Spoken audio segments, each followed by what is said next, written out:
It's day 9 here at Norway Chess and Norway Chess Women, and chaos rules as nearly everyone is in with a chance of winning. Fabiano Caruana is clinging to a half-point lead, whereas in the women's, Hikaru leads by 1. 2 rounds to go, everything on the line, and anything can happen. Let's go.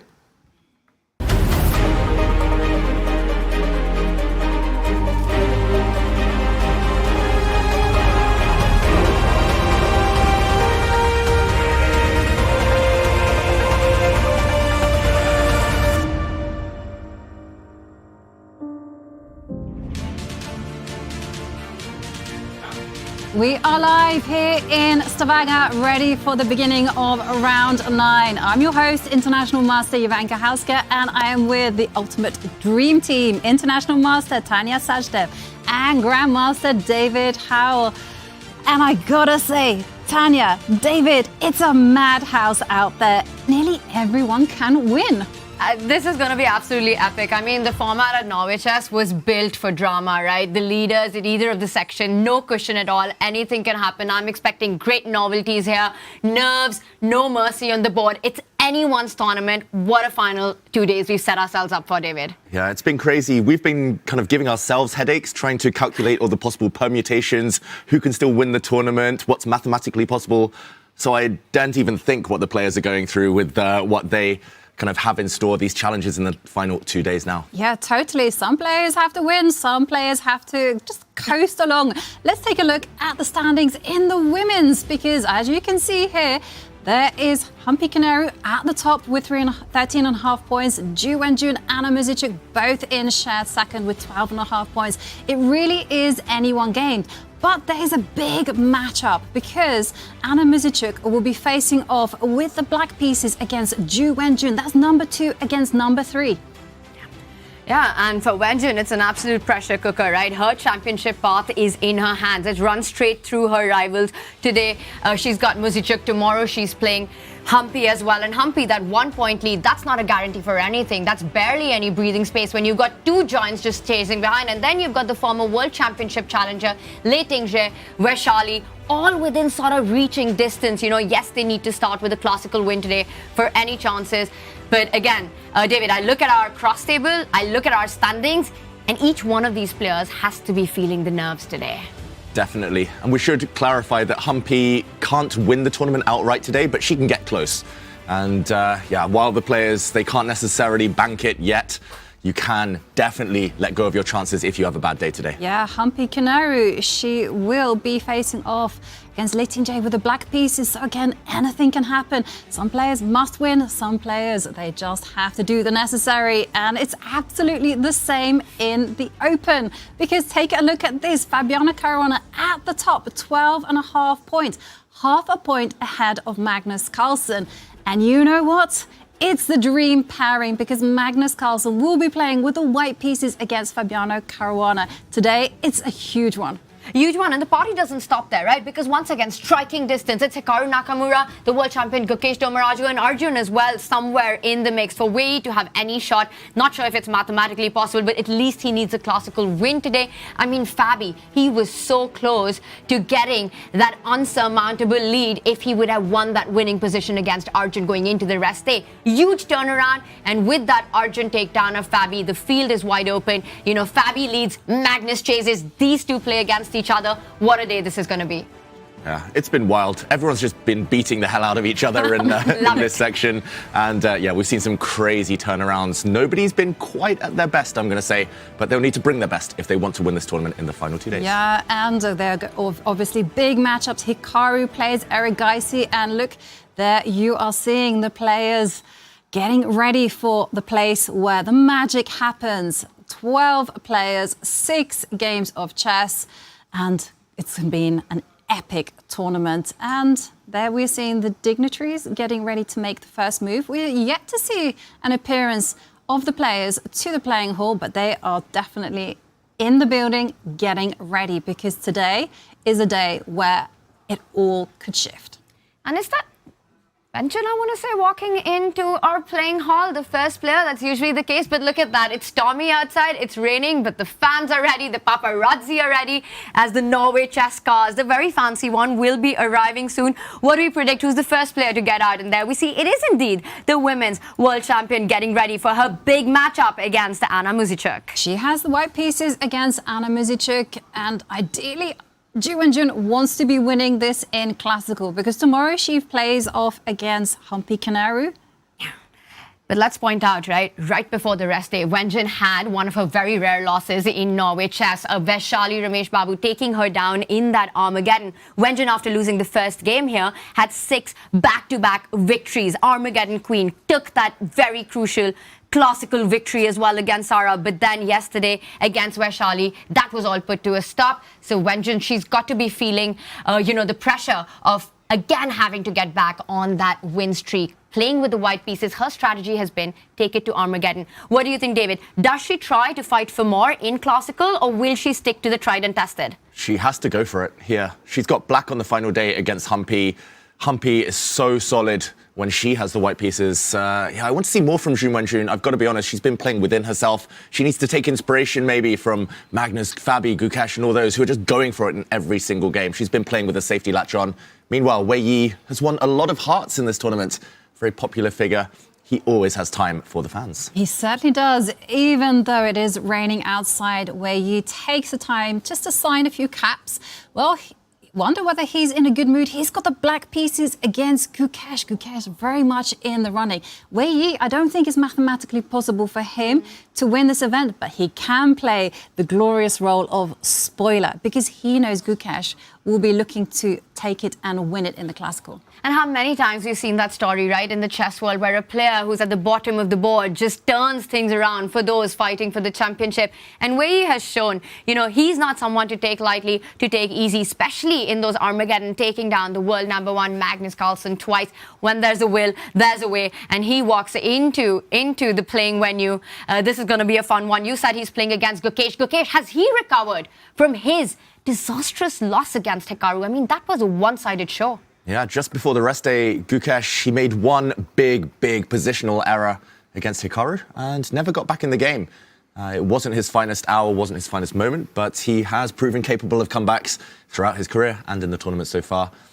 Wei Yi also, we should mention, has a great score against Gukesh in recent times in rapid games. So if it comes to the Armageddon, Wei Yi becomes a favourite. He beat Gukesh earlier in the event in Armageddon and defeated him last year in Tata Steel. Yeah, and Wei Yi has actually notched up quite a few points in the Armageddon.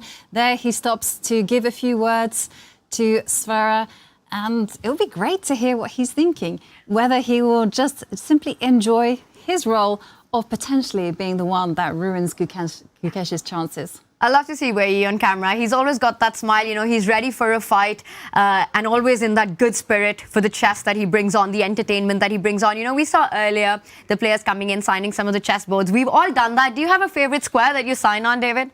C4 or F5? Had to be the English opening. C4 for the English and for Dynamite F5 because it's the corresponding square and knights on F5 and all that. What about you, Yovi? C6. Khan. How about you, you, Tanya? E4 or D1? Very nice. The central square or the queening square. And there we do see this is such a huge matchup between Ju Wenjun and Anna Muzychuk, but we are waiting someone. Who do you think it is? Oof. Magnus. Magnus. Drum roll. Yeah. Okay. Will the player reveal themselves now?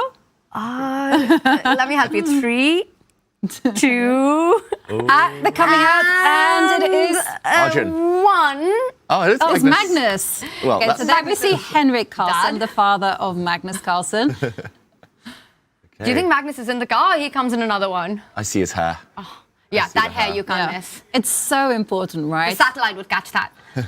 Yeah, it's so important in these events to have the right support network around you. And Henrik, very much there in Magnus's tournament career, always there, always willing to give a word of advice, some support, some good mood. And Magnus, still in the car? Yeah.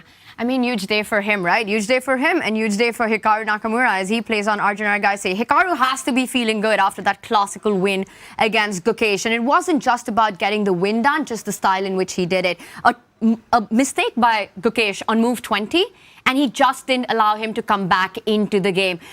Outclassed him, outplayed him, kept it under control. The fighting Gukesh was there, but not good enough to face the beast. So Hikaru stopping that slide, that 5 losses in a row, gets that win, a big one for him as well. And finally, we've got some more faces stepping out. And that's Vachier and her mum. That's Vachier, and she also is in a must-win scenario if she wants to win Norway Chess Women. She's got the white pieces against Sara Kadem, who unfortunately is having a very tough time, so she needs to win 2 games if she wants to rise to the top. I'll tell you one thing about Vachier. She's the kind of player who doesn't think about the finish line, but just what's the job at hand. She's got her focus on today's game. It's going to be 1 game at a time. And for Fabiano Caruana, I think that's the mindset he needs after his loss, his heartbreaking loss to Arjun previously before the rest day. He comes in for the big one against the world #1, and he's got Lady Luck by his side today. That's right. So I'm not sure how much I'm allowed to say, but Fabiano bringing his whole support network, including Ariane, who was walking out the front there, whose birthday it was yesterday, his 2nd. Meanwhile, are there any other Carlsens in that car? Who let the Carlsens out? No one's letting the Carlsen out. Are the doors locked? Is it child lock in the back seats? Do you think this is also just a way to make sure that, you just get out in time, rush to the playing hall? He doesn't perhaps want that distraction. He knows the fans will be there waiting for him. And I think this is perhaps the most important round of the whole tournament. I mean, for every one of these players, And there we do see that Magnus is making his way out of the car. I mean, could also be some last-minute preparations because this is crunch time for Magnus. He has the opportunity to pull down Fabiano Caruana. And there we see the second, Peter Heine Nielsen. And finally, the world #1 makes his entrance, braving the rain. And look at that, he points at the clock, he's saying he's getting late and he needs to rush through, and that's exactly what he does. Today, Magnus Carlsen means business. He means business. Maybe doing some last-minute prep. The fact that he and his 2nd were the last to leave the car, very, very telling there. Magnus will face Fabiano. And here comes the world champion, Gukesh. Everyone making this last-minute entry. Everyone looking very focused, it's going to be said, very determined. Today is going to be huge. Yeah, and there we see the world #1 stopping for a few words with Sverre. Can't wait to hear his thoughts about what he feels is going to be a huge match-up. And there we see the security checks by Lasse, and that's it. He's in. Every round matters in a tournament, but some define the tournament. And today, this one right here, round 9, will be one of them. Magnus steps in. Surprisingly, he arrives before Fabiano Caruana. This is rare footage of Magnus being the first player.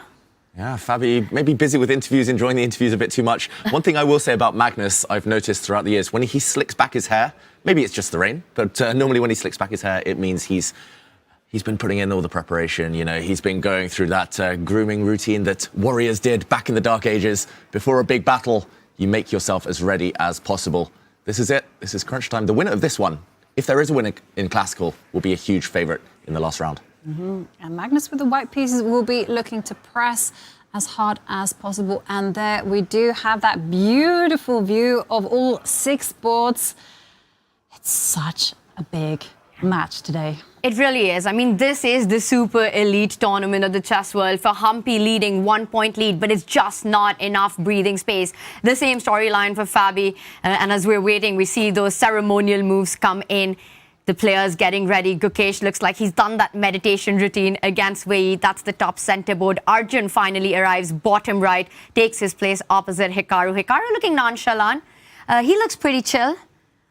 Yep. I saw him yesterday on the free day. I actually saw both him and Fabiano. Both of them looked very chill in the mall. Getting some shopping in, they say retail therapy. Yeah. Absolutely. I heard Magnus was in the mall too. Like, what are they shopping for? Magic potions for the last game? You need to shop for those classical wins today, because that could, in fact, clutch the tournament. Once again, Magnus chasing, Fabi leading. That game, bottom left, could decide everything today. Round 9 of Norway Chess is on. It absolutely is. We're waiting for the handshakes. the clocks. There we have it. The handshakes have begun. And there we see Magnus Carlsen with his first move. And he opens up with the Queen's Pawn. D4, D5. Magnus goes for the Queen's Gambit in this all-important game. Fabiano reacts by declining the Gambit, just defending his central pawn with E6. He's been doing this throughout the tournament. How deeply has Magnus prepared is the big question. And how fitting it is, right, that both these players get a rest day to get that preparation in before this tournament-defining game between the number one in the tournament and the number two in the tournament. And we see, is this going towards a Catalan by Magnus? He hasn't yet taken out the knight to f3. He first decides to develop the bishop, but all the makings of the famous Catalan, something that we saw so much of in the World Championship matches. That's right. Magnus's go-to these days with white against the best in the world. He plays the Catalan opening, just as some world champions did before him. And now is he going to bring out his kingside knight? He does. This is the main line so far of the closed Catalan. And Fabiano likely to castle his king. This has to be something that Fabi was absolutely expecting. Magnus has chosen this opening at the highest stages, the biggest games of his life. What has Fabi and his inspired second prepared with the black pieces as a fight for this one? Yeah, it wouldn't have come as a surprise because Magnus actually played this particular variation on the white side against Wei Yi. That was a draw, and then we're seeing castles. And now here comes the moment of truth. Is Fabiano going to capture the pawn on c4, or is he going to do something else? He's going to take it. Fabi's a very direct player, usually, especially in these big games. He's looking up at the screen. Other moves for black include kind of just pushing the pawn forward to c6, solidifying things. But no, Fabi does take on c4, the main line at top level. Magnus here has done a bunch of things in an attempt to win back this black pawn. He's brought the white queen out. He does that again. This is the main line here. The white queen could have also gone to a4. Now Fabi has a bunch of choice. You can defend that pawn with your own pawn. You can ignore it. You can push any of these three pawns forward to one square. There we go. One of the main lines. Magnus will take the pawn back. Fabi there showing that he is ready for this Magnus onslaught of the Catalan. If white was to capture on c4, black can then decide to push the b-pawn, attacking the queen, and gives a lot of harmony to get the bishop out as quickly as possible. Magnus doesn't take it just yet, so Fabi's still a pawn up. And now that the rook has a moving spot to a7, the computer points out that you could go b5 and make it more difficult. Magnus ready to gambit his pawn for that play of getting the big center pawns going eventually. I'm expecting Fabi to go b5 for a full bloodied fight here. Yeah, if you don't play b5, essentially white is going to take back this pawn on c4 at will, and b5 played. I believe this is a gambit that Daniel Dubov, Magnus's former second, employed many, many years ago. I think he was playing it consistently around 2016. Now he brings the knight forward, Magnus. This is going to be sharp. This is a full pawn sacrifice from the world number one. He hits the rook in the corner, which can move, but you can also block this attack with your knight. I believe that's the main line, at least from my outdated opening theory, and pawn to c6 another way. But Fabi, this is definitely going to be a surprise. How powerful a surprise? That is the big question.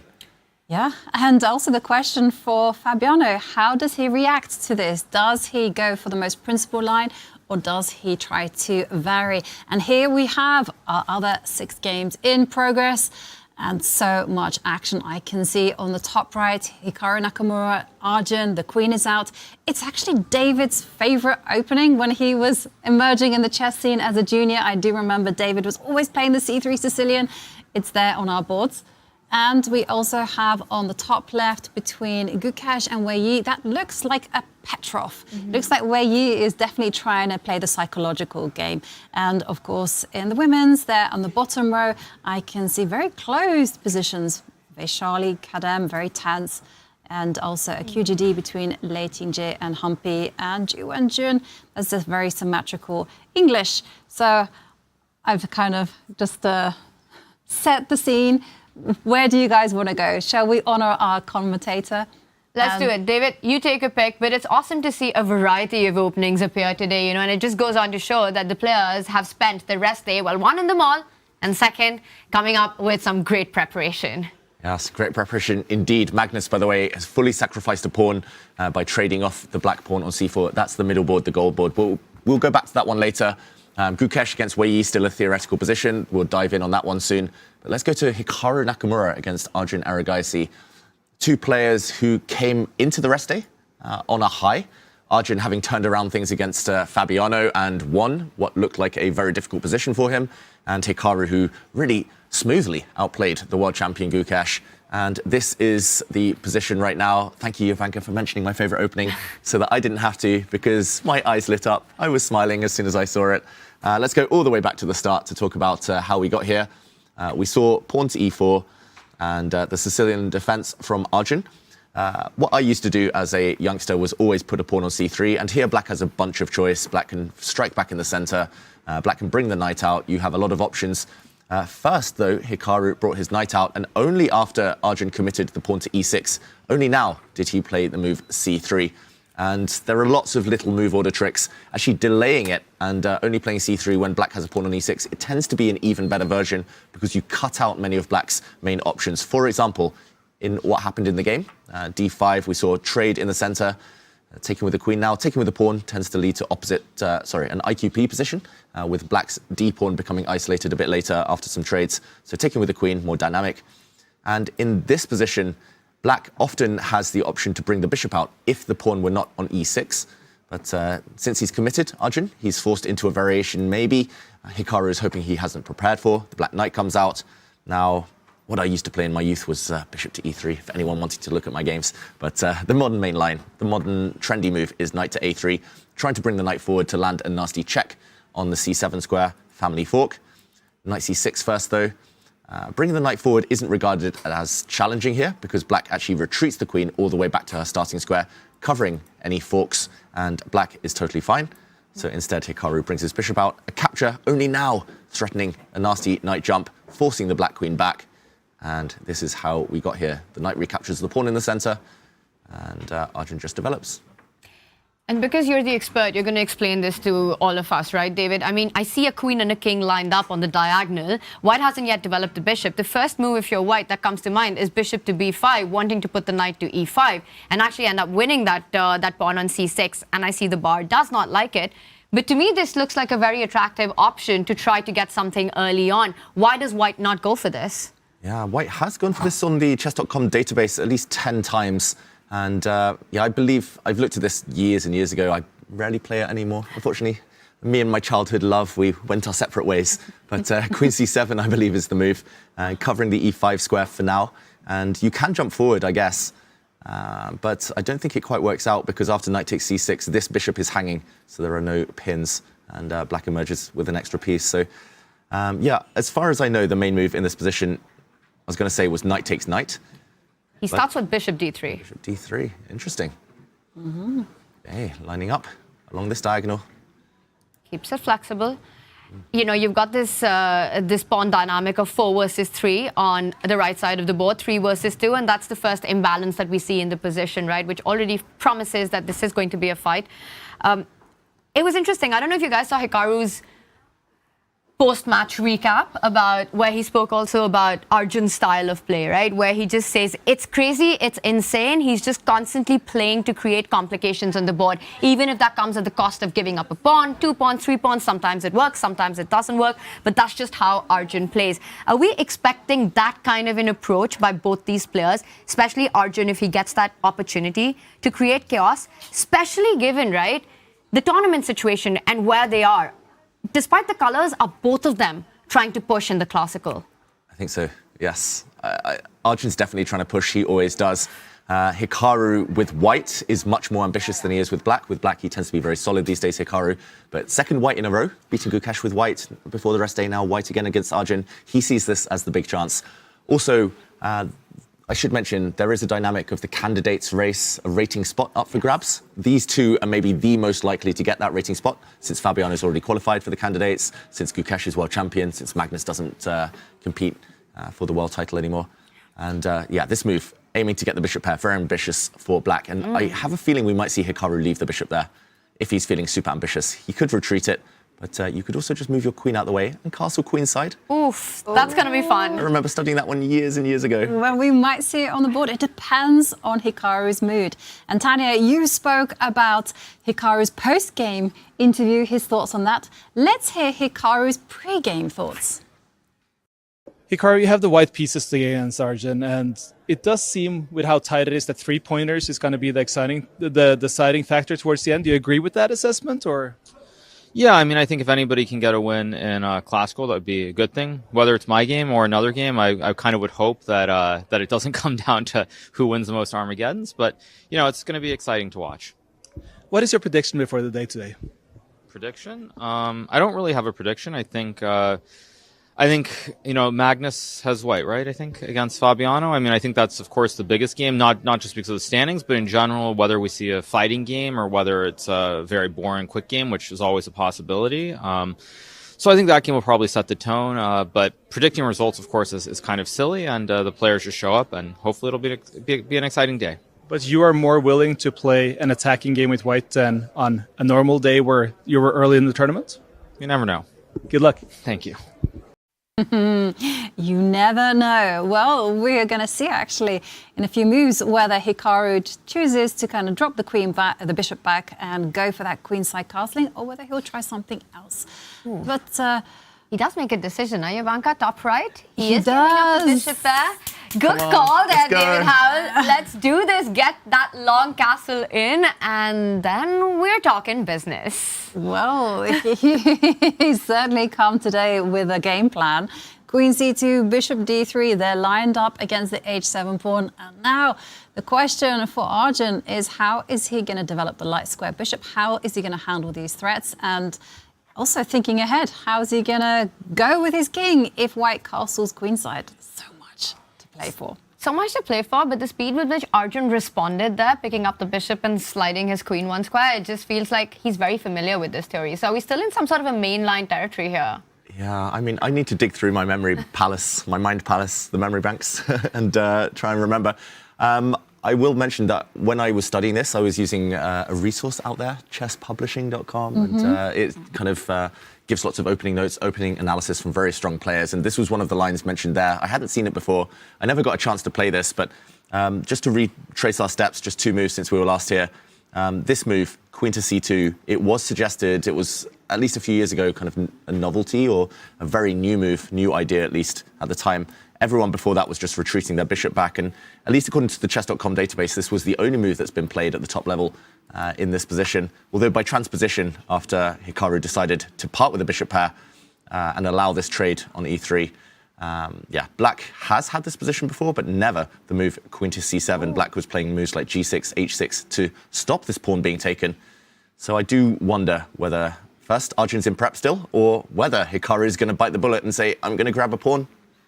That's the baiting game, right? Another title for your book by Arjun. I mean, if this is our first novelty and the fact that Hikaru does slow down, there's a pawn that can be picked up. And I don't think that bishop can be trapped immediately. Maybe we can dig deeper into that, because that's usually what stops a player from taking a poisoned looking pawn like that. I think g6 would just run into more sacrifices. Bishop takes pawn takes bishop. Queen takes pawn coming in, and we can see that the black king just doesn't have enough resources. The knight's jumping forward, even a slow move like a castling, depending on where the king goes. I think this should be game over really quickly. So that's a free pawn. And Arjun's just done exactly what Hikaru mentioned that Arjun does in those post games, that he's willing to sacrifice one pawn, two pawns, three pawns, just to create chaos on the board. So bishop takes pawn. What does Arjun have in mind? Where is the madman bringing the chaos? Hikaru doesn't take it just yet. He trades the knights first, but it's still a threat in the air. It certainly is. And there you see Arjun recapturing with the pawn. And even now, you definitely, if you take the pawn on h7, you definitely cannot trap it. Yeah. It's too dangerous for the king. It's got no cover. So I think Arjun is just simply arguing, if you waste the time, he's going to get developed. And eventually, white will have to retreat the bishop, and then there will be an open h line to make use of. Do you take it? Do you go bishop takes pawn? I would, but I'm a pawn grabber. Then again, I love the bishop pair, so I don't think it's the worst pawn for black to drop. I also vote for taking the pawn because why not? What about you, Tanya? Are you pawn grabber? I'm really glad that Hikaru helps me out here before I have to answer. But I feel it would be so much to do with what time format I'm playing. Blitz, bullet, give me that pawn. I grab it immediately. But I think the dangers are there, right? And like you guys said, even if immediately that bishop isn't getting trapped, it's not much of a pawn because it just allows Arjun to activate that rook on h8 without having to make a move. Long castle, still very fun. It's so much fun. And it's very confrontational. And it's so rare that we see direct attack straight out of the opening. Yeah, it's rare to see white castle queenside in the c3 Sicilian at all. And despite the fact Hikaru has parted with the bishops, despite the fact he's castled earlier, it just feels like this is going to be kind of controlled aggression. He's not risking too much with white, but he will go for it if given the opportunity. And yeah, that's going to be a fascinating battle. I'm very excited about the beginning of that game, Nakamura against Arjun. Yep, and we go back to our beautiful colourful, that's what I want to say, colourful multi-board viewer. And well, we checked in on Hikaru, Arjun, very exciting. Also very tense between Magnus Carlsen and Fabiano Caruana in the middle. But maybe we kind of complete the open with Gukesh and Wei Yi, because I suspect Wei Yi just saying, I want to play very solidly and come get me, and then I'm going to win on the counterattack. So it started from a Petrov defense, very popular with the Chinese players. We saw Ju and Jun play it earlier on. But Gukesh is like, hey, I'm not going to allow some symmetry here. I'm going to mix it up. And we have opposite side castling. Yeah, again, white castling queenside, second of the 3 white games in the open section. White's castled this way. I also feel like Wei Yi's walked into a opening bomb prepared by Gukesh maybe for the World Championship match. Let's jump in and we'll talk a bit about the psychology in a moment. But quick action replay, e4, e5. Knight f6 is now the Petrov defense, basically putting pressure on white central pawn, ignoring the pressure on black central pawn. These pawns do indeed disappear. White capturing, the knight getting kicked, retreating, the knight taking this pawn in the center. And yeah, there are several main lines. You can push your pawn forward 1 square. The main line is to push it forward 2 squares. Knight out to c3 is the modern twist on things, because after a trade of knights, white, despite the doubled pawns, gets very easy kind of play with the pieces, very active bishops that can come out to nice squares. The queen will step forward, as we see in a moment. And after some developing moves from both sides, black castles. Only now, once black's committed, does white move the queen and castles himself. I should mention queen to d2 is nearly an automatic. That's by far the main move in this position. So queen d3 already maybe a small surprise for Wei Yi. Very rare move. Only, 5 games I can see here on the chess.com database. In the meantime, the black knight comes out, white castles, the knight hits the queen, and already a brand new position after white has played the move queen to c4. To my eyes, this just looks weird. It looks odd, like you're walking into another tempo-gaining move. What's the white queen even doing? But it's definitely opening prep. Ooh, Wei Yi getting caught by some potential opening prep by Gukesh. Well, just before the rest day, Wei Yi came to the studio, gave us an interview, left behind his player card. We were very happy to have it here. We did look after it, I just want to say. But Sverre caught up with Wei Yi before this game and was very happy to return it back to him. So have a look. Hello, Wei. How are you feeling today? Yeah, I'm feeling okay, and I'm ready to fight against the world champion. It seems like Gukesh has had some very different games, but he's done well in time trouble. Is that something you've taken into consideration? I think it looks like in time trouble he did much better than me in this time. Yeah, so I think at first I should not to be in time trouble. Yes. Have you planned anything special today? Yes, I think, yeah. Good. Oh, and I found this. So you may have lost it, so now you can get in and play. Oh, thank you. It's very important for me. Thank you. Thank you, Wei. Very casual about that. Love it. But he did say that, his goal is not to get into time trouble.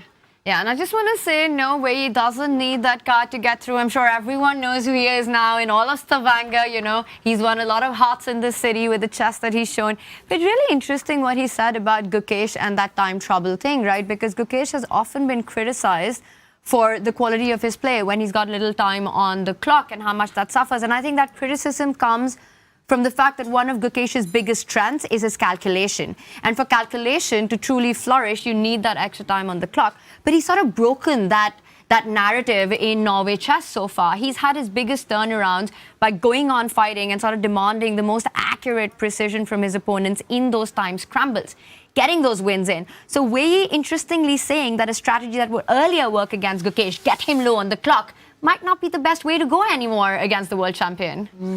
Well, we'll see what will happen, but yeah. Also, big threat on the board. Just want to point out really quickly, Jovanka, that queen move that surprised us all and perhaps surprised Wei Yi as well, as he's still in a think. Bishop takes knight. Now that the rook does attack the queen on the D1, D8 square, it's X-rayed, it's pinned. Bishop e6 looks like the most normal, natural, developing move, hitting that queen.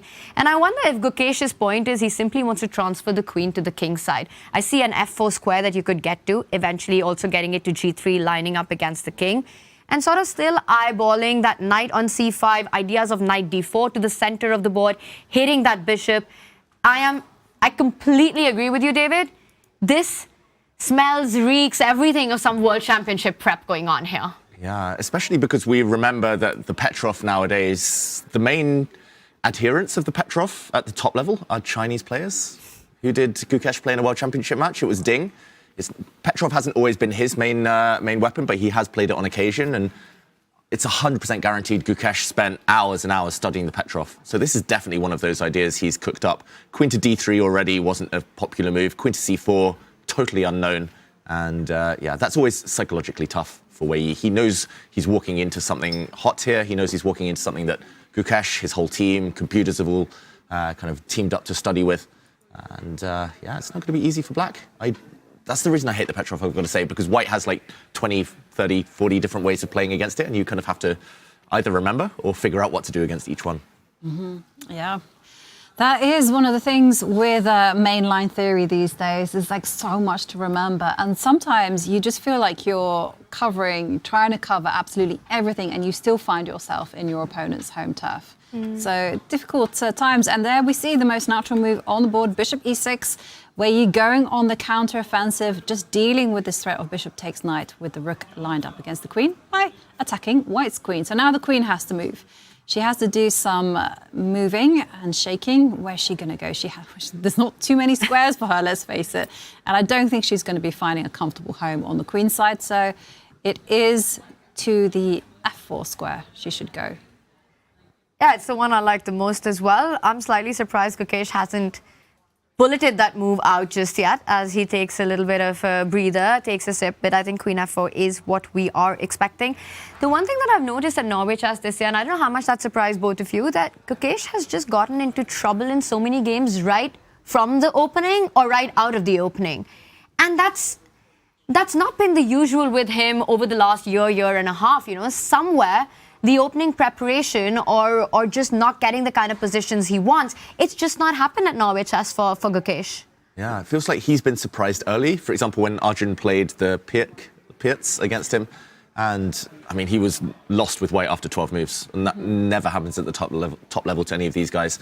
And yeah, a couple of other openings as well. Gukesh surprised. It feels like against Hikaru. Against Hikaru, exactly. Lost like one move after his opening theory ran out. He was dead lost already. So yeah, it just feels like he hasn't been reacting well to surprises, but here, Gukesh getting the first surprise in himself, it feels like he'll be on the front foot, and this already feels like a better start to the game for him. And modern day chess is all about getting in that first surprise. So let's take a look at the bottom row where the women are playing, and I can see it's getting very spicy. I mean, two of the black players, Sara Kadem and Hampi Canary there in the middle, they've punted G7, G5, like completely different pawn structures, different situations. But I have to head towards that, one of those two boards, and I'm going to give you two the choice. I just want to say I love it. Like on this bird's eye view, just compare those two boards, right? The center board, Humpy versus Tingzhe, and Vachier-Lagrave versus Kadam. Like you said, one started from the queen's pawn opening, but still has the pawn advance on the king side. The other with the king's pawn opening, a Spanish position where we see 8-6 g5 a lot more. Both equally fun. A lot on the line, I think, especially Humpy, our tournament leader. And maybe that's where we start, David, to just check into that, because Humpy's made a move, jumping her knight, attacking the bishop, about to get the bishop pair, but also in the process has weakened some squares, you know, the king side. It's sort of a double-edged sword, this ambitious play. Double-edged sword, but I don't want to be the, I don't know, predictor of doom, but this is a well-known draw at the top level if White wants it. White, the main move, most popular move by far, because the bishop is attacked, you don't want to forfeit the bishop pair without gaining anything. Bishop to e5, hitting the rook. Getting the bishop out of the way. If you take this bishop, White will jump forward, hitting the white knight and gaining a bit of time. This knight in e5 is going to become very strong, maybe after some f4s. So often Black drops back this knight, and White's bishop is hit. Sometimes you bring it back, the knight can come forward. So I do wonder whether there's temptation here for Lei Tingzhe. This is actually maybe more well-known with a black pawn on c7 and a black pawn on a6 instead, just by other move orders a bit earlier. But yeah, I do wonder whether that might be a continuation in Lei Tingzhe's mind, since her tournament chances are minimal. She needs a lot of helping hands, a lot of things to go her way. Yeah, to win but that's actually what makes it super fun, because I don't think it's Lei Tingzhe's style to go for that quick draw. And I'm just going to say that if she wins both of her games and all of the other results go her way, as in everyone plays very quietly and does the Armageddon thing, then she might be in with a chance of winning. And I just think it's not her style. I don't think she's going to be repeating moves. I think she's going to go, game on, let's fight. Because also, she's got nothing to lose, right?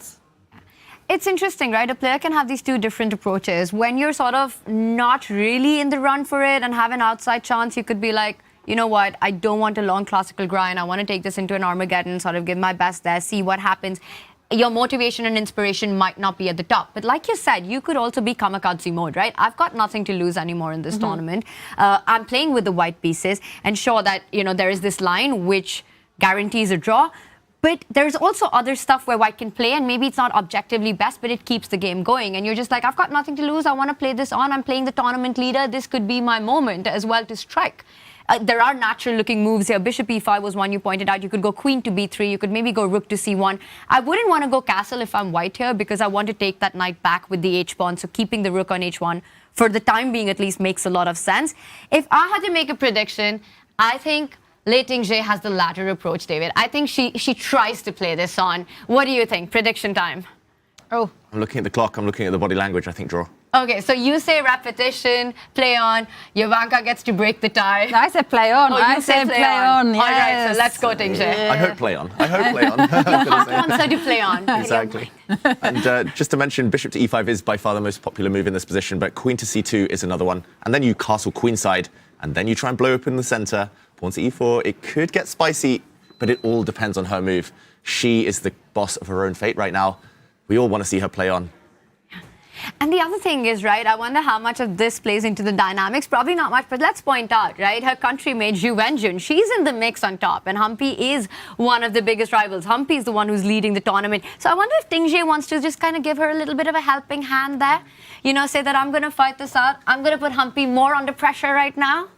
Yeah, potentially. Also, Humpy is 3.5 points ahead of Lei Tingzhe, but if she wins, she closes the gap there. Maybe... Are you changing your mind, David? I don't know. I'm talking myself out of it. I just don't want an early draw. And the fact that she's thinking for a long time also indicates to me that she's looking for alternatives. I think she's aware that bishop to e5 could be that repetition, but she wants more. It's Norway Chess. You want to be invited back. You want to have fighting chess. You want to win the hearts and souls of the chess players. So, yeah, no draw. Game on. Game on. There'll be Armageddon in other clashes. We want this one to be fun, maybe decisive. It would definitely throw open the race for first place in this section. Going back to our multi-board viewer, what other games take your fancy? I mean, we checked out 1-8-6 G5. We got to go on to the next one, right? That is our bottom right board, Vachier-Lagrave against Sarah Kadam. Now, Vachier-Lagrave scored her first ever victory in round 8 against the women's world champion, against Vengeance. So a personal career highlight for Vachier-Lagrave. She sort of had an up and down tournament. She's got her task cut out for any shot at a top podium finish here. She needs to try to get that classical win. And she's playing against a player who's been struggling so far in Stavanger. Yeah, it's a must-win game for Vachier-Lagrave. It's that simple. Whether she can impact the top of the leaderboard or not, winning this game for rating, for kind of, just for personal pride, everything is all important. I do love the kind of symmetry. Last year, Prague defeated Magnus Carlsen, the world #1, and this year, Vachier-Lagrave defeating Zhu Wenjun. It did feel like there's a big breakthrough for the siblings, and I saw some nice posts on the Norway Chess social media accounts about that. But in the meantime, yeah, this position, wild, and it came from a Spanish. And you know, Vachier-Lagrave is not out of the race. There is a chance that she can get first place, probably a tie. Now, these are scenarios that must happen. It feels like a logic puzzle to me. It goes, Vachier-Lagrave must win both of her games. So she must defeat Sara Kadem today and Anna Muzychuk tomorrow. Humpy, one of her rivals, must score at most 2 points. So no classical victories, and it can only win Armageddon. And Zhu Wenjun can score at most 3 points. So Zhu Wenjun's okay to win one classical game, but not another one. And Lei Qingjie must not win her classical games. So the summary of all of that in my head is Vachier-Lagrave needs to focus on her game, yeah, get the classical win, and then just hope that other results work in her favor. That's a good summary, Tanya. That's my big takeaway. Do your job, win both games, and let everything take care of itself. I have a feeling she wasn't at home in the rest day, sitting there with a calculator being like, okay, Sara's out of the race. The other 4, they need this result, this result, this result. But she'll be focused. She'll be locked in on this one. I always assumed that chess players were like me. They were just like, you focus on yourself. And I agree. But they're not, Tanya. Really? They actually know exactly what the others have to get. But maybe if it's just one other person who's in competition for the top spot, but when you need 5 different results to kind of go your way, then you just know the most important thing to do is to get the job done at your board. And especially in this round, playing white, playing against Sara Kadem, I think this is a make or break round for Vachier-Lagrave. Definitely, and maybe we just quickly recap the moves from the start to see how we got here. This is move 11, but already some big decisions showing the players' mindsets. We saw the Spanish opening, the Royal pairs, white putting pressure on the black knight. This bishop was nudged backwards, and after knight to f6, maybe because we have seen some open Spanishes with the black knight taking this pawn on the next move. We have seen some of those this tournament so far. Here, Vachier-Lagrave decided to play a quieter game, keeping the pawn protected. This is less ambitious, less direct maybe, but cuts some of black's options. The bishop now almost trapped, 1 escape square, and Sara brings her bishop out. So this one can transpose to other main lines, the Archangel, among others here. And pawn to c3, d6, the white bishop comes out to pin. This is kind of a cousin of the Italian game, I'm going to say, because the white bishop is on b3 here. The only difference is that maybe black's gained a move b5, but this isn't necessarily a good thing. Very provocative. The black king likely to castle kingside, so trying to ask the black pawns to come forward. Sara doesn't have anything to lose now in this tournament. She says, yes, I'm going to go for it. And now she retreats her bishop before she gets hit in the center. The white knight develops, and I'm going to say this next move, mysterious to me. Rook to b8.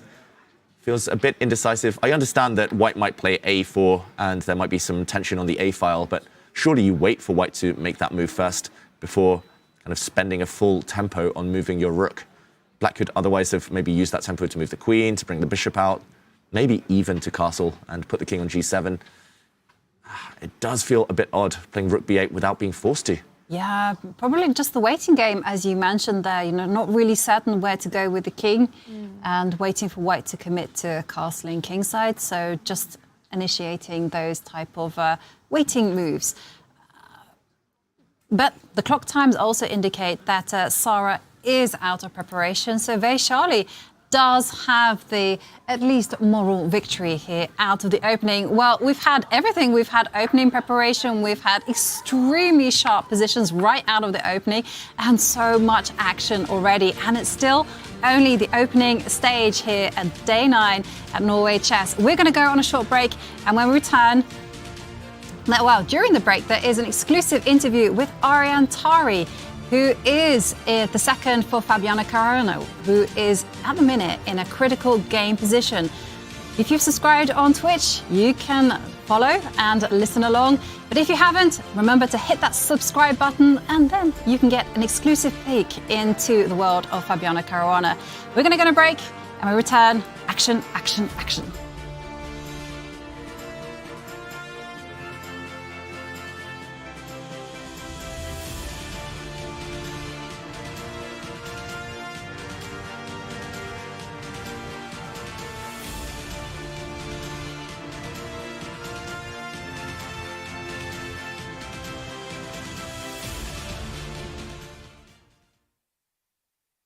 I've gotten the chance to sit down here at the prep room for Caruana. I'm with his second, Arjun Tari. And Arjun, what do you think about the opening so far? It's scary stuff. Magnus seems to be well prepared, playing his moves fast and trying to catch Caruana off guard in a Catalan variation. He sacrificed a pawn, and Fabi's spending some time. I'm actually a bit worried, but objectively speaking, he's fine if he finds the right moves. Is this something you guys looked at before this game? Not before this game, actually. We did discuss it a bit for some games before, but I don't know how much he remembers the details if he repeated this file before the game against Magnus. But it's definitely, this pawn stack is something he's familiar with, but how much he knows the details remains to be seen. And Magnus hasn't played as much Catalan lately as he did in the past, has he? No, exactly. He had a phase where he was playing Catalan in every game with white. I would say it was like 2022, end of 2021, 2022, he was playing Catalan every game with a lot of success. But now people started to prepare a lot, and then suddenly he wasn't playing it that much, but it's certainly an opening he takes up from time to time. And here, he's definitely testing Fabiano's skills. That means that we are in charted territory for Magnus and perhaps slightly uncharted for Fabiano. Is that correctly to say? Yeah, I will hope that Fabiano plays the right moves now. But so far, Magnus is in prep, and Fabiano has to show some accurate moves. This is going to be a fun game, guys.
Welcome back, and it's been a wild start here, day 9 Norway Chess. It's the penultimate round, and the players are acting accordingly.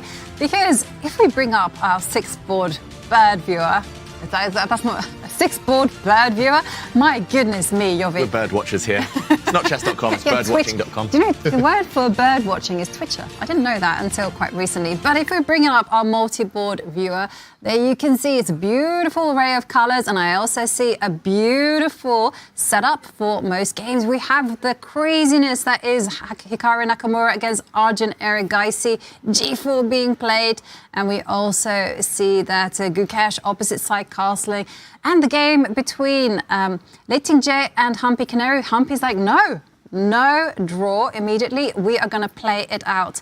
But we do have to check out Magnus Carlsen against Fabiano Caruana. We heard from Ariantari, the second of Fabi, who said that he was a little bit nervous because the position is dangerous. Magnus has sacrificed a pawn, and he's not sure that Fabi knows all of the intricacies in this variation for black. I mean, I'm just thinking that our Marvel intro is just so cool. I mean, shout out to Big Big to get that even together. We got to do this, right? Avengers Assemble. Hang on. Do that again so that people can clip it, right? That was just too good. Yeah, you can just go back. Jovi, I can't repeat it again. I mean, I'll just look like an idiot. No, but there was someone like doing this really deep voice. That was just like class. That was Tanya. All right, let's do it one each and see who gets it. Avengers! Assemble. Oh, wow, it was you, David. Clip it and chip it. Okay, let's go. Back to the chess. Okay, here it is. Thor against Captain America. It's Magnus Carlsen against Fabiano Caruana. And yeah, this game is heating up. Let's go all the way back to when we were last here. Just to recap the twists and turns we've seen so far. We talked about how Magnus was hitting this black rook in the corner. Fabi blocked it with his knight, blocked that diagonal, and Magnus said, okay, I'm a pawn down, I'm going to stay a pawn down, but at least I'm going to open some lines for my pieces. Pawn to b3 is an admission that he won't win back the c4 pawn anytime soon. There's indeed a trade here. On the plus side, white opens up the a file now. And after the black bishop tries to challenge for this all-important h1 to a8 diagonal, now a dark-squared bishop trade from Magnus Carlsen. He tries to achieve it, though, on his terms. If black captures, then white gains a bit of time to develop a piece. So Fabi first says no, maybe hinting that he might even take this knight later on. Now the capture on black's terms would severely weaken white's chances here, really improve black's position because this knight gets kicked back, so Magnus can't take. First, he drops the knight back, hinting at an outpost. This outpost, by the way, the c5 square, is going to be a key battleground for the rest of the game. It's maybe the main reason Magnus is happy to play a pawn down for now. That square temporarily covered by the black knight, e4, key idea in the Queen's Gambit. You give up a pawn, but you get the big pawn center. We see the blue arrow appear the first time today. That shows that black's best move by a distance is to capture the bishops. Of course, Fabiano does before he gets hit. Maybe with this pawn next move, there is a trade. And the black knight hit, dropping back. Magnus now, after developing his knight, is thinking after Fabi's move, pawn to a5. And yeah, I must admit this position is very familiar to me, but it's also very foggy. The last time I looked at it was 2016. When I was the second for Peter Svidler, we prepared this exact line, and we came to the conclusion that black should be totally fine if they know what they're doing.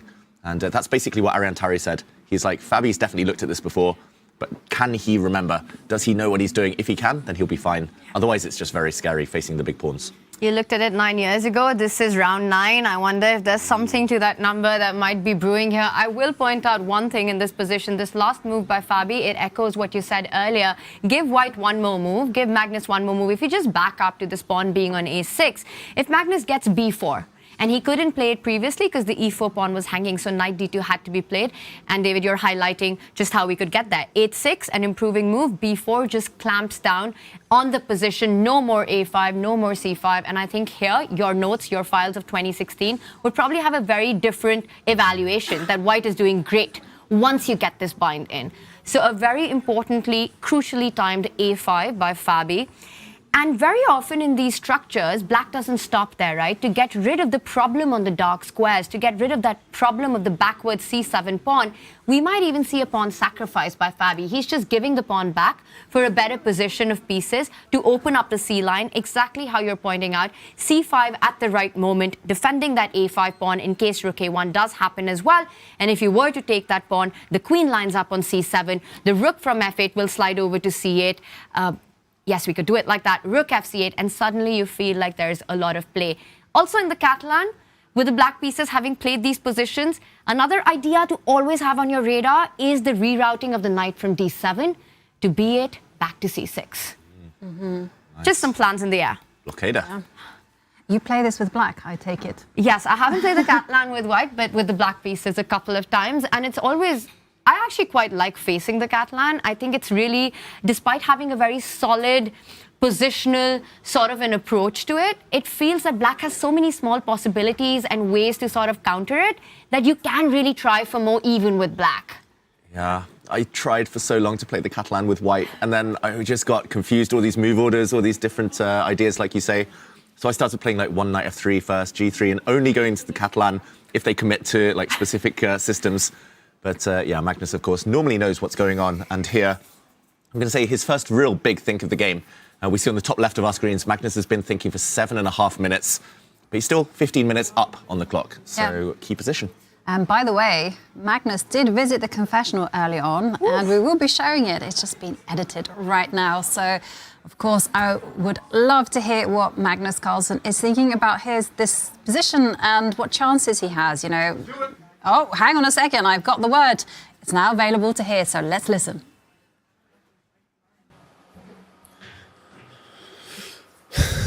I'm really interested to see what Fabi has up his sleeve here, since what he's chosen here is like, it's not the most obvious continuation in the last few moves if he wants to kind of try and simplify everything.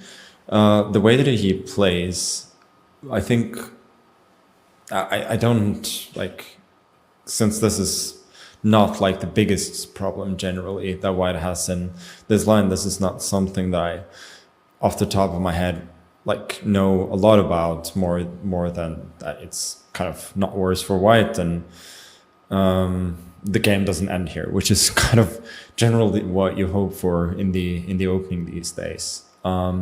So maybe he's worked out some solution. He's thinking a little bit. That could be because he's just trying to recall something. But I would say overall, it's been like a moderate success so far. Ooh, them words, a bit fighting. A moderate success so far, and now suddenly Magnus is the one thinking because a5 has come as a surprise to him.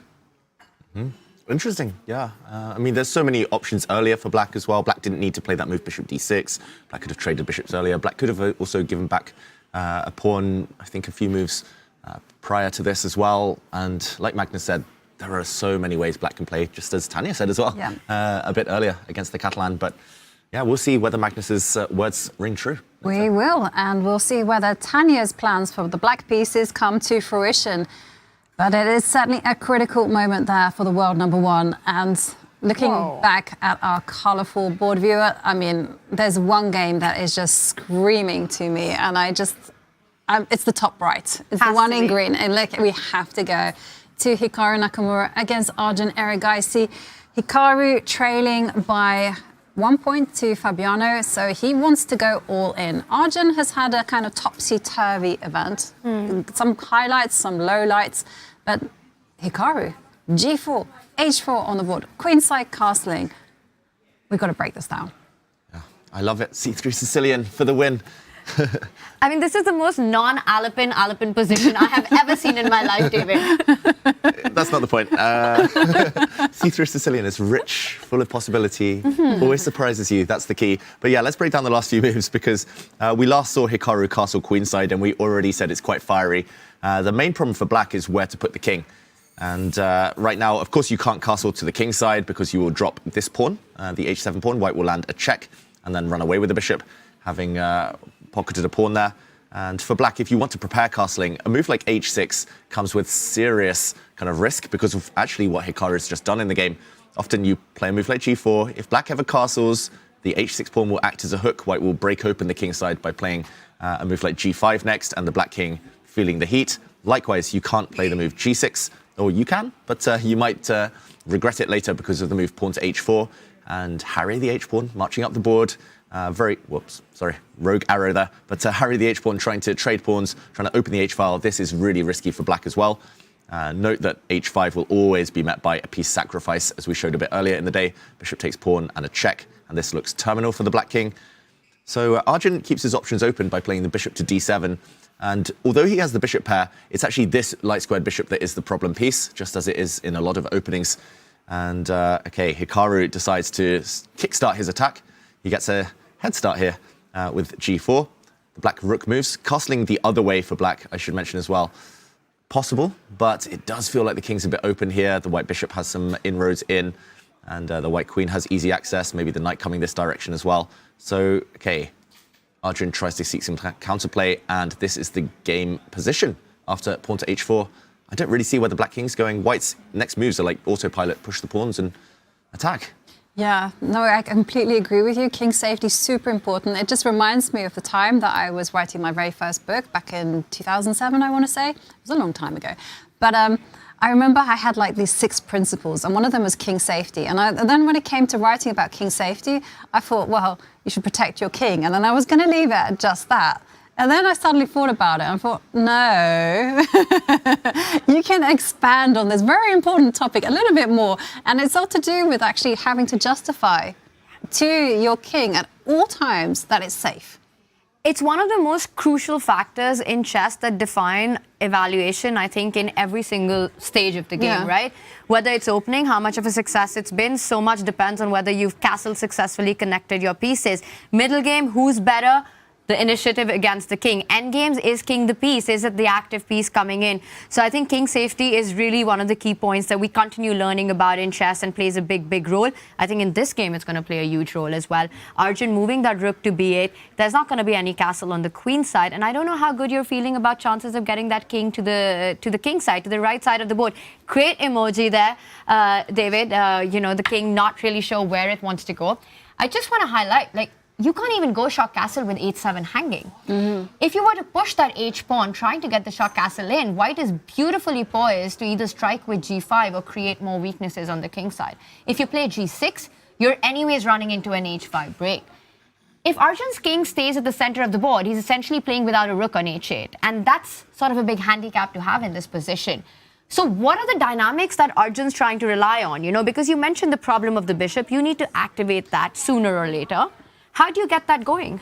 Well, my vibe, and I don't know whether it's the correct vibe, but I would be going first up, improve the minor pieces. Is the bishop on d7? It's not doing very well. I think the rook on h8, I'm going to give it up for a lost cause for the time being.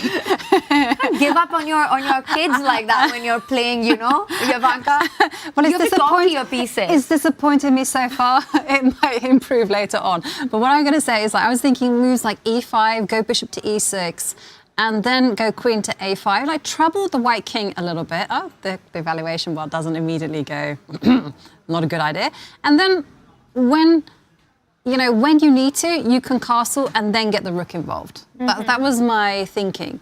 Queen a5, king b1, bishop e6, haha, checkmate. Don't you always get a rush of blood to the head when you threaten checkmate? It is.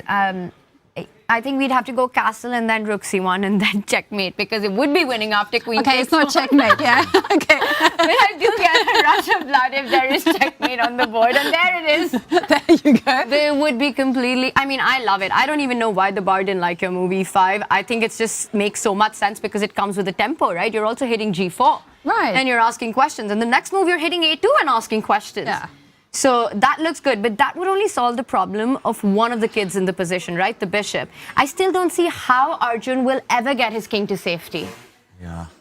Unless it's like one of those Marvel movies, the plot line where it all looks hopeless, it all looks lost, but then there's one last superhero that's going to ride to the rescue later.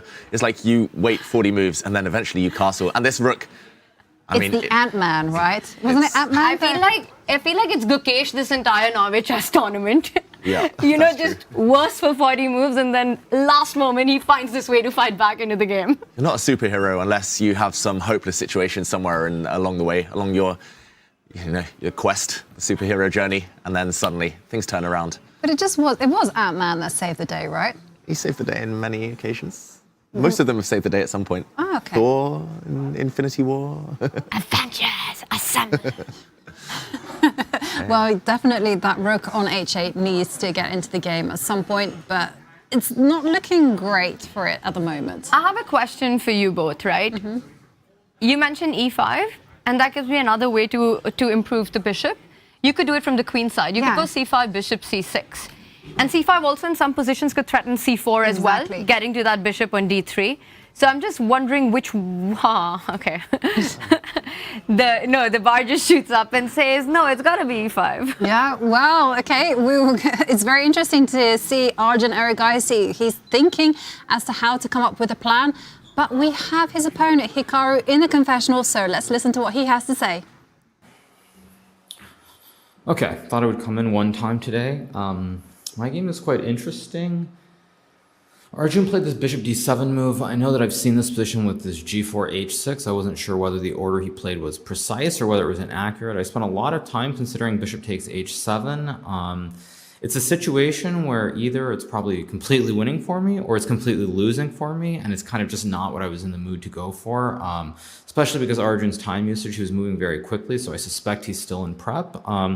Depending on how long he thinks here, will probably go a long way towards like being a sort of tell, to use the poker analogy, in terms of what he does, because I didn't see a clear way for black to be better after bishop takes h7. These queen a5, rook b8, and some rook h5, rook c5 type stuff. Optically, it looked scary. I really don't know if it was scary in reality, but it felt kind of iffy. So I chose to avoid that and just play g4, and probably after h6, h4, we'll transpose back into some preparation. But it could be a very interesting game. Well, we'll see. Interesting there. Hikaru saying it's a tell that Arjun has spent some little time in the beginning, and now he's spending a lot of time, and he was predicting h6, h4. h4 has appeared on the board, and David, h6, is that really a move? Probably not a good one. I should mention that when this position first arose on the chess.com database, a lot of people were playing a very early h6 just to castle as black, but they would walk into this pawn storm. I would be more tempted as black to play the move h5 somehow. In lots of openings, including the Caro-Kann, Ivanka, when the opponent starts pushing the h-pawn forward, if you have to block it, you want to block it with pawn to h5, just to put this on the board. Because now either there'll be a capture, and the black rook, at least like an Avenger, will rise to the occasion, swoop over, save the day maybe, even go for the enemy king. Actually something that Hikaru mentioned in a different line. Or white will possibly block it up. And now it still feels super scary, but you might feel better, at least now there are fewer open lines on the king side, you might feel better later about castling king side.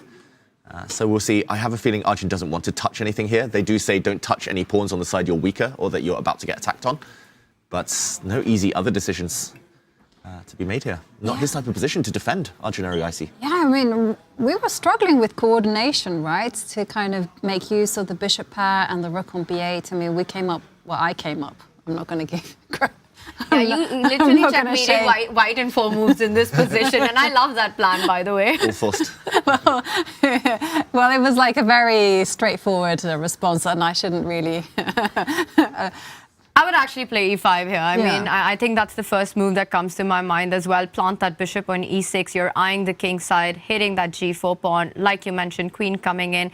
Because you have to create your chances, right? You sit still. Hikaru is not stopping here. g5, h5, g6 coming in. Give 3 moves and your king is in a lot of trouble at the center. So Arjun actually has the next 2 to 3 moves to build something of his own on the queen side.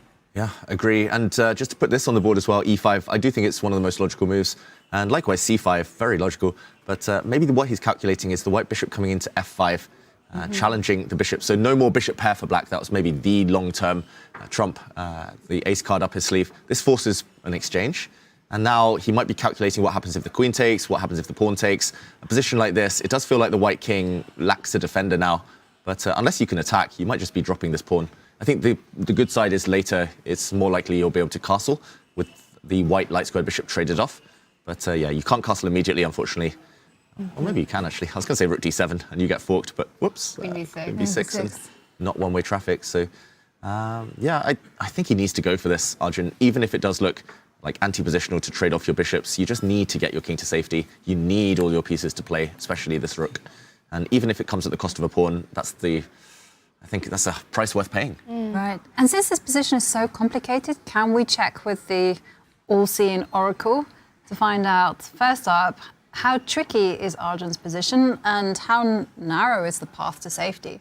Yeah, I've just turned on my computer. It's not the strongest depth. I'll maybe let it think for a while, but e5 top move. Oh, okay. Followed by h5. Oh. Third move, h6. Oof, scary. And just to mention c5, I think maybe the other most logical move we were contemplating, that does allow bishop takes h7, something that Hikaru Nakamura was talking about in his confessional. And if the black bishop tries to activate now, white drops back, trades off the bishops, and will be a pawn up in the middle game. So I think that's the one move for now we don't really consider. e5 at least counters the g4 pawn, and other moves save the h pawn. I feel like every single game of Arjun in this tournament has been sort of a story in its own self, right? Playing very strong, coming up with these great novelties, opening preparation has been apt. But let's look at what happened with Gukesh, right? A huge turnaround that lost eventually. Against Fabiano, being under pressure for the most part, but then finding that resourceful resilience at the end, he turns it around and gets the win. And then today, coming up against Hikaru, a position of chaos from the very start. And again, it's one of those positions where you feel that it's a game for 3 results. You know, whether he chooses e5 or he goes for h6 or the other line that you're pointing out. But I wonder, you know, because Hikaru mentioned that when you're playing against a player and they start taking that much time in the opening, you start feeling a bit more confident about your chances that you manage to get them out of prep. And I think especially against a player like Arjun, that holds a lot of value. Seeing Arjun think can give the opponent a lot of confidence in their moves. Yeah, definitely, because this is perfect. You've got the initiative and your opponent is thinking, burning the time, and you feel the moral sense of advantage. Well, it's a super sharp position. We see that Arjun has to tread very carefully because bishop takes h7 is a big threat. Maybe we check up on the other games because this round so far it started off in a crazy way. There's one game we haven't really checked in on, and I'm just going to ask you, can you see any wildness anywhere else before we head on to Juan-Jun against Muzychuk there on the bottom left? Speaking of wildness, just really quickly, I mean, 4 boards on fire. We'll go to Wenjun and Muzychuk next. It's a big one for us standings. And then we'll also go to Gukesh and Wei Yi.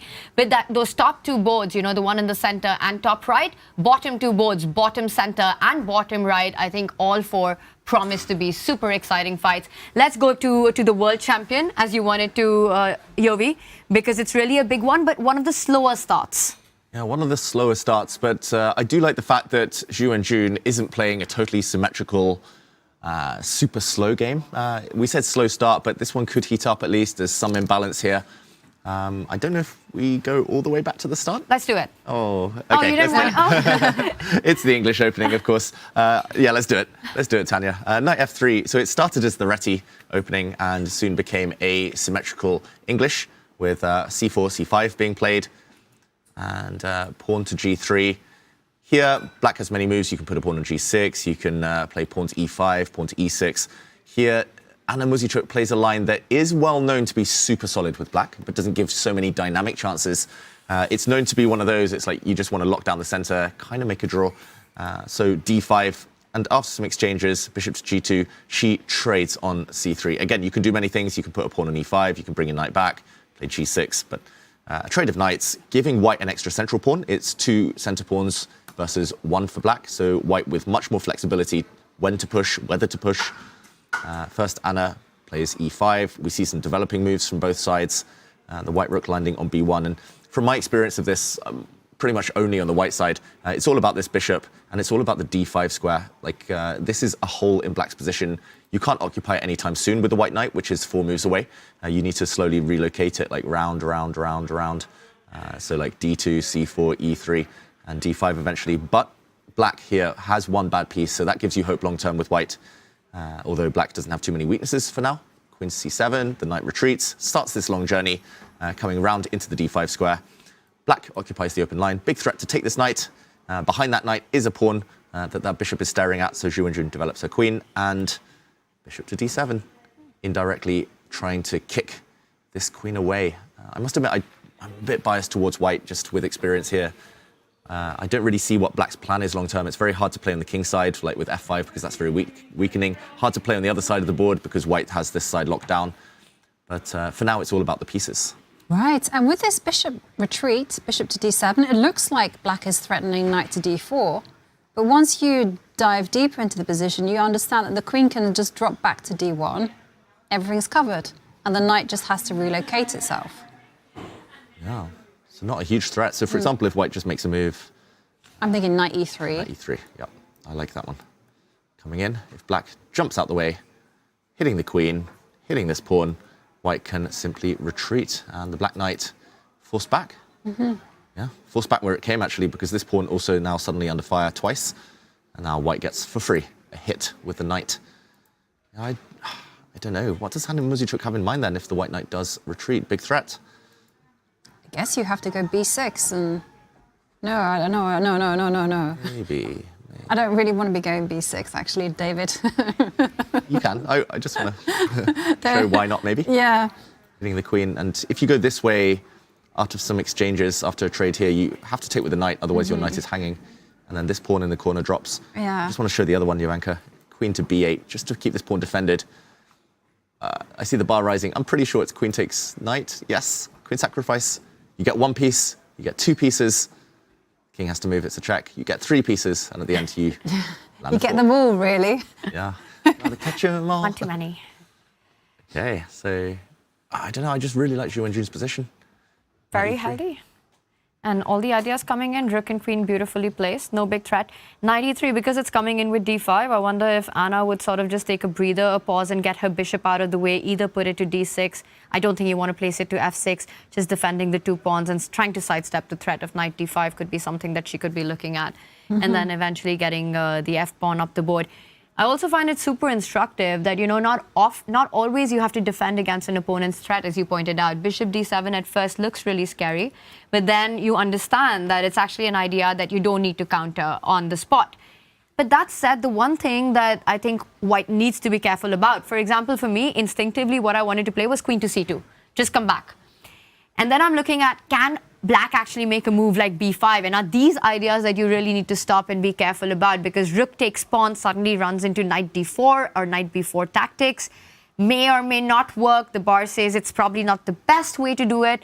All right, knight b4, more precise there. But perhaps that's the trick combined with bishop d7 that you need to watch out for, is the b pawn moving forward. Yeah, definitely. And I suspect that Anna just retreated the bishop to d7 because she just wanted to stop any ideas of bishop takes c6 and being forced to double pawns. But I love it when my opponent gives up that fianchetto light squared bishop, and I've got a light squared bishop to try to come towards the queen side. It's such a difficult evaluation to make, right? Long term, you have this terrible pawn formation, but short term, it gives you a lot of dynamics because of the bishop pair. Yeah, and the bishop coming in, some nice squares. Yeah, that would have been fun, but bishop d7. This is, it's going to be all about piece play for the near future. I think this is going to be tense for a while, but I don't see it fizzling out. That's the thing. A lot of Zhu Wenjun's games so far, it's been symmetrical piece trades, and it just goes down to a level-looking endgame very, very quickly. This one is kind of full tension. Still most of the pieces on the board. Yeah. Ooh, dangerous stuff, but it's dangerous in a different way. Can we check up on the remainder of the games? Because I see that Tanya, I'm looking at the game between Magnus Carlsen and Fabiano Caruana. You can give yourself a pat on the back because it's exactly as you predicted. C5 on the board. C5 for the score, and then we have you can't say C5 for the score. That's G4 for the score, or F4 for the score. C5 is we're live. High five. Oh, we're live. Or C5, and we go high five. Okay. Look, you can't go C5 for the score. Literally, it just came out of my mouth. But okay, so it goes F4 for the score. Yes. Anything with 4 for the score. Anything with the 4 for the score. And what about 6? Just break down the lingo. And we're in the mix. Exactly. We're in the mix. Okay, 7. Heaven. 8. I hate. No. Knight on F8? You don't get mate. Knight on F8, you never get mate. What was it? You say it all the time. Knight on F8, there is no mate. There is no No mate. mate, yeah. You await your fate. You can't be late. Can't be late. I heard something from the producer. Vic, Go again. what did you say? A date with an 8? Oh, Yeah, we can't repeat a that. different kind of show, guys. Yeah, it's a hot date today with, With 8. big games in round 9. Do you want to jump into Magnus and Fabi? I think it's a big move that sacrifices the pawn back. And let's also point out that, wait, I said sacrifices the pawn back. Yes, it was an extra pawn for Fabi. He gives it back for strategic positional gains there. David, will you break that down for us? Because to me, it was more of a plan, an idea, but now it's been executed. Yeah, and Fabi maybe felt he had to execute it here now before he lost the pawn back in a less favourable manner. Just to recap the last one move for each side, Magnus did play what I'm going to say is the most natural move in the position. Black's A pawn has just marched forward, but it is slightly vulnerable. So Magnus brought his rook across to attack it. The only other way to save this pawn would have been to play the move c6, but to my eyes, this looks extremely ugly. The black bishop now is just stuck for eternity. We could even see ideas, I'm not sure immediately or not, but like pawn to e5, a typical Catalan move. It looks like you're losing a square. The black knight gets a beautiful post, but so do the white knights, more importantly. And c5, an eternal outpost on the dark squares. d6, an even stronger outpost potentially. And this black bishop is just wincing. It's crying, stuck behind its own pawn. So Fabi felt he needed to. And he's going to lose a pawn back anyway. But you're a pawn up. You can give it back and try to seek some activity in the process. So c5, the square was covered 3 times. So Magnus, yeah, it looks like he's about to win the pawn back, but the question is how to capture. If you take with the knight, maybe Magnus will feel like this alleviates some of the pressure. We'll see a knight trade. And again, there's a dilemma, queen or pawn. Ideally, you want to take with the queen. He actually takes with the pawn, Magnus, first of all. But just to break this one down, we would have seen maybe the black rook come across and the white queen now. If it takes, there would have been some action, some complications. Instead, Magnus took back immediately with the pawn. And the idea of this marching forward was stopped. So Tanya predicted this exact position. And white has to do something quick before the black rook comes along and knuckles down on the c5 square. What can white do then? This is the big question. I mean, I'm already looking at some tactics around c6. Just simply, yes, I see the queen on c2 is pinned, and maybe that's why it's not ideal, because after c6, you can maybe continue with the same idea of rook c8. But I wonder if you can take, yeah, and then you just, I was thinking you could take the queen on c2 if anything was captured, but if you take on c6, there could be some potential issues, right? With this g2 bishop, can we just check that out? Bishop takes pawn, e5, does that win on the spot? Then there's knight d5. Uh-huh. And we're still live. Yeah. Knight d5, we're still live. Although I think that's the wrong usage, right? You're meant to use it for like, let's go, we're having fun. But this is literally we still live because you don't end up losing Exactly, the bishop. yeah. You want to see a cool move? Oof. I don't know if it's good or not, but Whoa. knight b4. What's going on here? The bar drops. Whoops. I just wanted to point out there is a pin on this bishop, and if you take the knight, whoops, you capture the rook in the corner, and the black bishop is pinned, so cannot recapture after some checks. Back, rank, spank here from white, but I don't know why I said that. Knight b4, and yeah, I guess black can defend just with the rook, and in other ways. It's been that kind of show, David. Don't worry. That kind of tournament. Getting that. Okay, so c6 is probably not working. As we were talking, queen c2 is still sort of pinned there, so it doesn't come with any ideas. Rook c8 is the big next move for Fabi. How do you respond? Because rook c8, and then you're just threatening to pick up the c5 pawn. Okay, so we c6. That was like such a cool move, Tanya. I love it. It's like an invisible square. You know, you think that there's no way that white can play this. Because rook c8, one rook c8 would be, I thought that was a howler because, sorry, David. It just takes, pawn takes schoolyard bishop. nickname. Pawn takes bishop. Yeah. And queen takes queen. Oh, queen takes queen. Why am I'm hallucinating because I thought rook takes queen.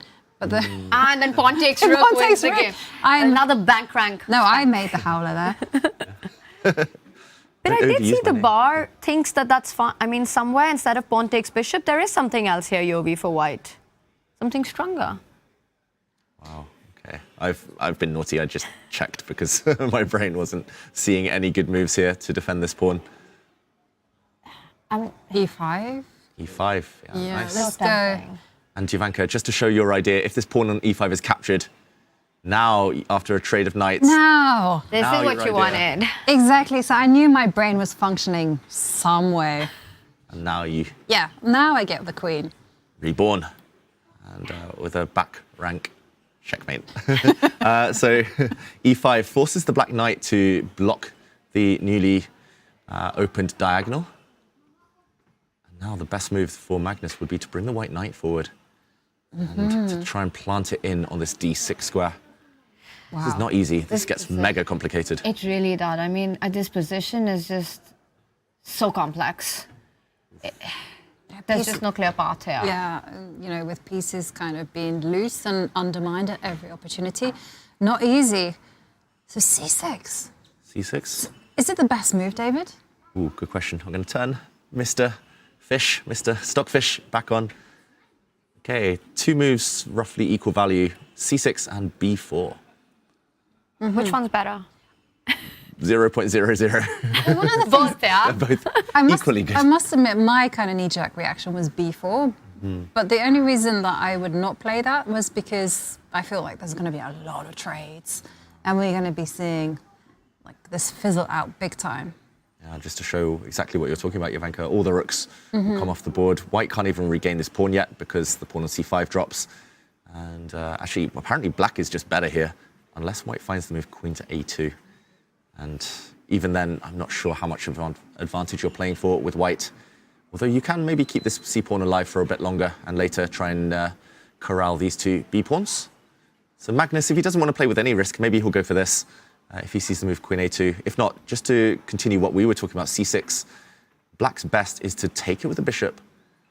And now, if white just pins this bishop, then black brings the rook across and black is just a pawn up. But I don't think there's any way to take advantage. But after c6, bishop takes, apparently white needs to find the move b4 due to the a-file pin. And if black blocks, creates a protected pass pawn, now the a3 rook has opened up. And now, again, the move order, unclear which one's better, but suddenly we'll see like a tripling and just like a traffic jam, congestion of all the pieces on the c-file. He goes for it. Yeah, B4. he plays b4, but Good as spot. we saw, he has to be precise about this one. So definitely the complexities, they continue. Wow, we're going to see whether Fabiano Caruana recaptures that pawn, but I'm going to leave you there because we are going to go on a short break, and when we return, we're going to, of course, dive into this game, and of course, every single move, drama, you got it, you name it, we're going to cover it. So stay with us.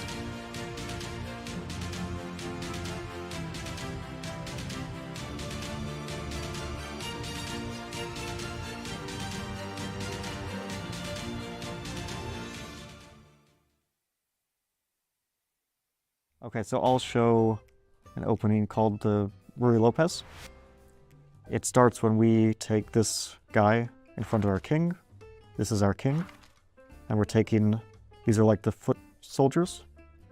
They're the weakest guys on the board, the ones that we can most easily sacrifice, so we kind of throw them forward immediately, although we don't always want to give them away. And then black just does the same thing.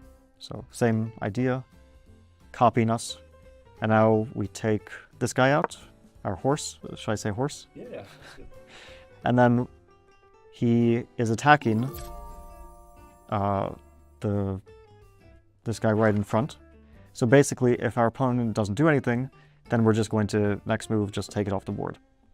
And then we're going to have more material. So our opponent is probably going to not copy us, but they're probably going to try to stop us from doing that. So they're going to kind of mirror us, and they're going to take their horse out, which it doesn't threaten us, but it makes sure that we can't, if we take this guy, then we lose our horse, and we don't want to do that because this is much better than these guys. This is really important.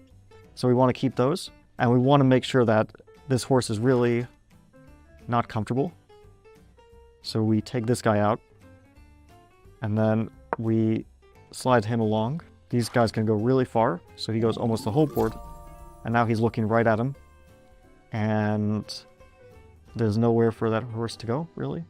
So it's, we can take a next move if we want. There's pretty much no escape. And that's the real opus.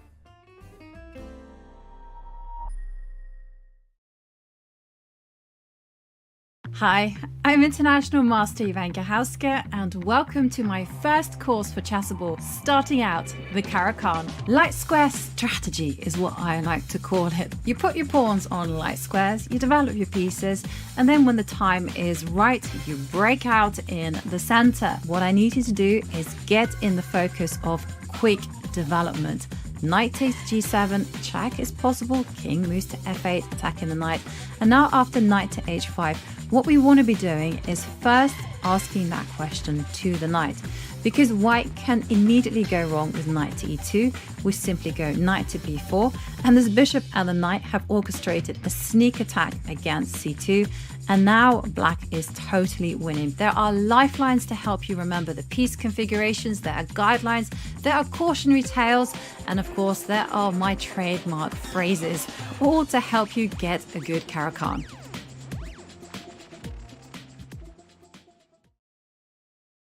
Join the community club on chess.com and participate in amazing community events every week. On Mondays, challenge yourself with incredible openings in Opening Roulette. Don't miss on Title Tuesday every week right after Title Tuesday. On Wednesday, join Arena Kings and compete against a lineup of legendary creators. On Fridays, try the all-new Community Freestyle Fridays and throw opening theory out the window.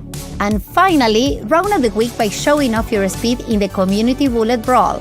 Win prizes, battle legends, and challenge yourself. Play in the community tournaments every week on chess.com.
We are back, we are ready, and for all of the action that is coming, and the tension is building big time. Not only here in the studio, no, I was just joking. but the games as well. I mean, this is such a big round, and the players, they're rewarding us with some fighting chess. Exactly what we were expecting, right? You've got these last 2 rounds remaining. The tournament is up for grabs. Norway Chess and Norway Chess Women. Anyone can take it away. And the fire on the board we have, it just shows the fire that the players have come in with today. Incredible preparation. Amazing middle game brewing up. I'm loving it. Look at what's happening in Fabi, Magnus. Look at what's happening on Hikaru, Arjun. Look at what's happening in Tingzhe Humpy and Vachier-Lagrave. It's awesome. I mean, hard to pick a game that we want to go to next. We have been reminded by a kind viewer that we need to place our bets. We do need the tension in the studio you were talking about. Oh, I was just joking. Now I'm feeling it. So where are we? Let's remind everyone. Okay, I got my first point just before the rest day, and I still want to thank the 15% of you that voted for me on chat and all those people who believed in me, and hopefully we can do it again. You know, I feel that when you're really down at 0 and then you have love of these people, that's true love, Yovi. I mean, you know, that's them really standing by you. Yeah. So, yeah, that means something. Yes, it does. It Even really if you is. lose to a chair. I think Danny Wrench is going to get this Armageddon prediction right. The chair, yeah, we should have like the option of the chair, and I bet you the chair gets more votes than me. That's true. So what are our predictions today, guys? David, you go first. 2 Armageddons. 2 Armageddons. Do you want to break it down? Which ones you're expecting? Carlsen, Caruana, and Zhu and Jun, and a Muzychuk. All else decisive. All right, 2 for David. Yovi? This is difficult. I'm going to defer to you first. Well, you go first. You're such a trickster with that. Fine, I'll go first. Yes, I'll thank you. take on the challenge. All right, so you've taken 2. I think that I'm picking might. Fine, I'll go with 3. Oh no! Don't do that. Such a bad threw it to thing. me, I alright? did. This is on It you. was You can't completely blame on me me. Yeah, because now I have like it's like super sharp everywhere. Always I go can't first, go. I can't go 4 because I really don't think there's going to be 4. Can I go? I can't go 1. I'm gonna. You can definitely not go 1. It's between 4 and 5. Let me help you.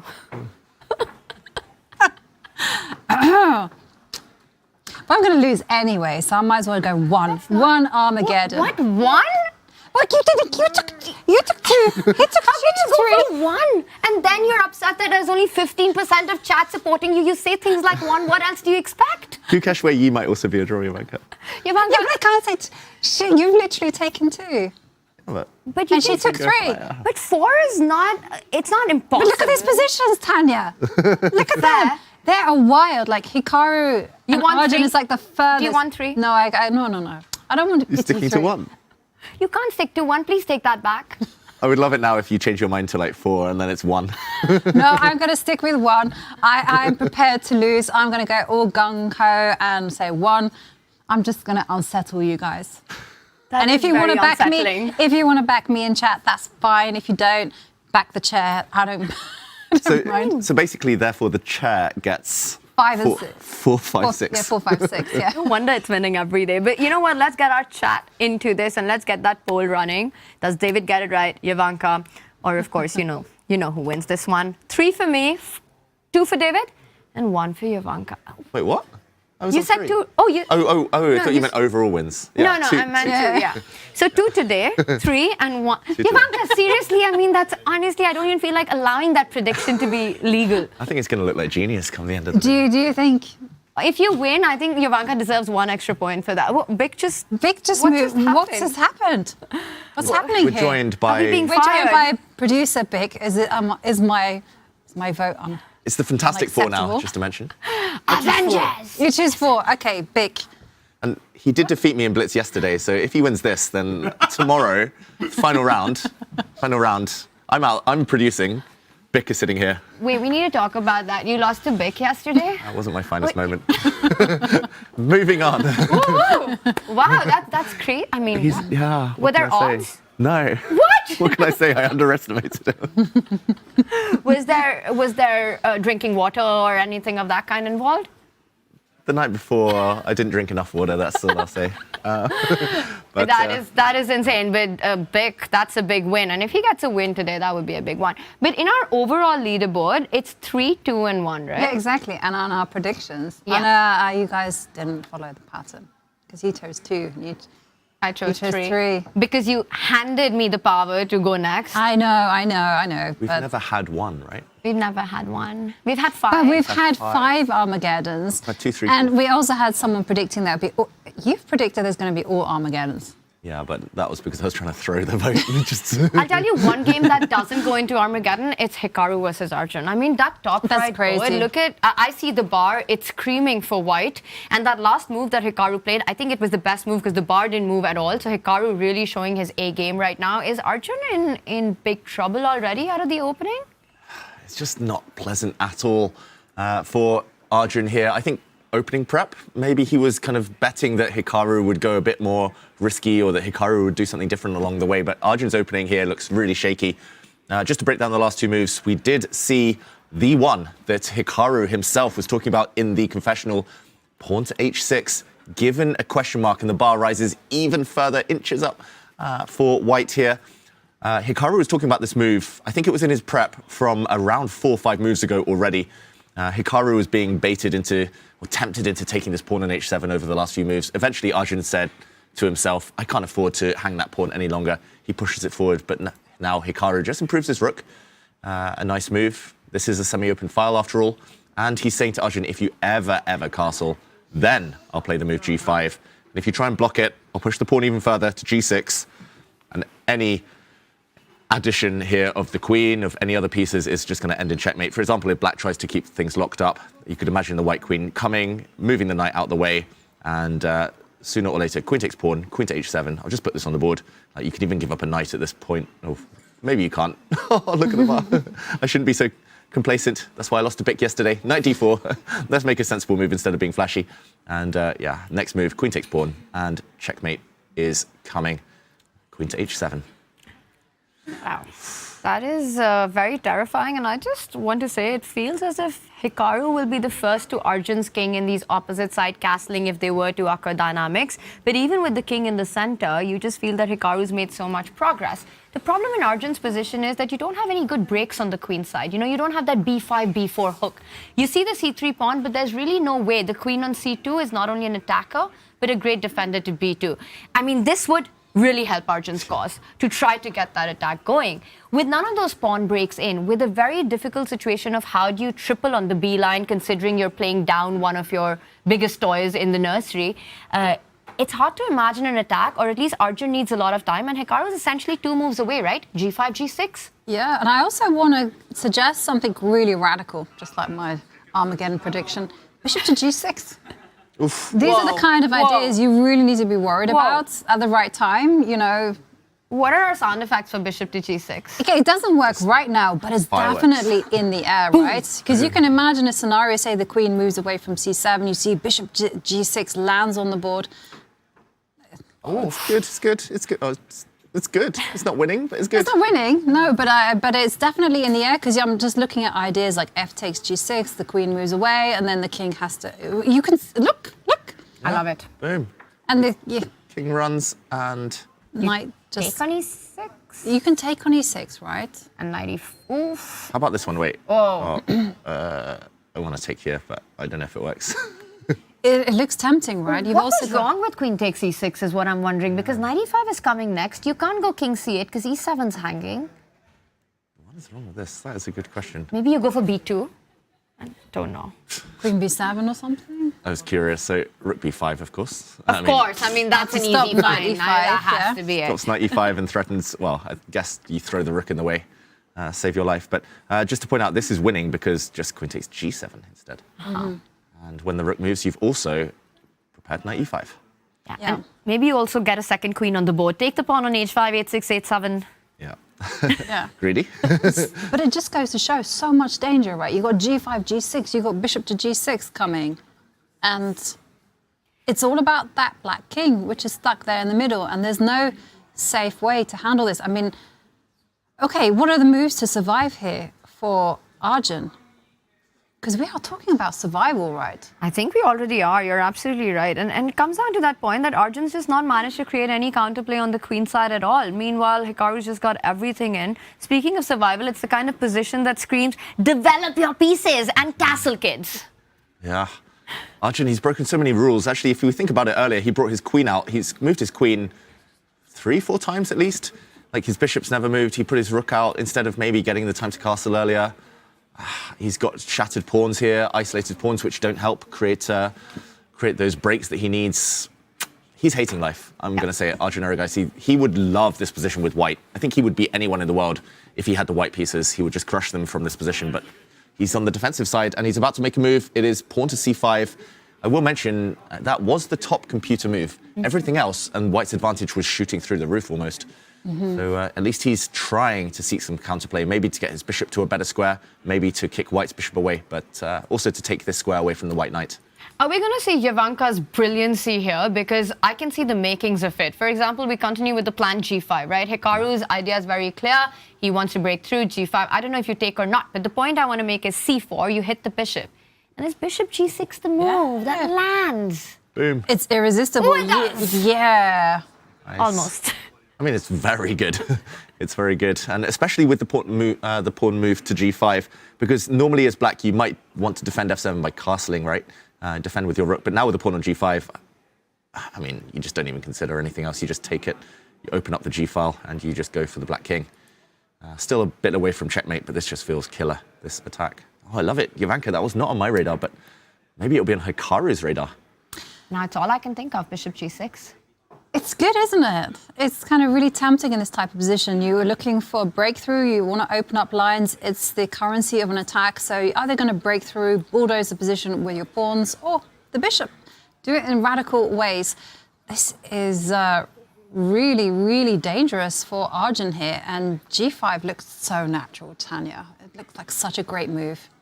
The last 5 moves, he's kind of set that up, right? With h4, g4, bringing the rook on f1. And maybe it is, like you said, on Hikaru's radar, because that rook from f1, bishop g6 becomes that much more stronger because you're eyeing that tender spot on f7. You're looking at sacrifices like bishop takes pawn.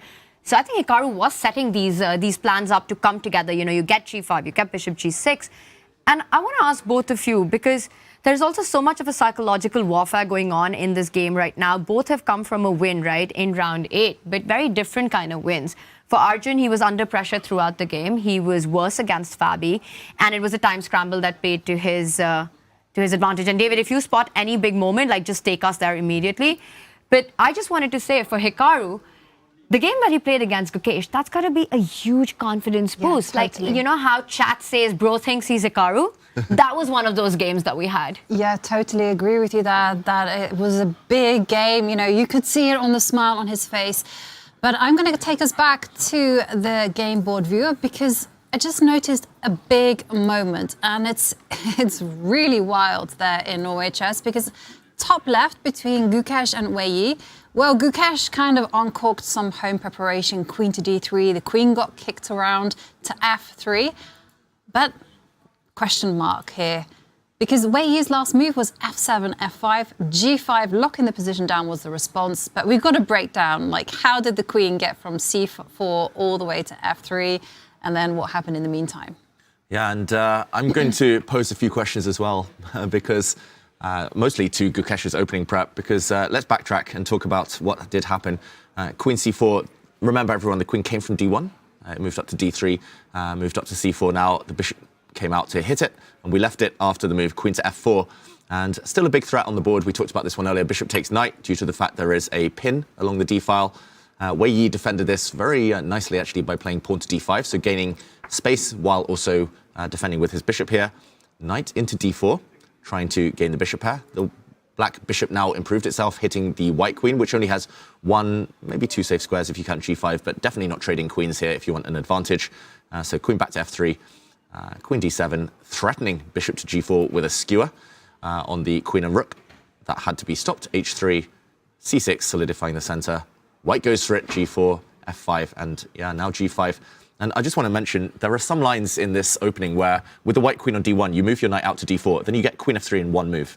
Here, he's gone queen d3, queen c4, queen f4, queen f3. It's taken 4 moves to get there.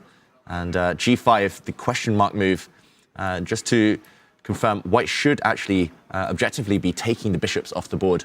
Get rid of the bishop pair and opening up of the position you don't have to worry about anymore because the white bishops will love that.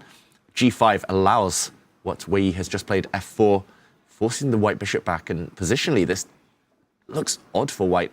Like, this bishop is now caged behind its own lines. I mean, maybe you're still going to get the bishop pair at some point, but it does feel like your queen is just a pure blockader. Queens are the worst blockaders. And my question is, why is he doing this? Why is he provoking Wei Yi forward like this? It's very strange, right? Because you want to have that tension to be able to open lines towards your opponent's king. And here you've just blocked all possibility. You've also created some light square weaknesses. If Gukesh wants to hang on to that knight and bishop, I want to also point out a plan that's always in the air of bishop f7, queen e8, and bishop h5, taking advantage of the squares that have been left behind. And then, Jovanka, this is something that I've learned from you. I think, David, you also mentioned it earlier from both of you, really, that, you go back, I go forward, bishop d2. The knight can jump forward to e4 now, again targeting that bishop. I mean, it just looks like such a healthy position. You're attacking the pawn. Let's say you go rook g1, a natural move to defend it. And now black can fall back with the bishop with the other plan that I was talking about. And it just feels like, where is Gukesh's attack against the black king? And look at Wei Yi's forces at the center of the board. Yeah. Just beautiful harmony with the minors and the majors. Yeah, totally agree there, Tanya. And I just love this move, bishop f7, queen e8. It's not necessarily that intuitive to go back, but once you spot the idea of just pouncing on the queen on f3, just attacking it, it's wonderful. And it's actually makes perfect sense because, as David says, the principles are the queens are the worst blockaders. Why? Because they can get kicked away very easily. Yeah, anything that hits them, they have to run. Yeah. They have to lose even more time. And that has been a theme. We talked about Gukesh's openings this tournament. Most of the bad positions he's had, Gukesh, it's because it's very move by move. It's like very calculation based. So he'll move his queen because it's the best move there and then. But then the next move, he'll also move his queen because it looks like the best move. And I remember against Magnus, his position over the course of like 10 moves, only one move, only one piece kind of improved. Against Fabiano, course of around 10 moves, only one piece improved. It feels like he's playing for specific lines, specific tactics, and that really has helped him in those. I mean, he's been fantastic in the kind of time scrambles because he's seeing these tactics. But the strategy, especially against Hikaru, Fabi, Magnus, there have been moments when it's very questionable, maybe here as well. Absolutely, because just optically and visually, right, like you said, white only has the knight and the queen into play. And there's really nothing else to count for in this position. Your rooks are not connected. It's not like white has a pawn on h5, g5, ready to strike. You're still far away from all of that because you've spent so much time with the queen dance earlier. And again, this is move 16 with the white pieces. Meanwhile, look at all of Wei Yi's forces, everything playing in the center, knight jumping forward, maybe even the rook coming onto that open line that you're pointing out. It feels like Gukesh has made just a few moves, while Wei Yi has made 10 moves in a row and improved every single piece. Mm-hmm. Yeah, I mean, it certainly works as well. Follows the principles because what Wei Yi has done is says, if your opponent works on the wings, you strike out in the center. And that's exactly what he did with f5, f4. I really love your knight to e4 because it completely contains the white queen. And there's just no path of attack, because white is attacking with h4, h5, g6 or h6, but it's literally just a pawn. But nothing scary. Nothing scary at all. And I'm just wondering, Jovanka, if knight e4 does allow Gukesh the bailout of getting rid of the bishop pair, like let's say knight takes bishop becomes a possibility. So is Wei Yi in fact considering to just take that away? Instead of immediately jumping to the center of the board, the most natural move, get that knight to e4, is he thinking that perhaps it's time to just retreat with the bishop and keep knight e4 as a threat? Looks good. I also see another path for the bishop into e4. Ooh, nice. Oof, this looks a bit scary. I actually like bishop f7 a lot. Yeah, it's nice, isn't it? I mean, white really has to do some contorting here because I'm thinking h4 to get ready to meet queen e8 with bishop h3. And you fight. Can you go h5 as well? Yeah, h5 as well, I was thinking. Looks good.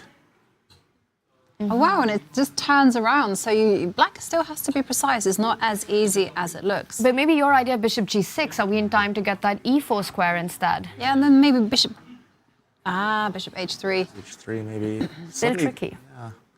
I think this is the downside to like vacating this diagonal so soon. The bishop comes out to h3. Although I wonder why black is doing so well here. I'm being naughty today. I'm checking Mr. Engine a bit. The h4.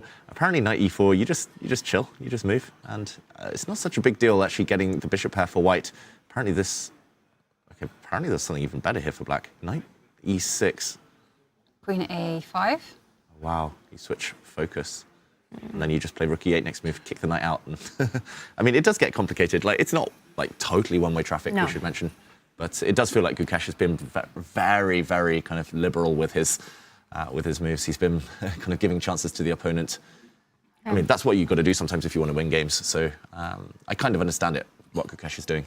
I'm still so surprised at the amount of times in Norway Chess, Gukesh has just come in a worse position right out of the opening.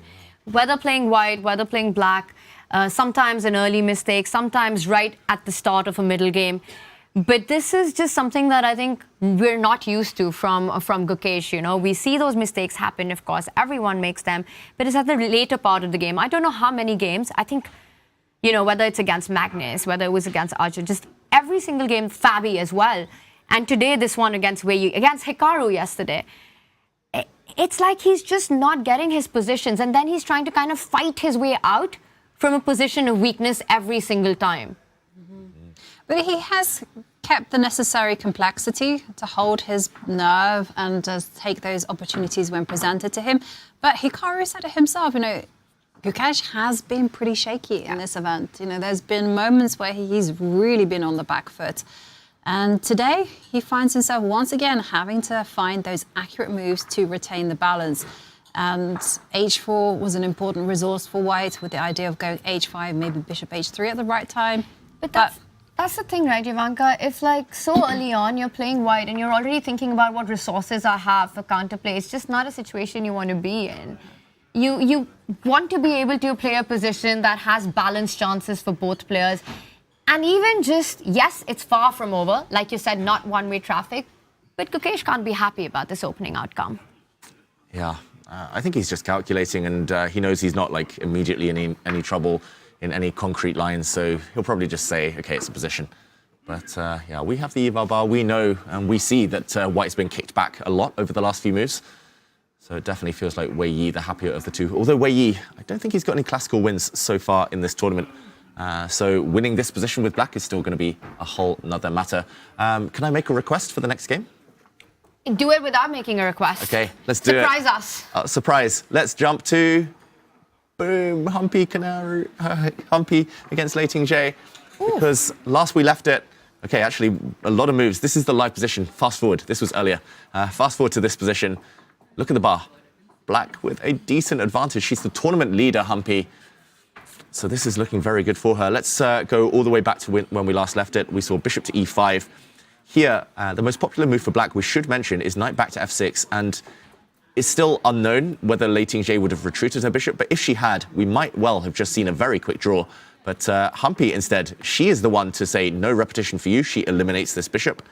And I'm a bit surprised now that the pawn took on e5. I would have thought the knight would capture, gaining a bit of time as well against the black knight on the edge of the board. But nope, pawn takes, black queen moves, queen to a4, stopping black from castling queenside. The a pawn would be hanging if black decides to go long. So bishop to d7. Instead, we saw something very similar played by Anna Muzychuk. The bar hates this move, I've got to say, but the position is still very tense. Pawn to h3, maybe preparing to boot the knight away. The knight moves. Now e4, given a big question mark. And Humpy, the reason I wanted to take us here, not just because she's got an advantage, is because she played a brilliant move. Pawn to d4. Blue arrow shows it's by far the best. Essentially giving up a pawn, at least for now, but closing down the white position, especially these minor pieces. If she had taken this pawn, everyone at home might be wondering, why not take a pawn? Keep the material balance. But suddenly the white knight gets in the game. Big checks in the air, and this would have been fantastic for Leiting J. But d4, closing things down. The white queen has to move again. Knight takes pawn, allows a capture of the white pawn, level material. Black with the bishop pair. So queen takes pawn, knight to e6. Blue arrow marks it. Humpy plays it. And the queen moves. So here we are, black with the advantage, but she still needs to prove it. Yeah, she still needs to prove it. She also has to decide where to put the pieces because, you know, this pawn on e5, it would annoy me as a pawn grabber that it still exists on the board. Like, are you going to go bishop to g7? Are you simply going to castle queenside? What direction to take? This has been really... Sorry, go on, Tanya. No, I agree. You could mix it up, start with one or the other, but I do like the idea of going long castle with the king at some point. I mean, to your point, you know, sacrificing that central pawn, key move, and then immediately making sure that Tingzhe doesn't have the opportunity to sacrifice it back with the move e6 and planting your knight there. Very precisely played, because e6 would actually free up white's position. For Humpy, being down a pawn and having those e5, e4 works in her favor. It's sort of the pawns that she wants on the board and not off the board. The bishop pair, super important. The bishop on d3 stuck. The knight doesn't have an e4 square because there's an e4 pawn. The knight on f3 doesn't have an e5 square because there's an e5 pawn. Down a pawn, the bar gives Humpy quite a bit of an opening advantage. To me, it's a bit of a surprise because it looks pleasant. But is it that much obvious why it's so better for her? Yes, the bishop pair, but what more, David? Yeah, I'm not sure whether it's anything concrete. Just to mention, there are tactics in the air, like b5 is possible, kicking the white queen back, and then you jump in with the knight. Sorry, coughing. Sorry, everyone at home with earphones especially. But I think it's essentially, it's similar to what Arjun Erigaisi faced a bit earlier in his game. If you castle on the king side with white, then the black pawns are ready to storm that flank, storm that side of the board, and you might just get attacked. If you castle to the other side, you might get attacked by the black pawns on this flank as well. So it feels like you're just caught in no man's land. The white king is flexible, hasn't committed yet, but no matter where you go, you'll be facing an onslaught to pawn storm. And there's a limit to what kind of waiting moves you make. Because say you have bishop to g7 on the board, what is the next move for white? Like if you castle queenside, then David's idea of b5 and, you know, potentially harassing the king on that side of the board is relevant. And there you can see the evaluation bar is saying, yay. It is all systems go there for black. And if you castle kingside, well, that's not really attractive either because suddenly h5, g4 appears and there's a ready-made attack down the h line. So I'm struggling to come up with a really good waiting move if black were to go bishop to g7. Not with the idea necessarily of going bishop takes e5, but actually just to say, your turn, white, what are you going to do? I love it. I think that might be the reason castling queenside for Humpy is attractive. It's probably just a good move, but it might be better to wait because if white does the same, then it's very much harder to start pushing your pawns, although still very possible to push your pawns. Yeah, maybe keeping options open, bishop g7 would be the best practical try. By the way, guys, we have lost the faith of chat. What happened? No. The empty chair has beaten all of us. What? How can we need to get this up. Okay. This is just embarrassing. Yeah. What does that say We're about us? We're going to prove chat wrong. Us versus chat. It's the end game. It's the end game. Okay, I got 12%. I'm not surprised by that because I had a very gutsy prediction. No, I predicted just one Armageddon. David predicted 2 Armageddons. He gets 28% of the vote. Tanya, 23%. This dude over here, 37%. So you can't even see the invisible man. The invisible man who predicted 4, by the way. Vic did come in and said that on behalf of the chair, chair predicts 4. And there we have our 4th commentator, the invisible one, right there with 37% of the vote. Bye, Ivanka. Okay, bring you back. Yeah, okay. Empty chair. Oh, empty chair is the winner. Well, I mean, we'll all be out of jobs. Not only is AI taking over the world, empty chairs are taking over the world. I think I got this. I'm getting the 3 Armageddons and then chat can eat their own poll. But what happens if the chair is right? What do we do? Oh my God. We have to come up with a scenario. Why? If the chair is right, what? I mean, honestly, Ivanka, you could have just said 4. And then the chair would not have been right. Now it's an actual possibility that the chair would be right. Chat is not going to be right. Are you blaming me? Are you blaming me for this existence of the chair? This problem that we find ourselves in, you know? Okay, I take the blame. I'm sorry. I was reckless. I did not think of the long-term possibilities. I'm sorry for introducing the chair into the equation. I'm almost hoping we get one now. That would be epic. It would be. Unlikely. But epic. Would be epic, yeah. Okay, so where to jump next? We see the rainbow-coloured smorgasbord of positions here. And still very tense on most boards. The only real kind of eval bar swings are Gukesh being in a little bit of trouble, potentially, and Hikaru with a fantastic, beautiful position, and Humpy, as we talked about, with the advantage with black. Yeah, after that very strategic pawn sacrifice, right? Usually you give up pawns in the opening to get the tactics going, but Humpy for those positional gains. Very classy stuff going on there. Arjun, the world champion, to me, looks like could be in trouble. I mean, I look at that F-pawn that Anna Muzychuk has just rolled up the board. And yes, still too early to call, but optically looks good. That's the bottom left board. Meanwhile, on our bottom right board, Sara Khadim playing with her knights, eyeing those dark squares. Also a very complex position. Not a single trade has happened there. Where should we jump to next, Jovanka? Some rich picks. It's definitely some rich picks, but I think that Zhu Wenjun against Anna Muzychuk is so important for the standings. Both of the players tied in second place, so we do have to head there. And especially because there's been a change in the position, because we thought White was doing very well. It looked very, very comfortable, and now we have a complete change. Yeah, and interesting mind games afoot here. We should drag it all the way back to when we last left this, because we had a bit of a bluff maybe by one player and a big decision by the other. We last left it with the black bishop having just dropped back. I'm going to put that on the board actually, because this was the position just before we jumped in earlier. The black bishop now dropped back to d7, protecting the knight, also x-raying the white queen. The white knight now retreated to e3, trying to get into d5. And here, Anna Muzychuk said, bishop to e6. Would you like to repeat? Will you bring your knight back to c4?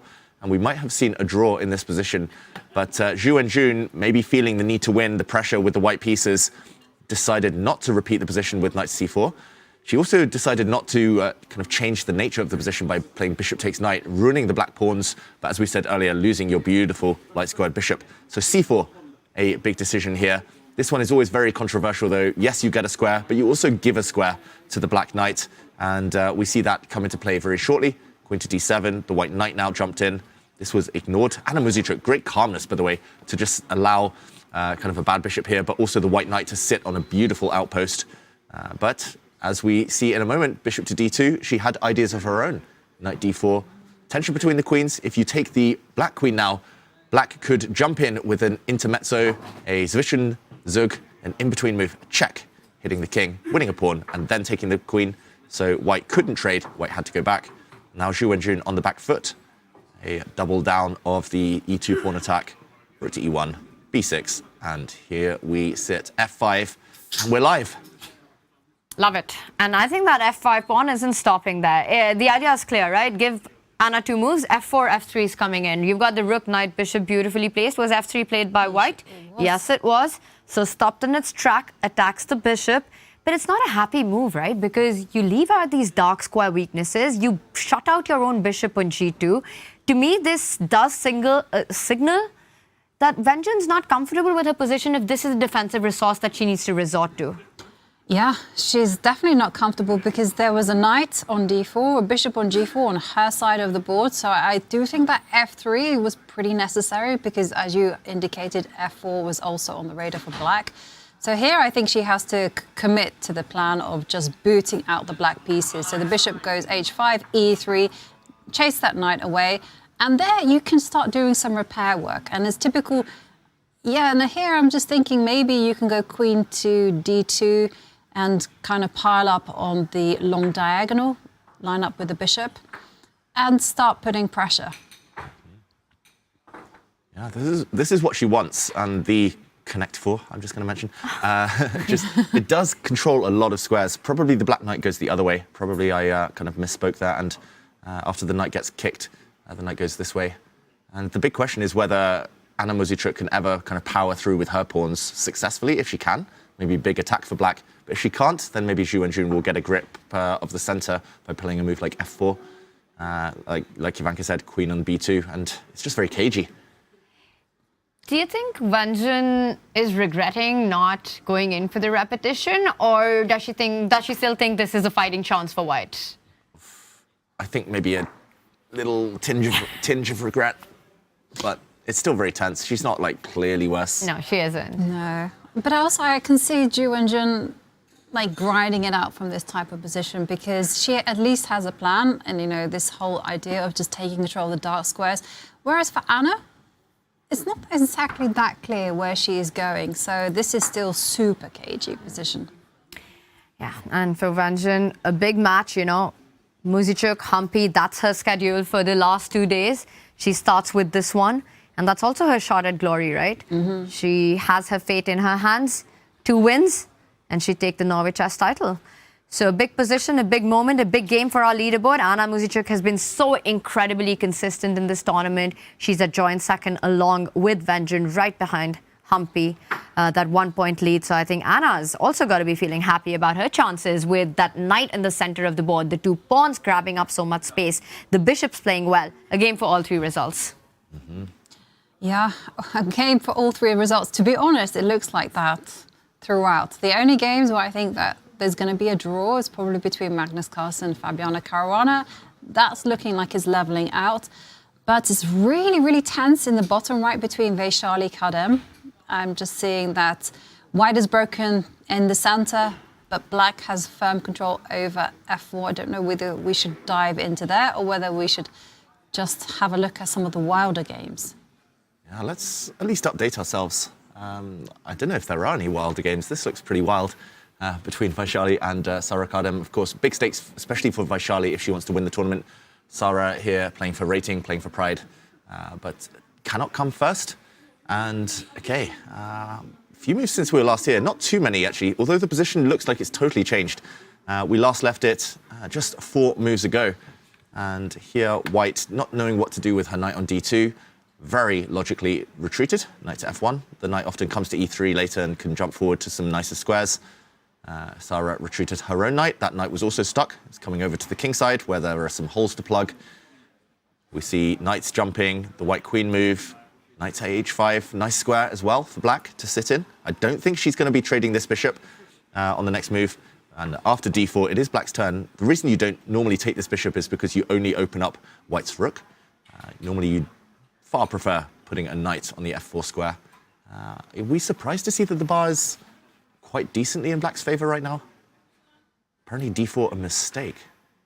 I mean, to me, it honestly looked like the most natural move that you want to get going in this position. It's such a thematic idea. You want to get some activity for that bishop on g3. You want to at least try to force Black's hand into taking a decision. Do you take on g3? Do you plant your knight on f4, allowing some trades? It surprises me that the engine doesn't like the move d4. From a human perspective, I think that's a completely different evaluation. Is it g4? Does that win a pawn? g4. I always do this when I play the hippopotamus defense with Black. Often you kind of put a knight on g6, then you play the move g4, and you stop the white knight coming to h4, and often you actually trap this piece. But here, I guess the knight moves. But then that's a pawn sacrifice. Mm-hmm. What happens? Pawn takes pawn, pawn takes pawn, bishop takes pawn. Oh, Bar hates that one. What is it? Can you go queen c6, queen d5 ideas I'm looking at? Whoops. Ooh, and there's a triple attack even. Yeah. There's not only the knight on h5, the mate on f7, but the bishop on d4. Oops. Did not see that coming. But maybe you go queen d7. Yeah, just to show the checkmate. Yeah, let's do it because we love showing the checkmate. There we go. King What's trapped. the name? Huh? The name of this one? Yeah. It's not Kiss of That. Scholar's Mate? Oh, yeah. A few moves too late, but it's in. It's only 16 moves later than normal. The 4-move checkmate. Yeah, I agree, queen d7, Tanya. And the big question for me is, like, after g4, I was saying don't take this bishop, but maybe we take this bishop because the knight was hanging in some lines. Maybe we take this piece and then we go for the pawn. And now this idea of queen to c6 check, Tanya's idea of blocking with the queen, stopping the... Oh, wow, Bar hates it. What? Bishop f7, queen d5? Wow, bishop f7, check. Double attack. Very nice. King takes. Learning from the best. Ooh, all the double attacks. And at the very end, White has restored the material balance and the black king is weak. So after queen d5 check, Oh no, sorry, not even queen d5 check. Queen c6 check. This is like the key line, because if Sarah can calculate this, and we've already messed up a few times, so it's complicated, but Can you she'll just be a go pawn up. bishop d7 and then queen f6?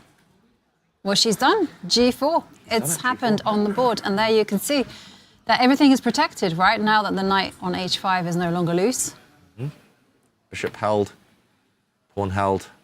Computer gives a big advantage for black. So she's played g4, and we might be headed in this direction. Vachier might have miscalculated here. And this is a very Vachier type of line and idea to go for. You know, she sees these complications, these tactics, these skirmishes, and she wants to fight. But Sarah has to show nerves of steel here and just call the bluff. She needs to sit down and calculate this sort of very precisely, find the defense, and then be brave enough and gutsy enough, because you're either up a pawn or you lose on the spot. Exactly. And Practically not the easiest decision. not easy. I definitely feel it's going to be one or the other. It's going to be very, very good for black, or it's going to be very, very bad. But we'll see if that normally promises fun. I'm pretty sure this won't be an Armageddon somehow. Well, it's certainly looking wild, so we're expecting to see a decisive result. But will it happen? Well, we don't know. We are going to go on a break, but don't forget that on Fridays, something special happens, because don't miss this week's Community Freestyle Friday. Every Friday, this event is open to everyone to compete in a Chess 960 style arena and win Diamond membership on chess.com. Starting at 1:30 p.m. Eastern Time, try your hand at the unpredictable variant that has the chess world talking. Use !CommunityFF in chat or visit go.chess.com/communityff for more information. And on that note, it's looking pretty freestyle right now. We are going to go on a quick break, and when we return, we are going to dive into all of the action. So don't go anywhere.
We are back and it's so close at the top. Game 9 here at Norway Chess. And we're going to dive straight into this game between Hikaru Nakamura and Arjun Erigaisi. Position was wild, but we just saw a potential repetition with Hikaru playing rook to d1. Now we've got to ask Tanya, David, break it down for us. What's happening? Well, I just want to backtrack and show why this is a potential repetition right here, right now. If Arjun was to slide the rook on d6, that's when we get it. Hikaru essentially offering a draw in this moment. David, let's do an action replay and see how we got here, because last time we touched in with this, it felt like Hikaru was in the driver's seat. Yeah, and we're yet to see whether the players or who of the players wants to win this one. But h6 was played, rook hf1. We talked about this position, c5 now. And Hikaru with a mysterious move. We were talking about how strong this bishop was on this diagonal. The idea of bishop to g6 in the air as well. Hikaru moved his bishop the other direction, pinning down the black bishop where it stands. If bishop c6, we would see some sacrifices and the white queen coming in. Ideas we discussed earlier before the break.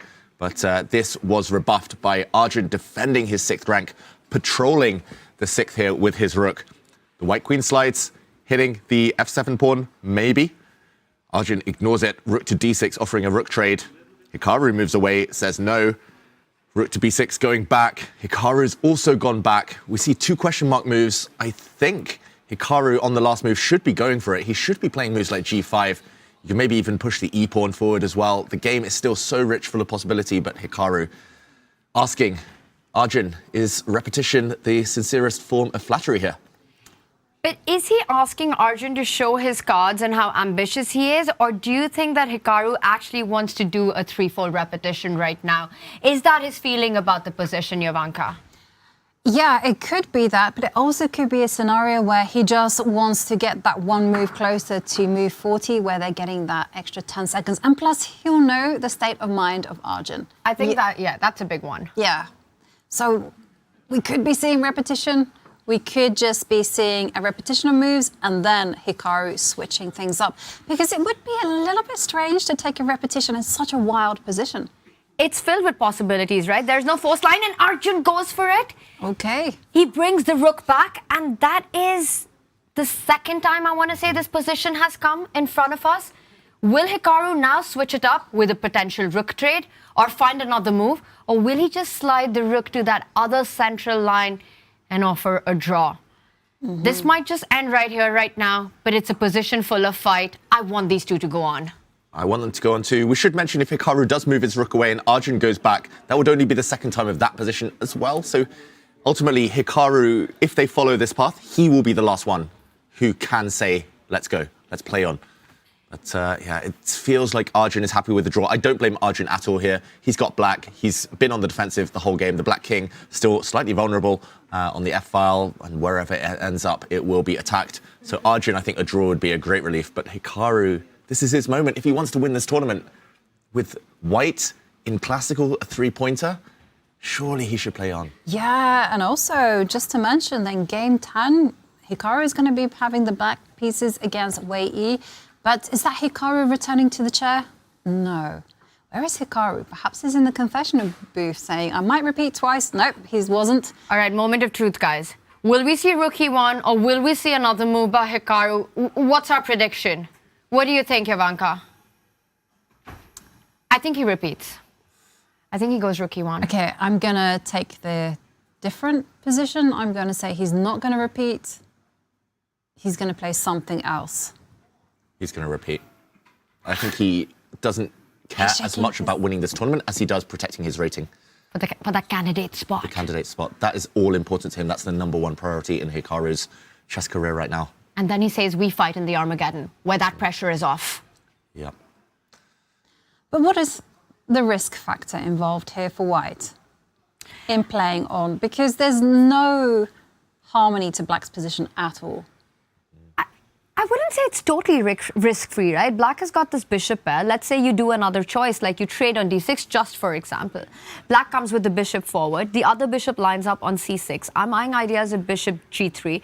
I'm one move away from getting shock castle, rook b8. White, yes, I see g5, but you can't say that this is a position for 2 results. If all the rooks and queens come off, black is just better. Like 2 bishops will most likely do quite well against the white bishop and knight. So you need to keep queens and ideally as many rooks on the board as possible for Hikaru, but he's shaking his head. Yeah, that's a sign. I felt that. That shake of his head. It convinced me as well. You felt it? I felt it. This was such good opening prep, though, by Hikaru. He's such a promising position. He's still up by 13 minutes on the clock, and you're white. Oh, surely you go for it. But the options for Hikaru would be, retreating the knight, threatening queen takes f7. Still, Arjun has that problem with his king, what to do about it. But we've got to study Hikaru's body language. Yeah, the more he shakes his head, the more I feel, yes, he realizes there's fight. And maybe somewhere he also knows that his position is slightly more promising than black's position. But then again, it's that risk factor, right?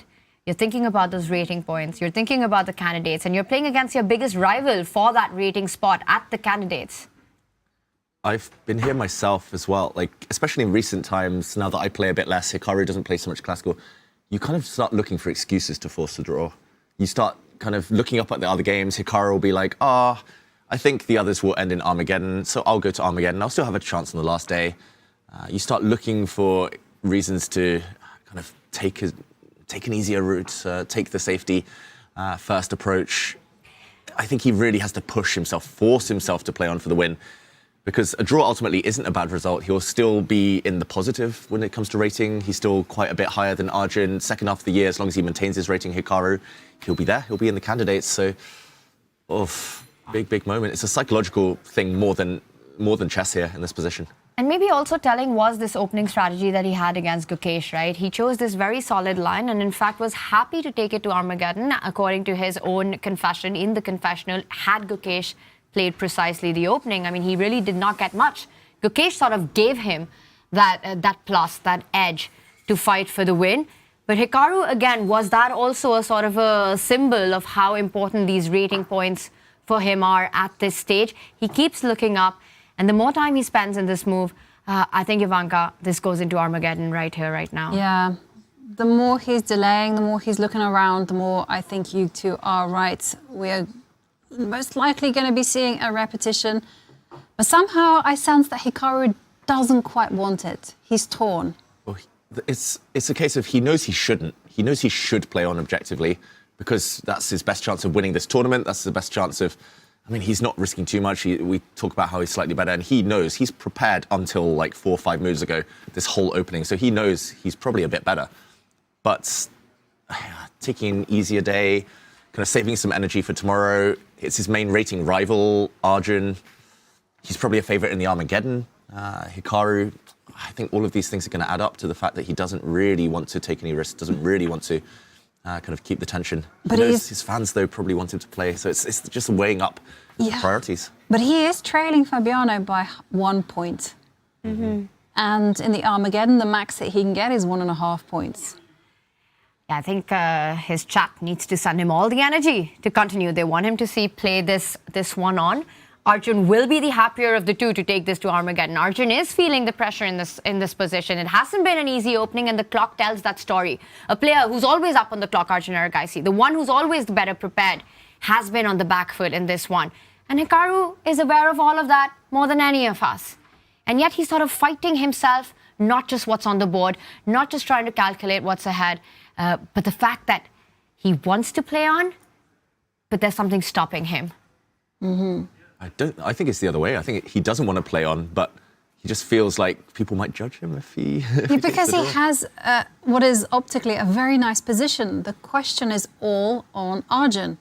He can simply retreat the knight, block this rook exchange, threaten queen takes f7, and I agree with you, David, it does look like he's finding all the reasons why he should accept the draw, even though he, because you do that, right?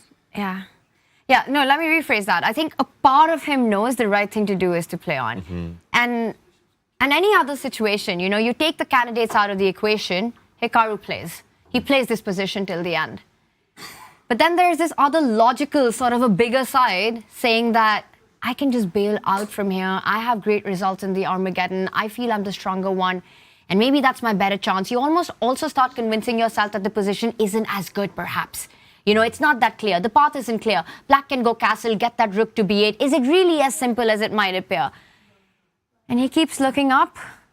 He's looking at the Magnus Carlsen against Fabiano game. If that one ends in a draw in classical, then Hikaru still has a chance going into the final day.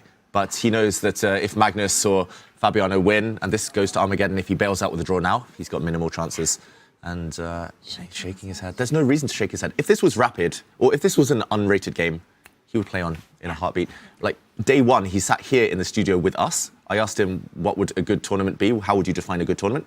He said, not losing any classical rating points. He didn't say winning the tournament. I think that's his number one priority. Yeah, but you do see Hikaru there grappling with himself.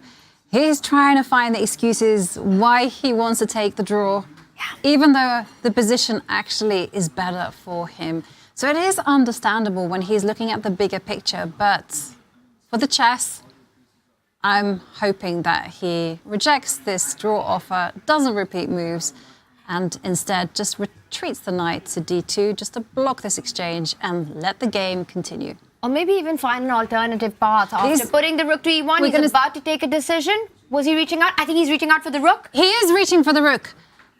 And that is a repetition, but only for the second time. I think Arjun will come back to the board. He will blitz out the move rook to b6. He will not give Hikaru time to second guess his decisions. He'll put the pressure on the clock there. And then it will be the big moment. I think Jovanka, there, Hikaru still has the possibility to change the dynamics. He can choose a different move. Yeah, it's all in Hikaru's hands. He is certainly controlling the nature of the game. It's up to him whether the position is repeated 3 times. And there we're looking at the empty chairs. It started off with a bang, very sharp. But in the end, we will see. And this game is incredibly important to the standings. It is between Magnus Carlsen, Fabiano Caruana. Let's have a look at their game, because that seems to be impacting Hikaru's decision. And if Hikaru sees what has just been happening between Magnus and Fabi here, he might be more tempted to play on, because just the last few moves alone have gone potentially in Magnus's favour, although still Fabiano rock solid here. He's sacrificed a pawn. Magnus, we saw the blue arrow, that shows the computer's best move by a distance. It was the only real move, the most logical move to trade a set of knights. But we have to go back and retrace our steps, because we last left it quite a while ago with white playing the move b4, trying to open up the a file. Fabi with black, I think happy here to trade pieces. We have to go. We have to catch the handshake. There is a repetition happening between Hikaru and Arjun. Hikaru is so much better. Why would he take the draw? Bro needs to remember he's Hikaru. And we see a 3-4 repetition. The players are checking their score sheet. Arjun saying that he's going to play this move for the 3rd time, slide the rook over. That is the correct procedure. It's already been 3 times, interestingly. Hikaru didn't claim himself, but here we go. But he's ready. He signs it off. He doesn't complain. Hikaru is ready to take this to Armageddon. Arjun relieved.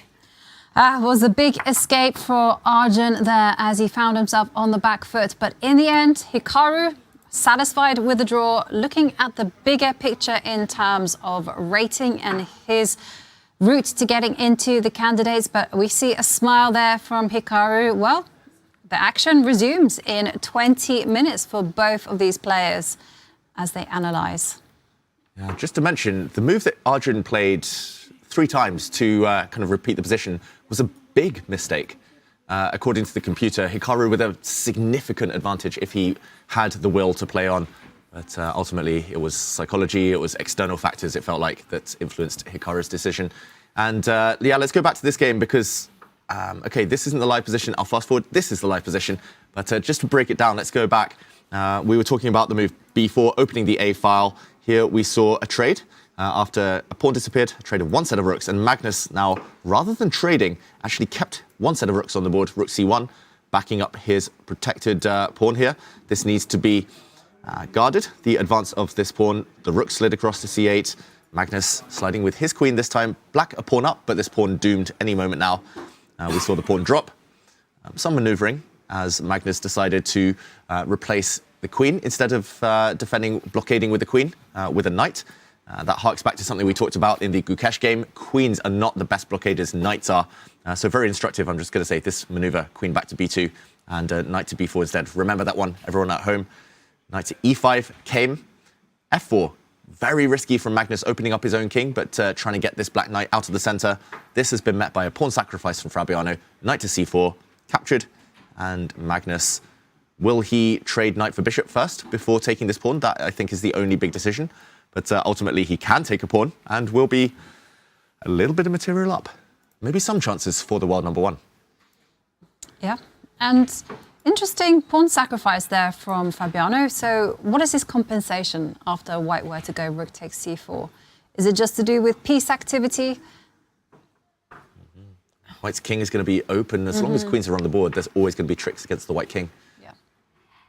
The one difference that you want to calculate here is that if you immediately pick up that pawn, black could have the option to go multiple pins, right? You've got the option to go queen b7, pinning the knight on b4 via the file, or you could slide up your rook to a4, pinning it laterally as well. You could do that on the next move as well. So you have to be really careful. e4 slightly weak, c5 slightly weak, and the activity against the white king on the a line. Another plan, queen a7, rook a1 check, knight g4 check, and you can see the ideas of proper initiative against the white king. I would feel a lot safer getting that knight and bishop off the board before grabbing on c4.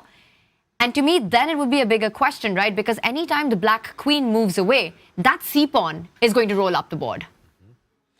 Going to walk forward. And Magnus does indeed trade off that bishop. Didn't want to get pinned, so good spot from Tanya there. I think good practical try as well. Just far less risky. You don't need to risk much for Magnus. And okay, this is going to be a fascinating end to the tournament. Especially if this becomes a draw, Magnus might need to win the Armageddon, and then they'll be tied going into the last day. I think Fabi would be very relieved to take this into Armageddon against Magnus with the white pieces, you know, just given everything that...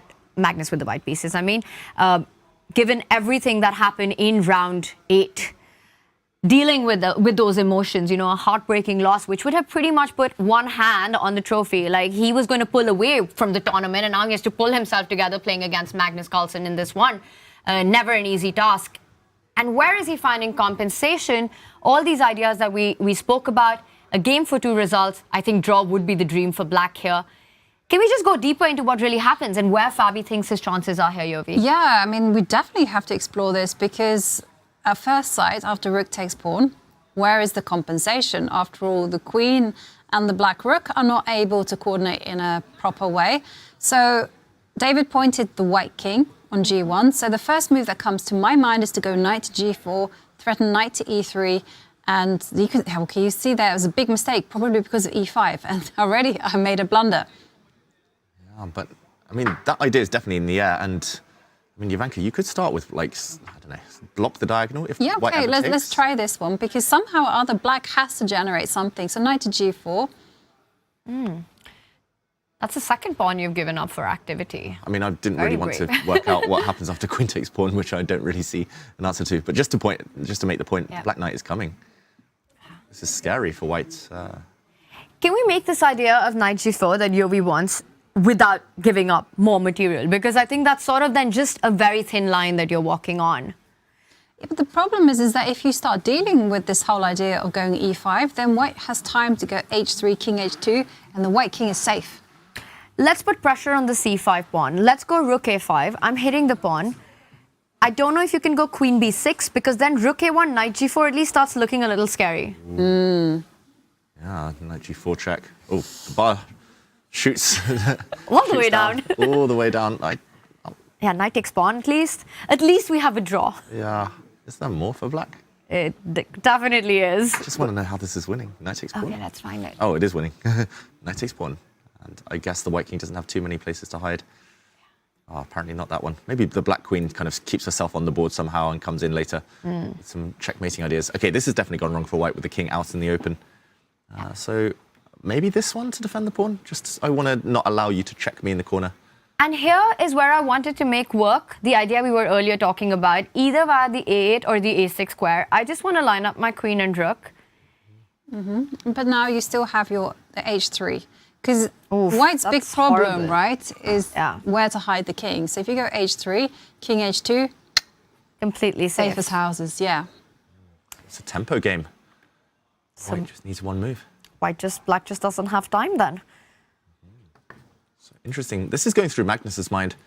I don't think we'll see anything other than rook takes pawn. Maybe we could see the white queen come to the center, just try and control things, and similar to what we were discussing, the lines you were talking about there, Tanya. But Magnus just covering all bases, double checking. David, I've got one more try on that.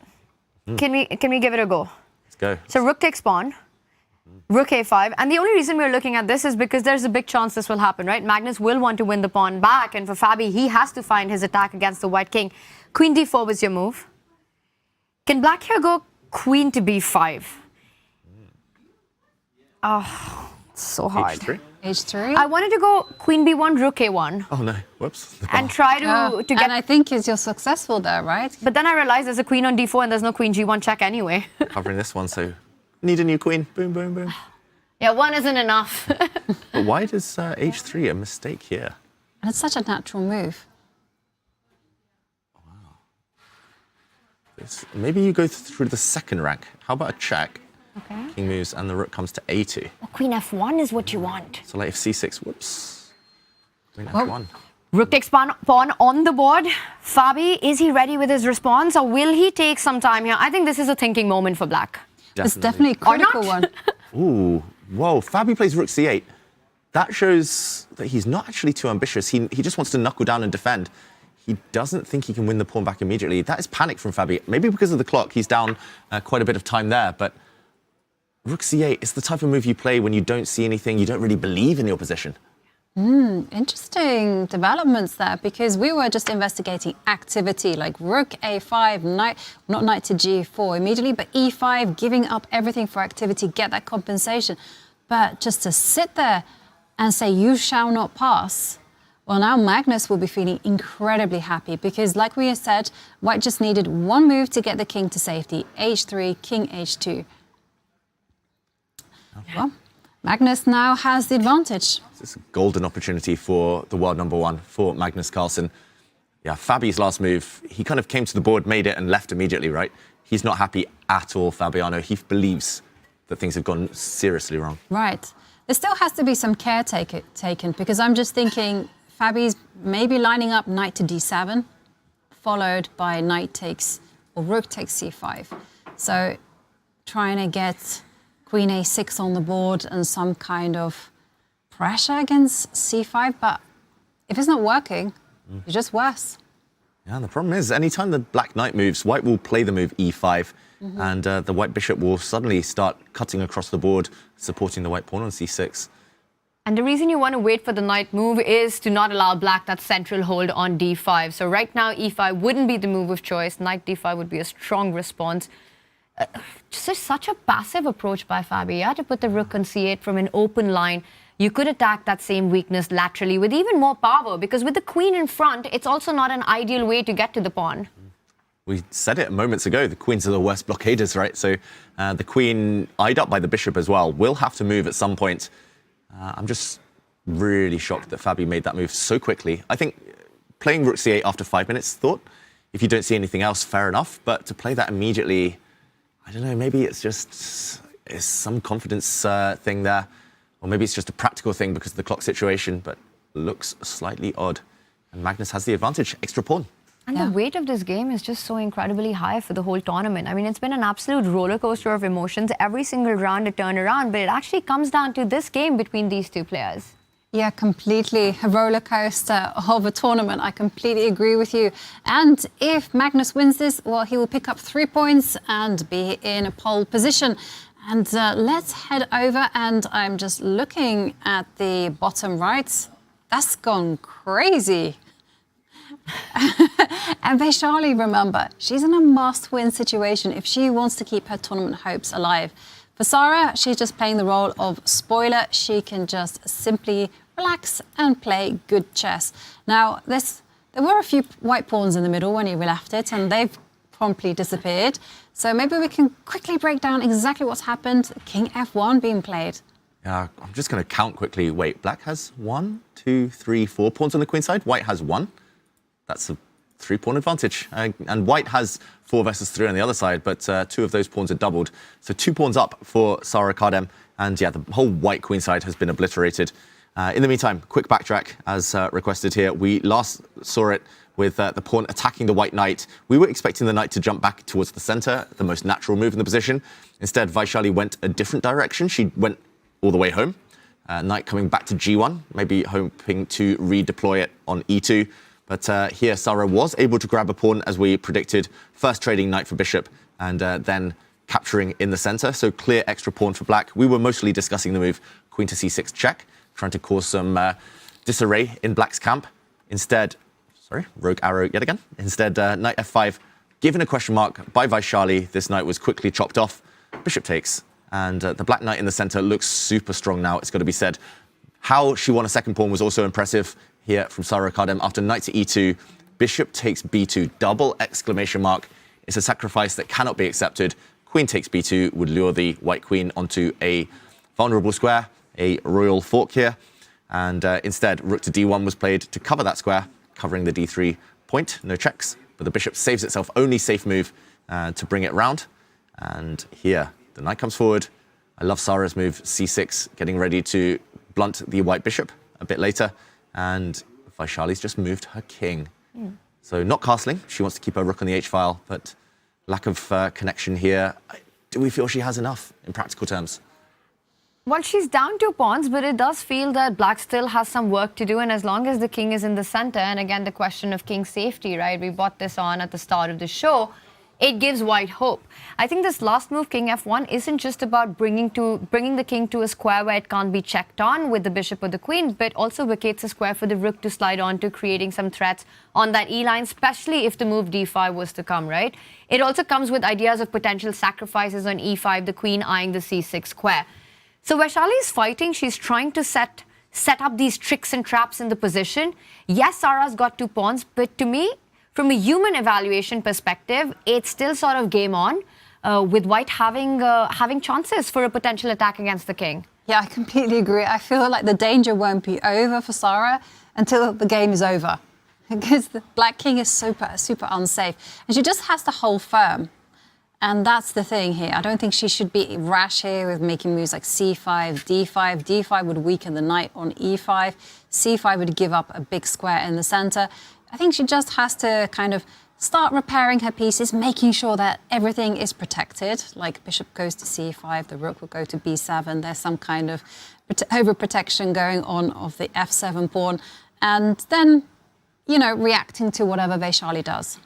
Whatever I know of Vachier-Lagrave, having spent quite a bit of time with her, in her mind, how she evaluates this position is as just a really interesting position.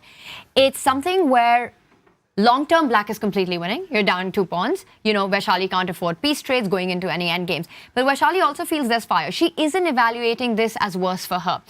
Again, this is just my reading, having spent some time with her, where she feels she needs to just be very energetic with her play. She needs to keep putting pressure, keep putting threats on her opponent. So king f1 does seem like a little cagey move, but I think it is sort of the start and the setup of those threats, especially considering that she didn't castle. She kept her rook on h1, tying down the black rook on h8 as well, eyeing that h6 pawn. So I would say that Vachier-Lagrave was, but still practical chances for white. Yeah, it really reminds me of her Armageddon win against Anna Muzychuk when she was like 2 pawns down for most of the game, didn't really have that much counterplay, but the opponent's king was always weak. And eventually she actually delivered checkmate. So yeah, this one is going to be one to watch. I have a feeling it's going to come down to the time scramble and something's going to happen. Whether Sara converts her 2-pawn advantage or whether the white king and the safety there versus the black king ends up being the decisive factor, who knows? Look at the top center board. I mean, that's going to be fun, and we'll keep an eye on how Vachier-Lagrave creates her chances or do the 2 extra pawns for Sara, get the job done. But Magnus with a very direct move there. We left it last slightly critical of Fabi's choice of placing the rook on a slightly passive square. The only move by Fabi, queen to a6. What's happening here? And can we just backtrack, David? Let's do an action replay as well. Yeah, just 2 moves and how things change. We were last here after Fabiano played the move rook to c8, questionable. He had much more active kind of choices, ventures with that rook. Magnus said, okay, you took a passive decision. I'm going to go super active. Rather than playing h3 and king h2 there, which I think Yeah, he would have done in a blitz game without any doubt. Magnus has calculated something. He's played e5, forcing move, hitting the queen, hitting the knight. The knight had to block, and now f5, undermining the e6 pawn. Pawn takes pawn, we should mention, will lose pretty much on the spot to something like queen to d4. Yes, black can defend, but this knight is pinned forever, and I don't think you can move a piece for the rest of this game as black. So taking this pawn looks wrong. But queen to a6 was the blue arrow move. That shows the computer thinks it's far and away the best. Is he going to switch angles soon, Magnus? Is he going to put a pawn on f6 and go for checkmate against the black king? Also, is Fabi, he's calculating right now, but queen a6, is Magnus's plan just to go bishop takes knight and just remove the possibility of a knight coming back to e3? And then just to retreat Yeah, the rook. just retreat the rook, and I'm thinking queen to d4, cement your extra one pawn. Yeah. Okay, he moves, queen a6, finds it. Okay, we're now going to see what Magnus has up his sleeve. It was a very forcing move, f5. All these lines that you were discussing, right? You'll be taking on d5 or the rook slides over. I will highlight a counter resource that Fabi set up with this last move. That queen on a6 could land potentially on a d3 square, which would be very strong given how weak White's king has become.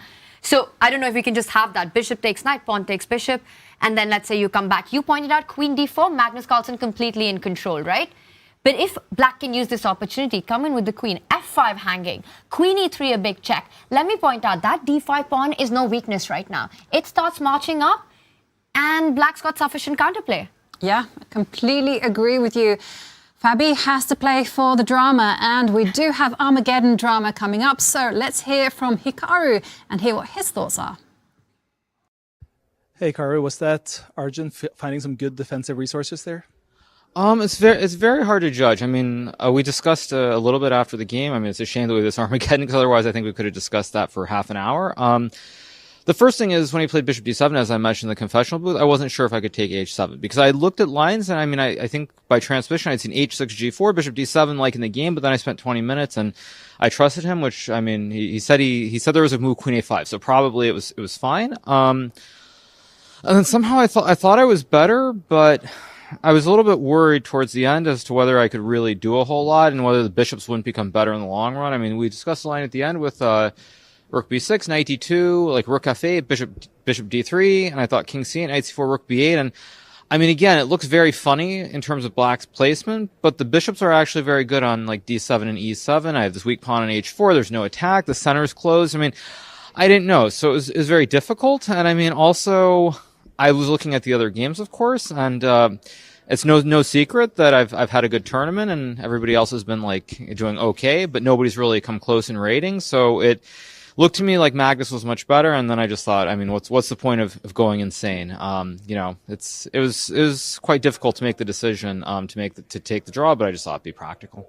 Yes, you feel like Magnus has a chance in his game against Fabi right now? Well, he's up a pawn. I mean, if Fabiano has something immediately to save the game, he'll be fine. If he doesn't, he's going to lose. So I think we'll know within the next 5 to 10 minutes what's going to happen. Obviously, I mean, people are probably wondering, like, you know, why does it matter if Magnus wins? What's the big deal? You should be playing for first place in the tournament. But my argument would be that, you know, at the end of the day, the candidates is the goal. I mean, it was not a goal even 3 months ago, but now it is definitely a goal, and it's on my mind. And so I'm basing it off of that, and we'll see if it works out or not. I really appreciate that honest feedback. Thank you, Hikaru. Sure, no problem. Well, there you hear Hikaru saying that the candidates is his goal. Well, he will be playing the Armageddon soon. But before that happens, maybe we can do a quick roundup of our 5 boards in action. And then we're going to dive and just enjoy what Hikaru and Arjun have in store for us. So, David and Tanya, quick verdict. I just want to say I'm really glad that we will have the beast on the board. Hikaru isn't retiring anytime soon. He's motivated for that spot in the candidate, so that's good news for all of us. And a lot of good action going on, David. What catches your attention? Just do a quick roundup. Yeah, I'm going to say top left, blue board. In the balance, Gukesh has stabilized somewhat from a position we thought was difficult earlier. Anything could happen there. Magnus still a pawn up against Caruana. Fabi there on the defensive. Zhu and Jun against Muzychuk has exploded. That one, exchange sacrifice from One of the leaders there, Anna Muzychuk in second place. Humpy with an advantage. Sarah Kadem, 2 pawns to the good. It's Armageddon time, though, in the meantime. It is Armageddon time, and here the players are in action. So let's dive in. Remember, Hikaru starts with 10 minutes on the clock. Arjun, 7 minutes, but Arjun gets the draw odds. And the players do get an extra 1 second after they have completed move 40. Okay, it's the Spanish opening. It was the Berlin. So it's actually Arjun switching away from the Sicilian, which led him into a difficult position early doors. But the Berlin, anti-Berlin, not allowing any early trades. And interesting, tense position, Tanya. Fun story. It started with bishop c5 before knight f6. If we just quickly backtrack, because that's what caught my attention, and Hikaru paused. Okay, Hikaru paused. We saw the Spanish early days, and actually not the Berlin. I was confused because we saw a transposition, but bishop to c5 first, something Arjun has done lately. And here, instead of any action, Hikaru transposes into quieter waters. But we finally, catching up with the position, see some trades in the center. Pawn to a5. This is transposed back to one of the main lines of this opening, the Berlin defense. Yeah, quick switch up of move order there by Arjun. So interesting, and Hikaru just coping with that so well, replying quickly with energy. b4, is that the idea that we're going to see with the rook sliding over? That's what he's hinting at, stepping away from any pins on the A line. Meanwhile, Arjun falls back. c6 is where he wants, and that knight at the center on e6. Yeah. Mainline stuff, Hikaru playing very quickly. This was very topical, this whole system in the candidates tournament in 2024 and in others. Knight to d8 was a new move to my eyes, but okay, he captures away from the center. Not normal. You normally want to capture towards the center with pawns, but here he's opened up his bishop, Hikaru Nakamura. I slightly prefer White's chances here. I really like what he's done, Hikaru, but still very tense, of course, and Arjun, super solid. Arjun, definitely very solid, and Hikaru actually hasn't been so successful in the Armageddons, just beating Magnus. The rest, he lost. So Hikaru, he's one of the best blitz players in the world. He will have something to prove. He had this skid, right, of 5 losses in a row after getting his first 2 wins in. It's still a complex position. Arjun does reroute his knight to e6, now eyeing that f4 square to jump over to next. Also watch out for any knight f6 moves and f5 striking over. But Hikaru keeps that pressure on the clock, keeps developing his pieces, preempting that f5 break by placing the rook against the black queen. Wow, Arjun trading off his bishop, giving White the bishop pair. Pawn sacrifice from Hikaru Nakamura. He's dropping the e4 pawn, but he might win the e5 pawn back. And I don't understand that bishop for knight trade. Really shocked, I must admit. Anti-positional from Arjun. He's playing just for a dark squared strategy, but now long-term, White is doing great. The knight kicked back. The last few moves have gone massively in Hikaru's favor. And Hikaru still keeps a 3-minute advantage that he started with, but of course he has to win. Arjun, a draw is what he needs. He places the rook on the open line. I think you ignore the question mark simply because it's such a natural move in the position. Arjun also trying to get the bishop to b6, which has been stopped, so no bishop activity for black. Yeah, so many easy moves at Hikaru's disposal. This is a Hikaru position. He could just slowly improve his rooks, improve his bishops, defend his king side, and only later will White decide how to break forward on that left flank on the queen side. What do we think? Arjun can't be happy here. He's so passive with his pieces. He's tangled up with his pieces, and I love the fact that the g3 pawn just dominates the circuit of the knight on g6. And there goes Hikaru, slowly improving the placing of his queen. It's going to be all about space and controlling the lines. And that's why Arjun breaks out with b6. Look at the incredible speed with which Hikaru is playing. I mean, this is Hikaru back to his form, you know. He took it to Armageddon, and he's really putting on a show. Keeps the pressure on the clock, keeps the pressure on the queen side. And now some decisions to be made as pawn takes pawn is being threatened. The rook lined up against the white queen. Yeah, the white queen's about to move. Hikaru chooses to retreat her. And the problem for black is what to do with the knights. The knights have no active jumping points. No great circuits to find themselves on. You're facing the bishop pair. White's light squared bishop is poised. It's going to be like an archer once it comes forward and starts targeting the black king. Arjun's just moving his queen back where it came from. He's just waiting. He's asking Hikaru, how are you going to break through? And it is difficult. It's not easy to find a winning plan for White, but it's definite that he has an advantage for now. Yeah, the thing is, though, with his lead in time, he can just simply carry on making those moves. Doesn't need to determine the position just yet. And Arjun just really very low on the clock, just over 4 minutes and 20 seconds. So I like Hikaru's strategy of just dragging the game for as long as possible. Incredible control by Hikaru in the game so far, keeping the upper hand, brings the queen forward, defends his own pawn, attacks c6 as well. This is just beautiful for white. The problem is, if Arjun ever breaks the tension and trades pawns, Hikaru has an outside pass pawn that will promote on the a8 square. What does he have? A light squared bishop that will control that square. Arjun now trying to initiate some chaos, asking Hikaru, do you want to take my pawn? You will drop b4, or do you want to keep control? Do you step back? Oh, big moment. Big moment for Hikaru. He needs to figure out how strong and powerful that a5 pawn will be after that sequence of trade. Does he trade or does he keep things under control? Yeah, and I just want to point out there's a huge moment in the game between Gukesh and Wei Yi. Wei Yi just blundered with knight takes d2, allowing this bishop takes h7. It's big, big news, big development happening there, so keep an eye on that game. Wow, that's just a one-move blunder on that left board, the blue board. If the black king takes the bishop, then the white queen goes to h5. That's the left board, the blue board, with a check. The white queen's under attack right now. She'll save herself, and the black queen will be captured next move. Gukesh, huge chance. Wei Yi, huge blunder. Unbelievable. And that too with 25 minutes on the clock, falling for this tactics. Gukesh on the front foot in this one. Hikaru did go for the trades, and there we have it. He's pushed that a-pawn. Now all of Arjun's focus is in stopping that pawn. Attacks the queen, moves away, threatening rook takes pawn. And the knight hanging. Yeah, the knight hanging, don't forget about that one. And there we see Hikaru shaking, and he grabs the pawn on b5. The knight on f3 is simply irrelevant. It's going to be all about the a-pawn. Tactics, right? Because rook takes rook, queen takes rook, queen b8. Check in the end if you get greedy with that knight. Winning the rook on a7. White queen ends up on a great square. Hikaru blundered that, by the way. He missed that his knight was attacked initially, but he took like 10 seconds to compose himself, shook his head, and then he's like, wait, I'm still winning a pawn. That is, that's the luck in chess. When you play good moves, tactics tend to work in your favor. And Hikaru, indirectly as well, defending his a-pawn with his bishop. That pawn is safe. He's going to be a clear pawn up, should win this game now. And look at that. He still has a 3-minute advantage on the clock. Exactly what he started with, no increment. This has been a brilliant Armageddon by Hikaru Nakamura. Arjun wants to keep as many pieces on the board.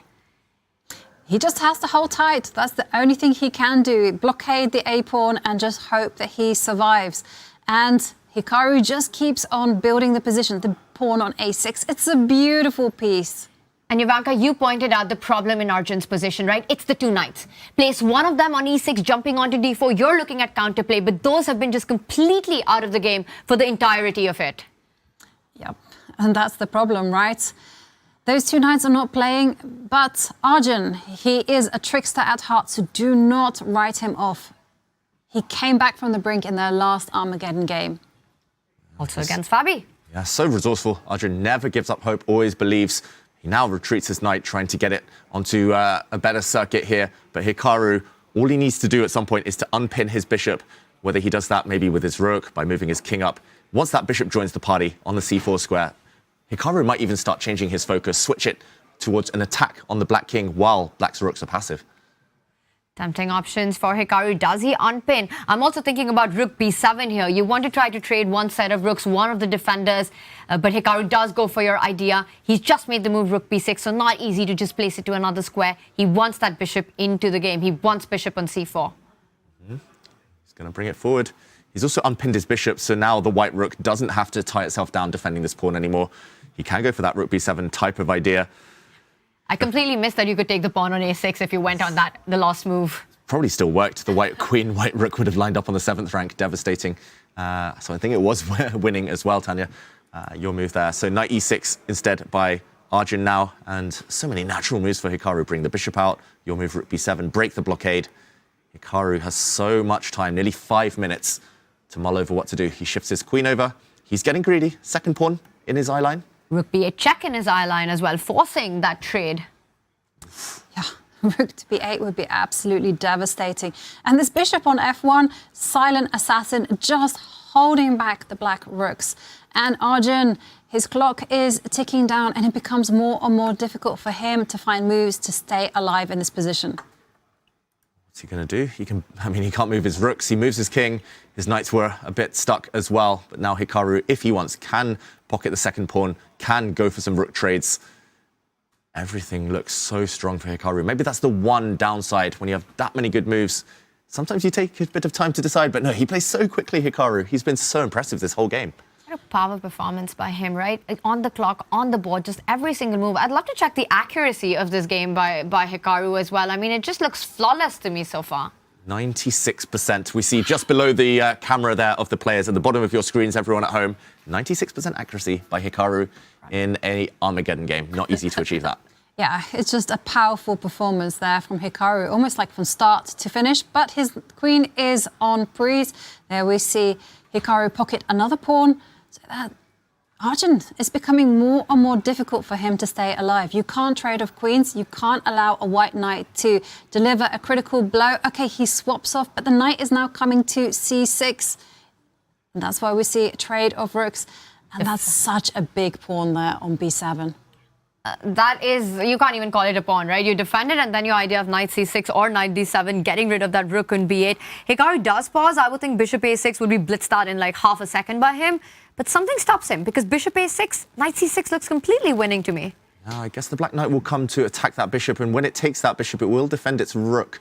So he's just doing some last-minute calculations. I think it's winning. I mean, I'd be boring and just take an f7 pawn, 2 pawns up, but Hikaru looking for the direct kill, and it probably does exist, starting with the move bishop to a6. Yeah, you can do that. You can also go rook to b3, and then he goes bishop to a6. He's worked it all out. He's going to pick up that rook. He'll give 2 pieces, but then the white rook will slide over, start attacking that knight, that lone defender via the c3 square, rook c8 coming in. Hikaru has this, and he's trying to defend. Arjun is with knight to d7. It's time to bring the king and the pawns into the party. Yeah. And the pawns just simply can come marching, and Hikaru is reaching for that e5. It can be backed up with f4, f5, so Arjun has to race in with the king. Could also go g4, stopping king f5. f4, I like that move a lot. And Hikaru's got so much time to work this out. Yeah, g4, no f5 entry point for the black king. Black is totally frozen, totally stuck. The 2 black knights are cancelled out by the white pawn, white rook. The whole queen side, that left half of the board, irrelevant. White essentially has 4 pawns versus 3 pawns on the other side, and Arjun resigns. Well, we see Hikaru Nakamura put on a very smooth performance, nets 1.5 points, very important to the standings. Well, somehow or other, Hikaru Nakamura didn't create any drama whatsoever. It was just one-way traffic. It was pure power there from the number 2 in the world. He leaves the board with a smile. And I gotta take it immediately to our board viewer, because so much drama. Take a look at the evaluation bar. Some radical things happened. Gukesh, Wei. Also, Lei Ting-jae has turned things around against Humpy Canary. Big blunder there. And also, to the left, Ju Wenjun, big trouble against Anna Muzychuk. Guys, I'm going to leave it to you. Take us to any of those. David? Just this moment as well, Vachier-Lagrave blunders against Sarah Kardem as well. I'm going to start with the top left, because there's a key moment. Gukesh only has one winning move. He's surely going to find it. He has capitalized on a big slip from Wei Yi. You have to give a check with your pawn, first of all. There's a queen trade offered. Black is a piece up temporarily. We'll backtrack in a moment after this critical move has been found, played, and show the tactics, unless Gukesh settles in for a long think. I thought he had no time. He has got 37 minutes. He's going to find this pawn to g6, caging the black king. Let's go back and show that dramatic blunder. We won't go the whole way, but here, level position. We talked about this position earlier. Black is a very strong knight, and just needs to keep it there. Just any move, even just waiting with the king, putting it in the corner. And here, Gukesh has improved things a lot. 2 bishops, maybe small advantage, but Wei Yi is fine. Knight takes bishop, however. Huge blunder, huge blind spot, because yes, you're attacking the white queen, but white doesn't have to recapture automatically this black knight. You can give away the bishop with a check. They always say calculate checks, captures, and threats first in that order. Oh, he finds the winning move for Gukesh in the game position. Just to mention, king takes here. There would have been a check. Next move, the queen would have fallen. This would have been over. So the black king had to dodge. Rook takes knight now. And this is how we got here. Gukesh has just found g6, blue arrow move. The king goes back, and the blue arrow appears again, live position. Oh, we have to play queen to b3, setting up discovered checks along that diagonal. Not to mention the bishop on c5 is hanging as well. And this was so key. I think Gukesh finds this, right? And the difference between playing G6 before you trade on E2 is that it forces the black king to G8. You don't have the move king to H6 because you get checkmated on the H5 square. So Vachier did not have an option. He didn't even think for a second. The only square was G8, and now Gukesh has to be feeling it, right? Your pawn's on G6, you want the queens on the board. There has to be something. Your senses are tingling here. Yeah, it's a threat. Checks, captures and threats. He found that check earlier to kind of just throw Vachier's coordination off. Then there were some captures. Now it's the threat. And the white king is safe, we should mention. No real kind of scary ideas against the white king. So queen b3. And I think the point is, David, that after queen e6, which blocks any of the threats, let's point out that Vachier right now has that extra bishop. Even if you go for the endgame by capturing the bishop on c5, at the end of those lines, it's actually Gukesh who ends up with an extra pawn. The g6 pawn is a big one, just making sure the black king stays on that bank rank spank for the rest of the game. And that's a happy ending for white. 2 extra pawns. Two extra pawns. 3 versus 2 on the king side, 3 versus 2 on the queen side. Sorry. Nothing. Nothing. What are you chuckling about, you man? I have no idea. I will tell you What's so during the funny? break. It was a good one, Tanya. That was all I can say. I have no idea what you're talking about. Don't worry about it. Yeah, drama here. Drama there, Lots to drama in the enjoy. studio.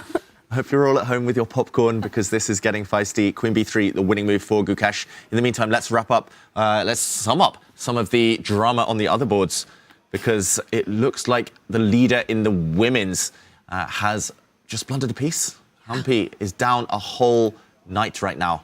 Yeah, we've got to do an action replay to find out how that happened because it did look like Humpy was in full control when we last left it. She was doing everything she needed to do. And then suddenly, one big slip up and that's it. She's lost. Now, we left it here. We were saying Humpy just needs to be patient, develop her bishop, maybe even just castle her king, build up, improve your pieces, develop everything, complete that development, and then go for the action. But she rushed. She jumped in with her knight.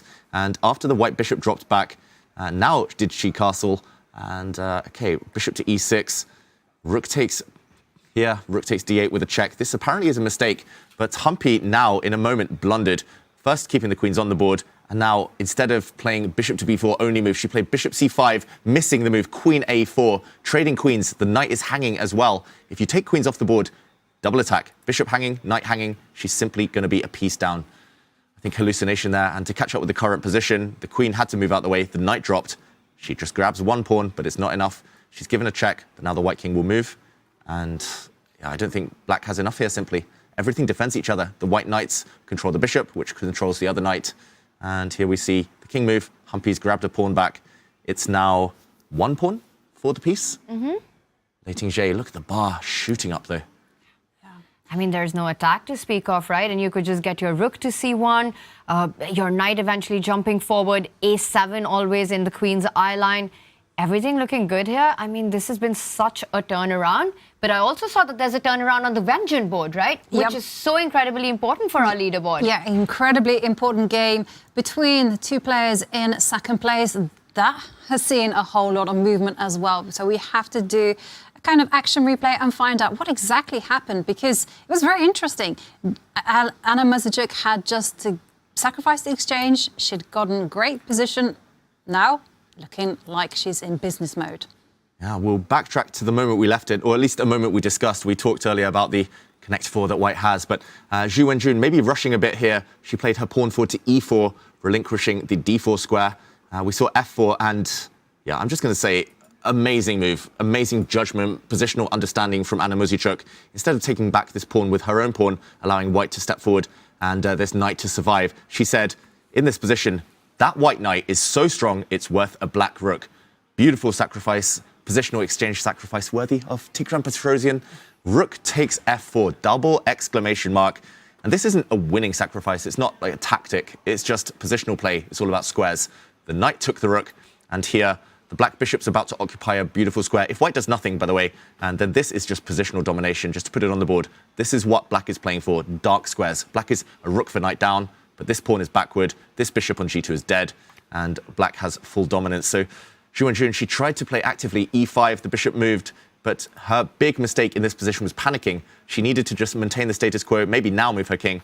But pawn to d4 made the situation a whole lot worse, giving black a very powerful pass pawn. And this is where we are. Yeah, white's rook's really not powering through, and whereas black has complete control over the position. Okay, threat to the pawn on f4, but that can be nicely defended. Great stuff from Anna there. And let's point out, right, that Anna is a point behind Humpy. Humpy in big trouble. Sorry, moused it. Would happen on every online game that I'd play, because queen f5 is really what the move that you wanted here to defend that f4 pawn, and eventually maybe even push the d pawn one step forward, d3, knight d4 coming in with all kinds of ideas, e5 hanging as well.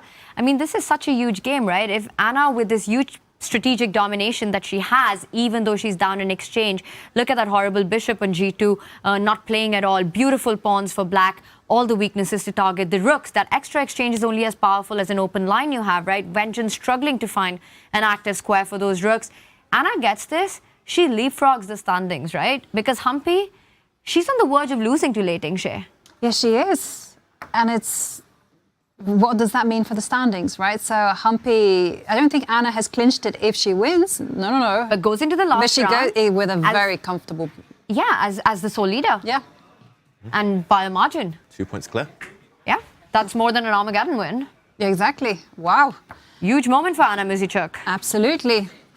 Okay, she still has to convert it, though, and beating world champions is normally a once-in-a-lifetime thing. Here, she needs to stay calm and just continue improving her pieces, but fantastic positional competition, as we talked about. Pawn to d3 looks good. Bishop improvement looks good. Looks fantastic for Anna. All right, so Anna in control. Let's zoom out. Let's bring up our bird's eye view. Gukesh did find the move that we were talking about. Queen to b3 has been played. We're in big trouble in that. Here we are. How does black continue fighting this one? I think it was your move from earlier, Tanya. This X-ray is just too scary. Black in big danger here. Maybe just dropping the black queen back and going into that rook and pawn endgame. Yes, 2 pawns down, but it's not over yet. I think that might be the best fighting chance.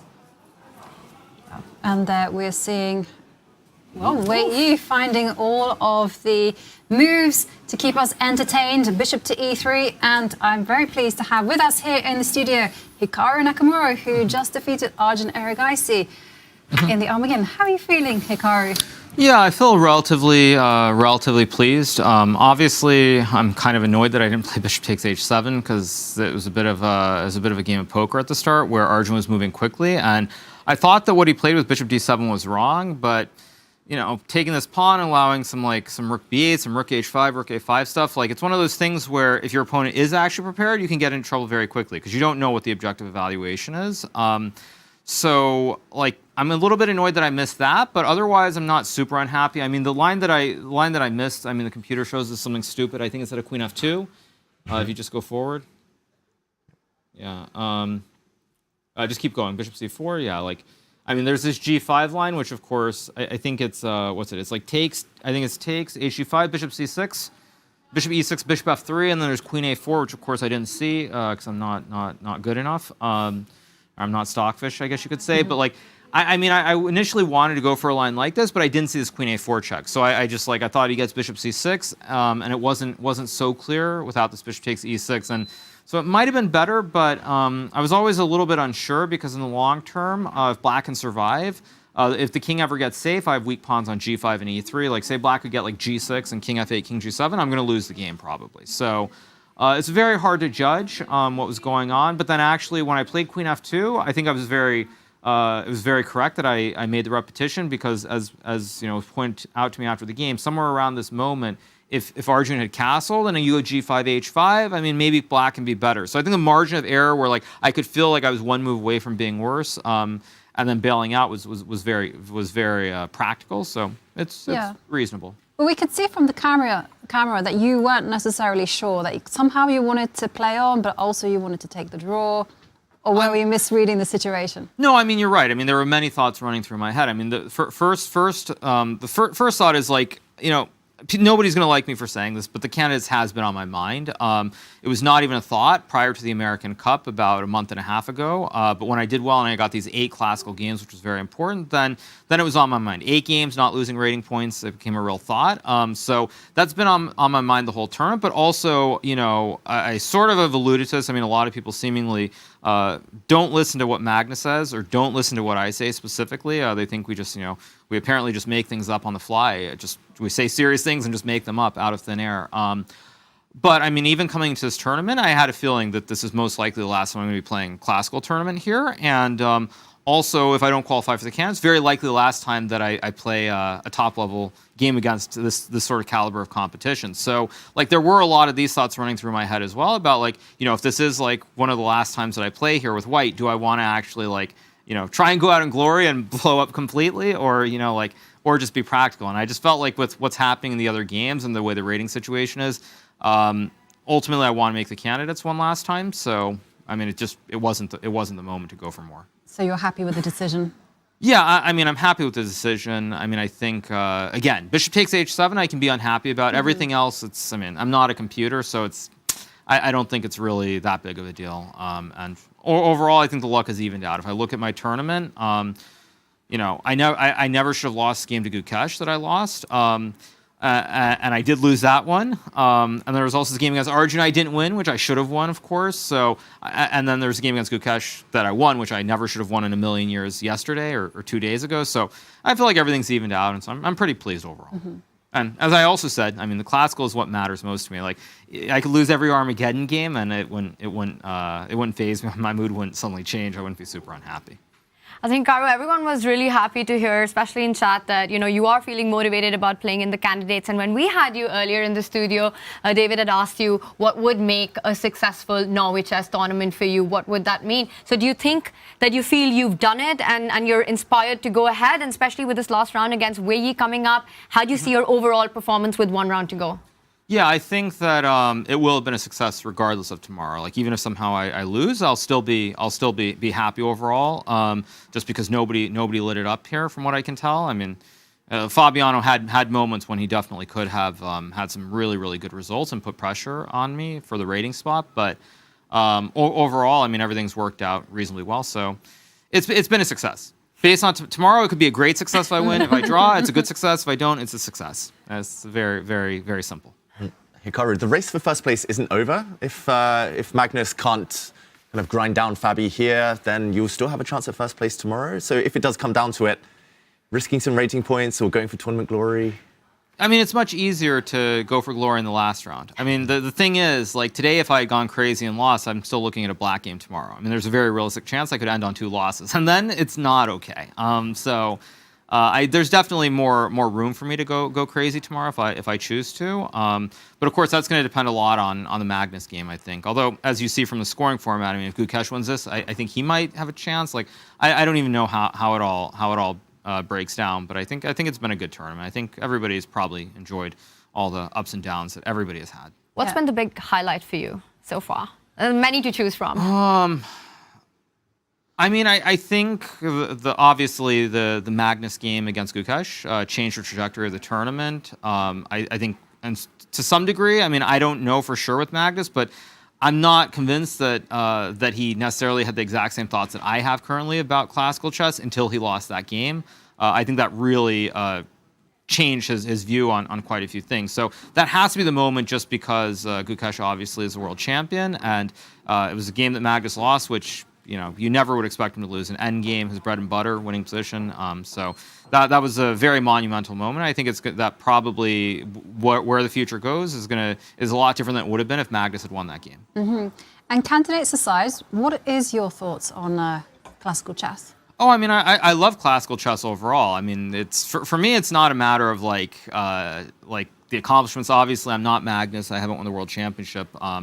And I do like playing, but the reality is, for me, as I get a little bit older, it becomes a big struggle. And I mean, results aside here, I think what I'm proudest about with this event is that I've probably never slept worse in my entire life than I have during this tournament.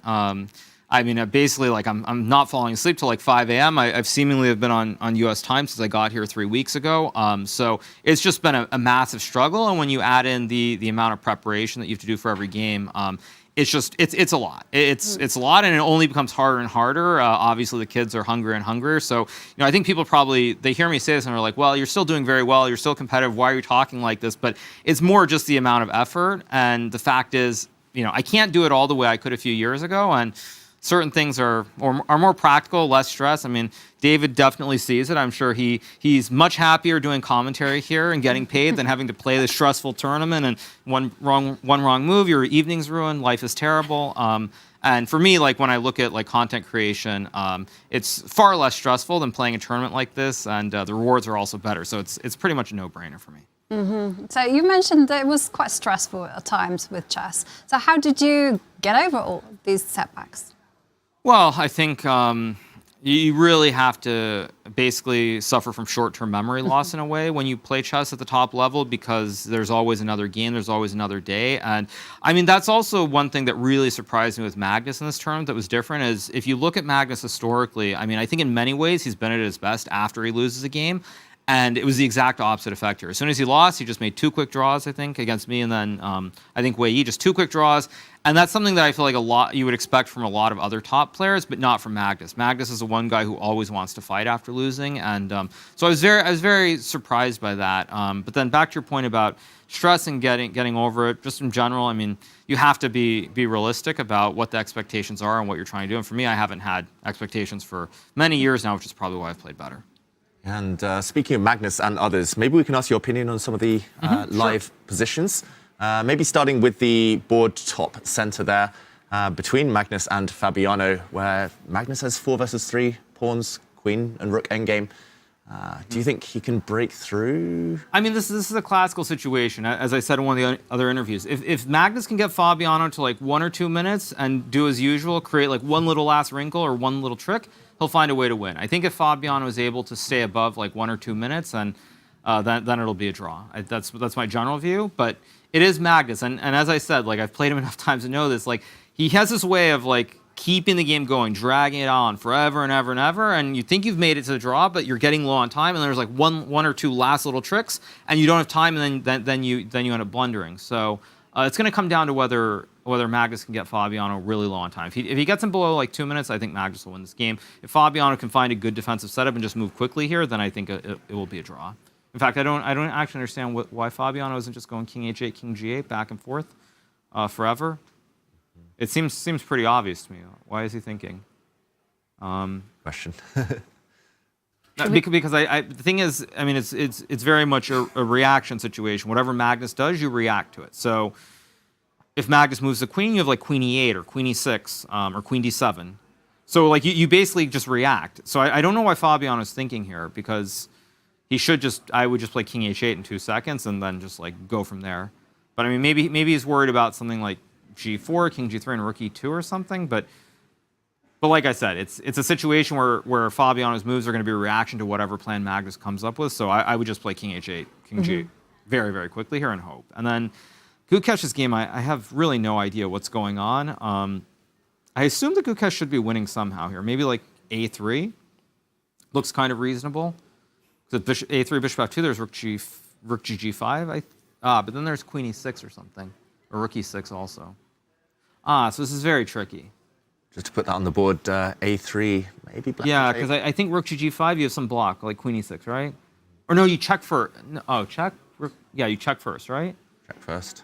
Is this the draw? And then queen e6, right? Mm-hmm. Yeah, I mean, and this now, like if you're white, you could also lose this position. So it's. Why was the check important there? I think because, why is it important? That's a good question. I assume because. Why is this losing? Oh no, you go rook h5, rook e. Wait, no. You go queen f3. I just want to like rook sack on h8 and. Yeah, I mean, I guess you're right. Yeah. Bar drops. No, it's not. Yeah, queen. No, because queen f3 is queen e2 again. I mean. And then draw. Yeah, it's very. This is so strange. Yeah, I don't understand why, but. But I mean, the thing is here, like, it's very tricky, because if you're wrong, like, obviously they don't know the objective evaluation. So, like, if you see that position with queen e1, queen e6, you're down a bishop. Like, you might think that you're losing and you want to avoid this altogether. So it's very tricky here. I'm cheating here, but apparently rook h7. And with the king on a2. And here we're lining up a checkmate. Rook h5. With the king on a2, if we had seen a... There's like rook f6 maybe? Ah, rook f6, because with the king on b1 after rook f6, there's there's rook h5, right? Yeah, because here it comes with a check to take No, queens. it's not. No, maybe it's rook e5. Rook e5. No, queen b3. Rook e8. Ah, yeah, it's rook e5. It's rook e5 because queen b3 you take with check on e8 block and then take on b3. Nice. So just without this check, Yeah. follow through the line.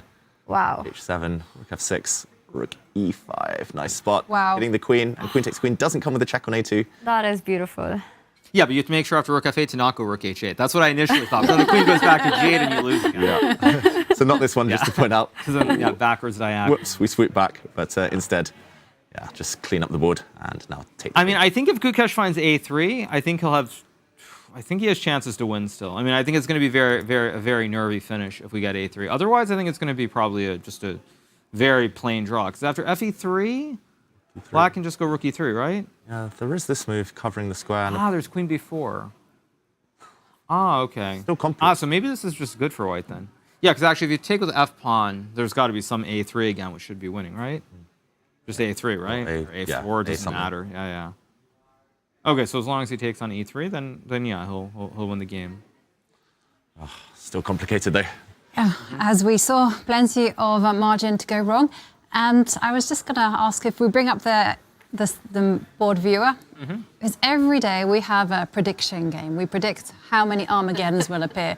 I'm on one, by the way, so I'm riding on the edge. One for today? Yeah, just one Armageddon. I was brave. I went rogue. She was kind of hoping your game would be decisive. Humpy's game will never be a draw. I mean, someone's going to win that. I assume Lei Ting Ji is just up a piece and winning. That will never be Armageddon. Zhu Wenjun's game, messy. I mean, the knight's coming to e2 with knight g3 maybe. That also doesn't look like an Armageddon game somehow. There'll be mistakes in that one too. So, because time pressure is a real thing in this tournament. Vachier-Lagrave versus Sara, that looks Crazy. Yes. Yeah, I don't. This game I'm a little confused by. I think that's going to be. I think I'll sit. But where's the after King G7? Where's the counterplay? Rook F5, Queen G6. Rook E5, I guess. Yeah, but takes, Rook F7 takes, and you run the king. I mean that. Yeah. I have a feeling that one. Does White get the bishop on A3 or not? Queen G6, Rook E5 takes, Rook F7 takes, Queen F5, E7 takes, D7, Queen G7. Show this. King D6, Queen D4, King C7, Queen A7. Maybe just Queen B3 at the beginning, but Queen F5. Ah, you have Queen B3. Okay, yeah. So you were trying to escape. Yeah, right. Yeah. So Queen B3. Yeah, I think this is going to be an Armageddon. I think that Black King is too open here, and I've had a lot of experience in these Rooks versus Queen type endgames, and it's always easier to play with the Queen. I think this will be an Armageddon. So that'll put what, two? Two. And then Fabi Magnus. Fabiano versus Magnus and Gukesh. I'm gonna. This is tough because like I really want to. I really feel like old Magnus has to show up at some point. But I think Fabiano is going to save it. So I think I think that'll be a draw. Stop the count there. We need 3. Tanya predicted 3. I've predicted 2. Yeah, I think it's.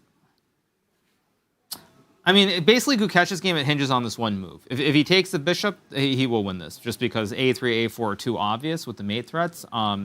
So I mean, this game just hinges on the one move, basically. But even so, if he plays the other order, he plays the rook G, he plays the A3, King A2 with Queen E6, he could definitely lose. So I think 3 is the magic number. I think we'll get 3. 3. Okay. But you heard it here first. Thank you very much, Hikaru, for joining us here in the studio, and good luck in your game tomorrow. Thank you. Yep. Congrats. Oh, so. Well, we heard there that this game is super sharp. Magnus Carlsen might be going back to his old ways, grinding it out. It depends on Fabiano's resourcefulness, but so much action. Mm. everywhere.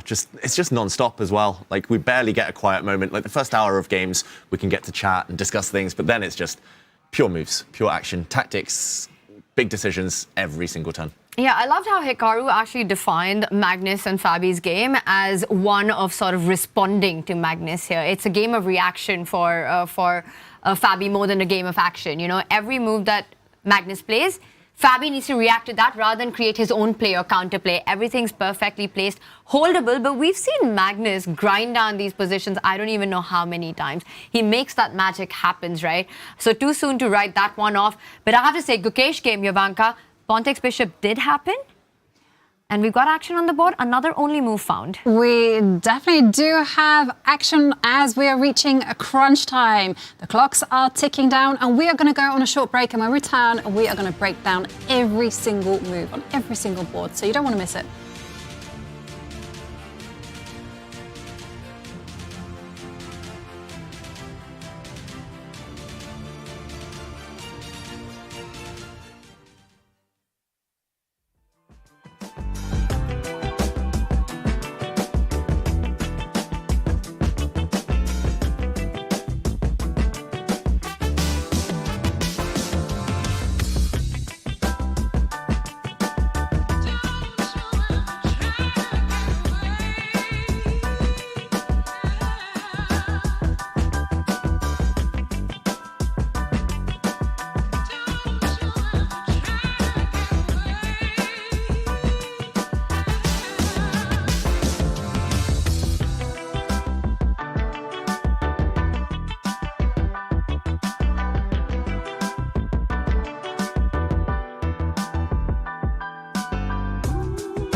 We are back, day 9, and it has all the thrills and spills. And there, of course, has been a massive turnaround in the game between Humpy and Lei Ting-Jie earlier on.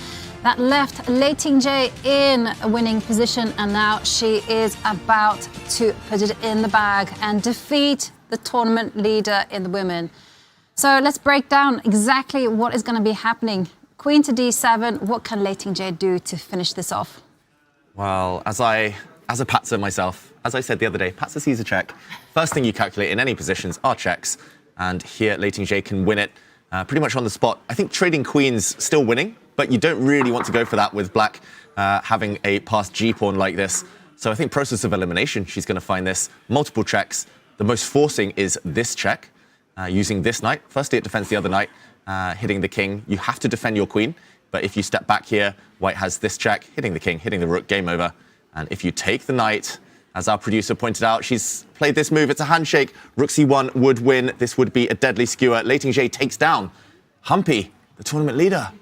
Wow, and it was a sensational game. Humpy Canaru, first of all, taking full control, but then blundering. And in the end, Lei Ting-Jie emerging victorious and just netting an important 3 points. Suddenly, everything is askew there in the women's. Yeah, this has to be a big heartbreak for Humpy, India's first female player to become grandmaster there and having such a good run at Norway Chess, you know, leading the tournament, being in that joint lead, going into today as the sole leader, and then everything in control with the black pieces. You get a dream start, a dream position, that early pawn sacrifice that, we were full of praise for, and it looked like Humpy was on her way to get an advantage, but instead, tactics, Ting-Jie's forte, finding those critical lines and a beautiful finish, just sealing the deal. And again, the women's standings completely shakes up the leaderboard. It's completely shaken up, hasn't it? And there we see at the minutes, Lei Ting-Jie moving from 10 points to 13 points. So again, in with a chance of winning. And on that subject, should we check out the game between Ju Wenjun and Muzychuk? Both of these players in second place. And it looks very much like Anna Muzychuk is in full control. Down in exchange, up on the clock, up positionally, strategically with that beautiful knight on e2, e6, the pawn on d3, the pawn on e6 hanging. David, it feels like all the ideas that we wanted for black have appeared on the board, but Wenjun remains passive. Yeah, Wenjun remains passive. She brings her bishop out to hit the queen at least and directly defend her pawn. But this looks so scary. Black's going to line up for some new checkmating ideas, potentially on the g-file. Maybe there are other angles. Maybe queen to h5 as well. Just in case the bishop ever moves, there'll be some nasty knight checks, something that Hikaru mentioned when he was here with us. But either way, it's just so clear that black's knight and pawn together are worth more than one of the white rooks. This just looks so strong. The problem is it's too perfect almost for Anna Muzychuk. You need to land the killer blow soon, otherwise you might start to find yourself in time trouble. Clock situation, though, on her side. Anna might take a 2-point lead in the women's section if she can wrap this one up now. And that would be extremely beneficial for her going into the final round. So bishop to h3, I guess the queen will just move and Anna will continue with dominance. Yeah, I love that. The knight and the pawn, it's not what they are, it's what they do. And that knight there on e2 is a beast. It's a beast, right? You've got the knight, you've got the pawn, but let's also point out the bishop on c5, a total monster. The queen on f5, it's attacked. Any square you choose, you're really happy. I think Wenjun's defensive resource is that at the right time, she in fact wants to give up her rook for that knight. Find the right moment. You can't allow that knight to live too long and expect yourself to survive in such positions.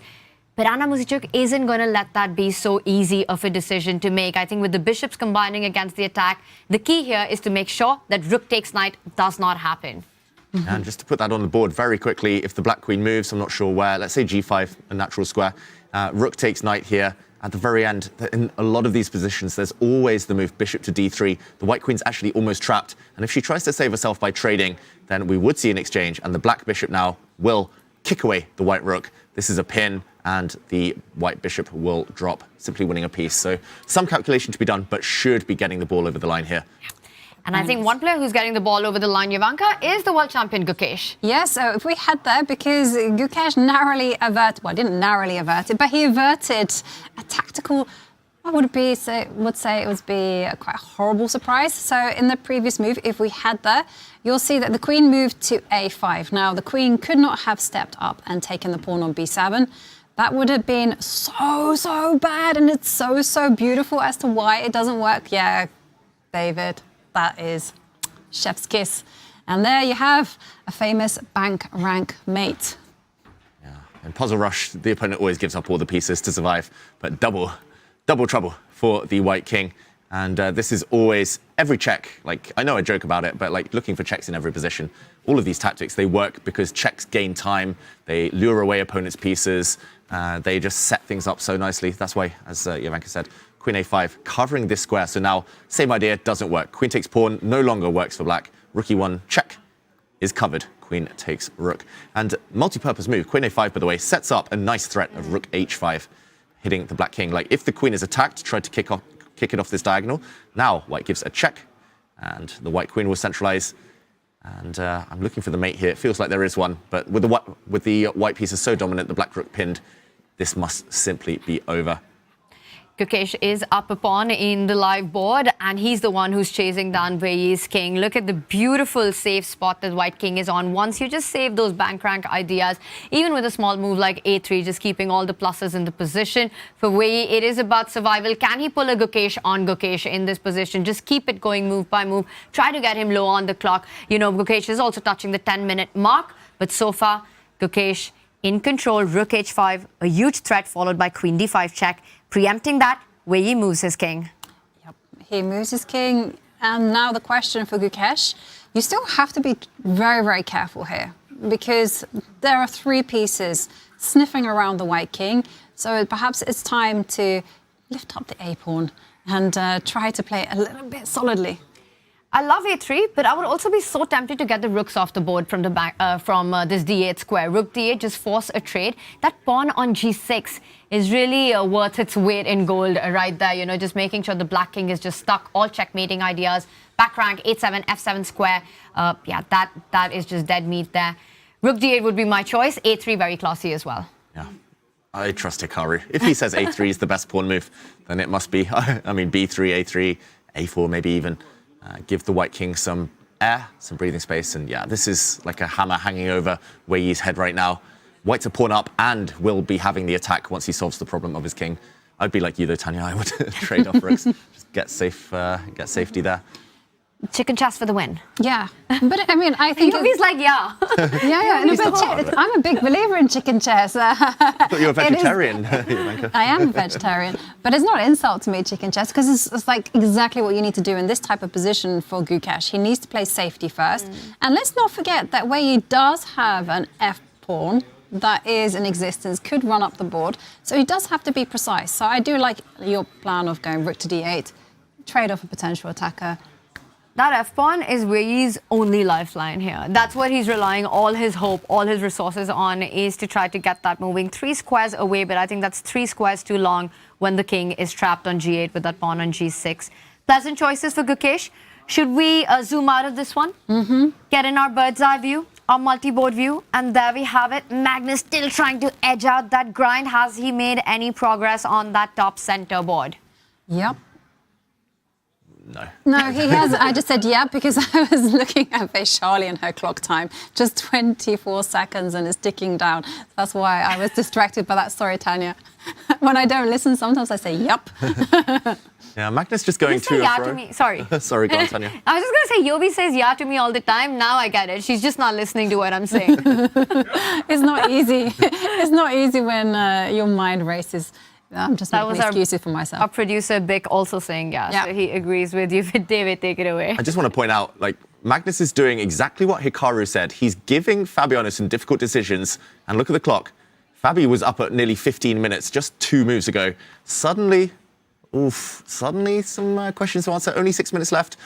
Big question, first of all. I see a pawn. Can you take the pawn? Let's see what the bar says. No, you can't. And that's because the white pawns can mobilize.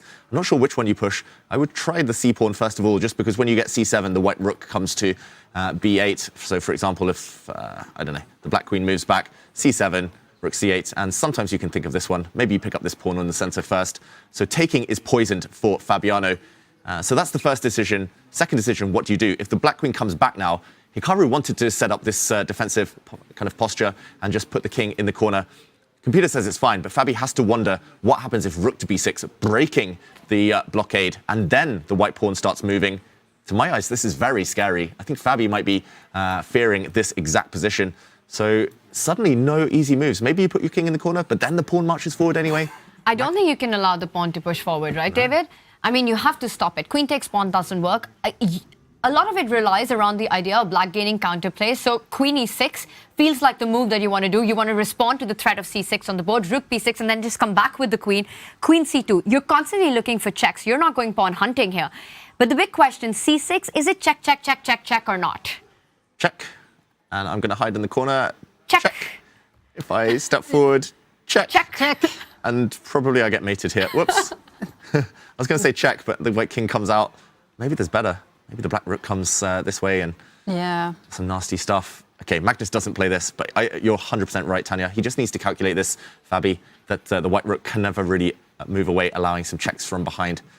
Big moments for Fabiano. Is the tournament leader right now as it stands. Maybe about to be leapfrogged by Gukesh, but under 5 minutes now. Yeah, under 5 minutes, and still, Magnus is the one that will be pushing rook to b2, covering the c2 square. Magnus still has a lot of choice though. He makes a decision. Did he take the pawn? He took the pawn! The pawn. This is potentially a losing move. There's a losing move from Fabiano. This is huge for the Norway chess standings. Magnus now is about to push his pawn forward. The black queen distracted offside. This happens when you're low on time. I can hear the Norwegian TV studio nearby going crazy because Magnus needs to push this pawn forward. He is winning. He pushes his pawn forward to c7. The white rook is coming in. The white queen is about to snack on a pawn in the center once the black rook moves. Fabi, this happens when you have no time. You panic, you try and force it. You can't sit still as a human. It's so hard to do. Yeah, you absolutely can't do that. But you know what? Sometimes it's so difficult to stand still. And there, quickly, Magnus plays c6. This is the big plan. You want to be driving that c-pawn to distract the rook. You can take on d5. And then it's just a question of protecting the king and then just breaking down black's defenses. And Hikaru Nakamura called it, right? He said he's expecting Magnus Carlsen to show up, the old Magnus Carlsen to show up, and I think it's happening right in front of our eyes as Fabi, with that misstep, getting greedy at the wrong moment, not playing reactive chess, but trying to get that activity in, and now he's in big trouble. Queen c5 coming in next. If you fall back with your queen to f7 to stop c7, rook b7 ideas coming in next. That c-pawn looking unstoppable. And what a moment this would be for Magnus Carlsen to arrive back, right? Taking the tournament lead with 1 round remaining. King h7 played. Just trying to get out of any potential checks on d5. And now it's back to Magnus. He can do many things. He can go c7 and then just to get behind and protect that pawn. He can also just start advancing the e-pawn as well. Why push one pawn when you can push two? Only winning move. What? I should mention pawn to e6, the only winning move for Magnus. Now c7 no longer wins, surprisingly. I'll just put this on the board while Magnus thinks, but c7, the black rook moves. Suddenly you can't really defend your pawn. You can't use your rook because, well, if you go up the board, the black queen will come in. And if you use your queen to defend suddenly, the black queen will be taking this pawn, coming back for c7. You cannot push the c-pawn. So you have to go for the two-pronged attack here, pawn to e6. Maybe this is what Fabiano has missed. And suddenly it's hard to defend both of these ones, the two runners. The devil's horns here. This is where Magnus is so good, right? He doesn't just think in one branch. He's so flexible. Like c7 would have been the winning move with the king on g8. But king h7, it's e6. Only winning move. Big moment. You know, Magnus played c6. But he has to find this. And c7, I will say, is a very tempting move to make, right? It's what your hand is itching to play right now. You can see threats like rook c2 to defend the pawn, the queen stepping in. You're trying to get that to work. That's the move that you want to make. Magnus, can he just fight against that instinctive movement? How hard is it to play e6, though? The second most natural move, I want to say, in the position. Yeah, I don't think it's that difficult. The thing is, once the black queen moves, like if the black queen slides back to try and X-ray the pawns on the 6th rank, the white rook is actually coming behind the e-pawn. And I think that's just the perfect setup for white. Like, you won't get checkmated, you won't get perpetual checked with white if you have your rook nearby on the second rank. You need your rook behind one pawn. He plays it. E6. Plays it. On the board, Magnus finds the best move.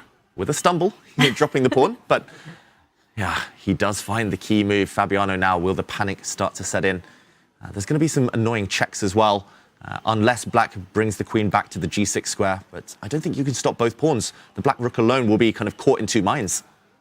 Yeah, you just line up your rook with that e-pawn. If the queen was to fall back to g6, renewing the threat of e7, you're basically just fighting e7, c7 constantly now, not to mention d5 hanging. Fabiano Caruana, what a miss, right? After setting up the perfect defensive construction there. Yeah. Just couldn't hold it. Just couldn't get that patience required to sit passively and do nothing. One of the hardest things in chess, in fact, to do. Definitely, especially with no time. Like Fabi, yes, he gets a 10-second increment now, but he knows he would have been sat there for like an hour playing like king h8, king g8, king h8, king g8. And it's a pride thing, if anything. It's just restlessness as a human. We always want to be busy doing things in life and in chess. I think Magnus now, just his body language has totally changed. He's suddenly much calmer. He's kind of sitting back being like, oh, I got this. I've been given a golden opportunity. Yeah, and with 3 points in the bag, he moves to 15 points. So, such a good chance to become Norway champion for the 7th time. I mean, that's absolutely huge, right? Especially looking at the tournament that he's had. I mean, that's crazy. Magnus, he lost a classical game to Gukesh, lost 2 Armageddons to Vachier. We've seen how emotional he's been in certain situations here, how difficult it's been. He spoke about his recovery when he played against Hikaru and how he's completely not recovered, wanted to go into an Armageddon. And yet here he is on the brink of tournament victory if he takes this one with a huge lead going into the last round, if he converts this, and Magnus Carlsen is so close, looking for that 7th Norway Chess title. Yeah. Could be world champion versus world number 1, by the way, like 4 tournament victory if Gukesh wins as well. He'll only be half a point behind Magnus. It's going to be a race in the last day. And they're playing each other as well. We couldn't ask, am I got it right? No. No. Magnus will be playing against Arjun. Yes, that's correct. And Gukesh will be playing Caruana. That's... And there we see queen to g6, attacking the e-pawn, and black can... Yeah, he's going to regret taking that pawn on h5. The rook can slide over to e2, support the advance of the e-pawn. The most natural move in the position, I would say. Pawn's marching forward. The black rook's going to be forced in front of one of them, and then it might just be deflected a bit later. Also, the black queen is a bit cut off once the white rook slides. I would also be tempting to throw in a c7 right now, attacking the rook. And if rook was to move to c8, then I wanted to say, I'm actually struggling, maybe take on d5 in that moment. But you really don't want to give up the c7 pawn. I mean, yeah, that probably wins too. c7, rook c8. Feels like there should be something there, but... All right, big decision here for Magnus. Does he simply go rook e2, keeping all the threats, or will he push one of the 2 pawns? c7, e7. One of the most difficult situations to deal with is when you have multiple choices. And they all win, apparently. Then it's not so difficult, when there's no wrong choice to be made. But it is difficult in terms of taking your time, because when you see lots of tempting options, you're not really sure whether there's one path or many paths, and rook to e2, just protecting the e6 pawn.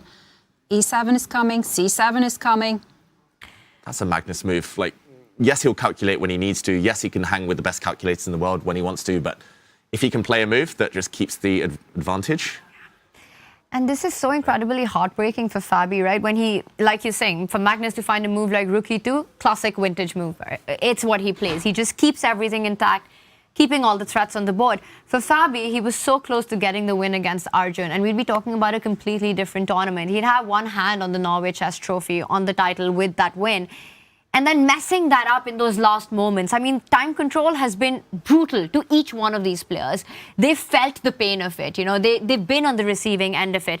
For Fabi, it was against Arjun. For Magnus, it was against Gukesh. Hikaru's felt it as well. And now here he is, he's playing the world number 1, he's on the defense, he's about to lose his tournament lead, going into that final round. You have to feel for Fabiano Caruana right now. Yeah, it's been a pretty painful few days. He slides the rook over to a8. He's perhaps hoping to get counterplay by moving the rook up to a3, but it's very difficult to see anything. Yeah, I wouldn't even calculate here. I mean, probably the pawn pushes both win, but take a pawn. And white is actually threatening in a lot of positions to just trade queens. With queen back to e4, rook behind passed pawns. You have two of them as well. The black pieces will not be able to survive that. Queen takes pawn. Yeah, just looks automatic for Magnus Carlsen right now. Again, a very classic Magnus move, right? Just like you said, rook e2, why rush with things? You can just pick up the pawn, increase your advantage further. Look at Magnus. He knows that he's got this in the bag. But perhaps ghost of past, he knows that he has to still put the finishing touches. He's messed those up in those last moment. He's experienced that. So still fully focused. Yeah, you absolutely have to be fully concentrated every single moment, every single game. There are no weak players here. These are the best in the world. He captures the pawn on d5, and the big threat is just promoting either the c or the e pawn. Yeah. Or both. Both. Fabi, no time on his clock either. It's exactly what Hikaru predicted. They know each other so well, these top players. Hikaru said, Magnus is going to wait for Fabi to get low on time, then he's going to set a trap, then he's going to tempt him with something, and the opponent more often than not goes wrong. Magnus nearly always puts the ball in the back of the net, other than against Gukesh. But yeah, that's exactly what happened. Fabi held so well, defended like a lion, until just one slip. Rook to a3 played, but I think it's a tempo thing. White can trade off the queens. Rook takes pawn, on g3 is the only thing you have to calculate there for Magnus. You could also maybe defend the pawn with your queen. How is he going to crown this victory? Well, centralized queens are Magnus's favorite, so I think queen e5 also very attractive. That sideway look, it felt as if Magnus is looking for the forcing line. He wants to finish this off. He's calculating what happens after rook takes pawn, but we do have a result. I was going to say, and Gukesh wins against away e. He exchanges the queens and gets a winning rook and pawn endgame. We're going to break down exactly what happens in just a few. You know what's going to happen? Guess who's going to win the Armageddon bet? It's going to be Ivanka. all the games remaining. All the games remaining. There we go. It's another handshake. Fabiano resigns against Magnus. Huge for the standings. Magnus jumps up into the lead. Yep, that means there's 2 games remaining.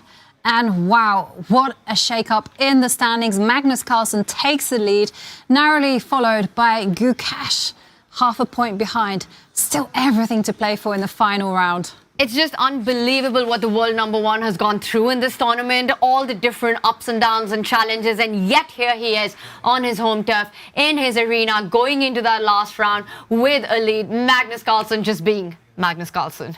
Yeah, old Magnus, as Hikaru was saying. That was vintage Magnus, not really giving the opponent too much of a chance. It was a 2-result game. He was never in any danger, never risking anything, and he took down Fabiano, overtaking him in the lead. That leaves us 2 games remaining. Okay. The only thing more impressive, apart from the Magnus classical win at this stage of the tournament, is Ivanka getting the one Armageddon prediction right today. There's still 2 games remaining, Tanya. You're so close right now. I mean, look at that. I can feel that I'm going to win this one. And 12% of chat. You had my back, I got yours. So here we're going to see. We're going to go to Arjun, Anna Muzychuk. Or should we go to the other game? I mean, the seconds, both players. Arjun, Anna Muzychuk. Let's jump to that one. The other game, Vachier-Lagrave in big time trouble, but suffering. That game's going to go on for a while, though. Sarah Cardin working miracles in that end game, it must be said. But here, the rook under fire. Anna Muzychuk is still the exchange down, but it's all about the strength of the d-pawn. Arjun, her rook was hit. She had to move it out the way, and now only one winning move, apparently. But I would argue it's the most natural in the position. Knight back to c3. Hitting the white rook, the blockading rook. Remember, rooks, queens are not good blockaders. They're too valuable for that type of job. Knight c3 will hit the rook, and the pawn is going to run through. If white steps forward, the black knight is just going to go back, take some pawns, and even land a fork on the f2 square. This knight is just doing all the jumping, all the work. Anna, she'll be a couple of pawns up if Arjun doesn't move that rook and trades it for the knight. Looking good for black. It is certainly looking good for black. Knight to c3. Not easy to find these backward knight moves. Somehow the knight is designed to kind of look forward. But knight c3 she's making a move. She's going to do it. She's under a minute. She finds it. And now she can just pick up that e4 pawn. She could also advance the d pawn one step up the board. A lot of tempting options here. I will say one thing, though. For Anna, what a beautiful game she's played after sacrificing the exchange for positional strategic gains and just to keep that pressure going to crack the world champion here. Yeah, absolutely. And here we can have a view on both of the boards. We see Vachier-Lagrave in big trouble against Sara Kadem. And the g-pawn that white has on the right board, well, that can be easily contained. Ooh, yep, I'm going to jump back to this one. And Zhu Wenjun, she has been able to stop any promotion with her bishop, but this is very much a short-term thing. Black has many tempting moves. You can take this pawn. You can just start mobilizing. Okay, g5, so classy, Anna Muzychuk. She defends this pawn, not allowing the white rook to break out, get active. If anything, white is just totally zugzwanged. The black king is just going to march forward into the center. The other black piece is perfectly placed. And here we go. Zhu Wenjun's last chance is to push the e-pawn. Can Anna find the killer blow now? Is she just going to move her king out? Feels like a classic Anna move, right? You realize all of your opponent's pieces paralyzed, and she does it. I mean, classy Anna, and a win, a classical win at this point would be everything, right? With Humpy's loss, Anna at 12.5 would take such a big lead going into the final round. She keeps the pace. The only thing that Wenjun's relying on is the clock, and we've seen crazy things happen. When it's tick-tock goes the clock. Yes, certainly has. That's why I'm not going to be resting easy until the games are over, because anything can happen, as Tanya says. When you are down to your final seconds, you only get a 10-second increment. But Anna is doing everything right. She's playing with her whole army. H5. Love it. But the bishop comes back. What's the finishing touch here that Anna needs to put? I just want to get rid of white's last remaining counterplay. Maybe you can even go for it with the rook. And yeah, once you... Okay, she just uses her king to take this pawn. Once you take this h5 pawn, yes, you've got one piece active with white, but the two white rooks, they're the worst rooks I've ever seen. Totally dominated by black's army. Of the knight, pawn and bishop, taking away every single square of activity from those two rooks. A beautiful display of the tactical motive of minor pieces dominating a major there. And look at that, Anna plays so chill. a4 stops any advance with a5, completely controlling the position. King d4 coming next. She's basically playing the position with an extra king. Yeah. Extra king, soon an extra rook once that rook moves. This is going to go in some books, I reckon, like some positional play books. Rook takes f4, exchange sacrifice, just play for squares, play for domination. Look at the rook enter now. The rook might even come to e3, then into e1, break the blockade. There's really not that many moves that Zhu Wenjun can make, so she just lifts the rook up to a3. She might as well. Now the king comes. Look at the coordination with which Anna's playing. So much harmony between each piece. Everything defends the other. The pawn controlling the bishop. The king super strong in the center. Bishop e1 with the idea of d1. Queen next coming up as well. Both players under a minute. But I think it's more than enough for Anna to bag this one. And for Wenjun, that would mean her second loss in a row at this stage of the tournament. And the bishop to e1 is such a classy move, because you can back that up with rook takes bishop as well. Getting rid of the defender of d1. Do it the other way around. Rook takes bishop, then bishop e1. And she's gone for bishop e1. Rook takes bishop coming up next. d1 queening. How do you stop it? Is this the moment? Wenjun, she fights on. It's not the moment that she throws the towel. She does move the bishop away. Now everything wins for Anna. She can go f3. Is that a spicy move? Beautiful move. She goes back and takes a pawn, full control. She defends her b6 pawn, offering a trade of rooks. There's no need to rush. The a pawn will also start running down the board soon. She's just in the flow, Anna Muzychuk. Really is. She's loving her position. She's enjoying every bit of it, going pawn hunting slowly. But she still needs to finish things off. I loved your idea of f3. It might have even won on the spot the more I look at it, but it's always in the air. Anna, what decision does she have next? Will she continue marching up the board with her king? She comes back to free up her knight to jump forward, to jump back to c3 where it came from. She has complete control, so Zhu Wenjun, really not that many moves that she can make. She can slide the rook up to b5 to give a check, but Anna perhaps can even take the pawn. Looks good. I think that's what she'll try, Zhu Wenjun. Maybe a check, maybe go and grab this pawn. In the meantime, a result in the other game, and it is Vachier-Lagrave resigning in her game against Sara Kadem. Great win for the tail ender there. Sara playing spoiler. she's certainly playing a spoiler and doing the best she can to move up the standings. And there we're seeing rook takes g5. And then Anna throwing in a check. Yeah, she's calculated this. Rook takes rook. She's just eliminating all of white's active pieces. Yeah. Now she takes back with the bishop, not letting the white h-pawn run, controlling that one. Knight c3 is still going to come, and the black pawns on the queen side are going to be the clinchers. Just incredible endgame play here by Anna Muzychuk, h4. She can't take that pawn just yet. Rook takes pawn will come with a check, winning the piece back. So that's a move that you don't want to make. But Anna in control, I think she'll just march forward with either the king or the knight. And this is just moves away from a big win for her. Yeah, but Anna doesn't have so much time. It's ticking down, and Arjun, she is being tricky. You cannot take that pawn on h4 because of rook takes f4, and the bishop will fall. So in comes the knight.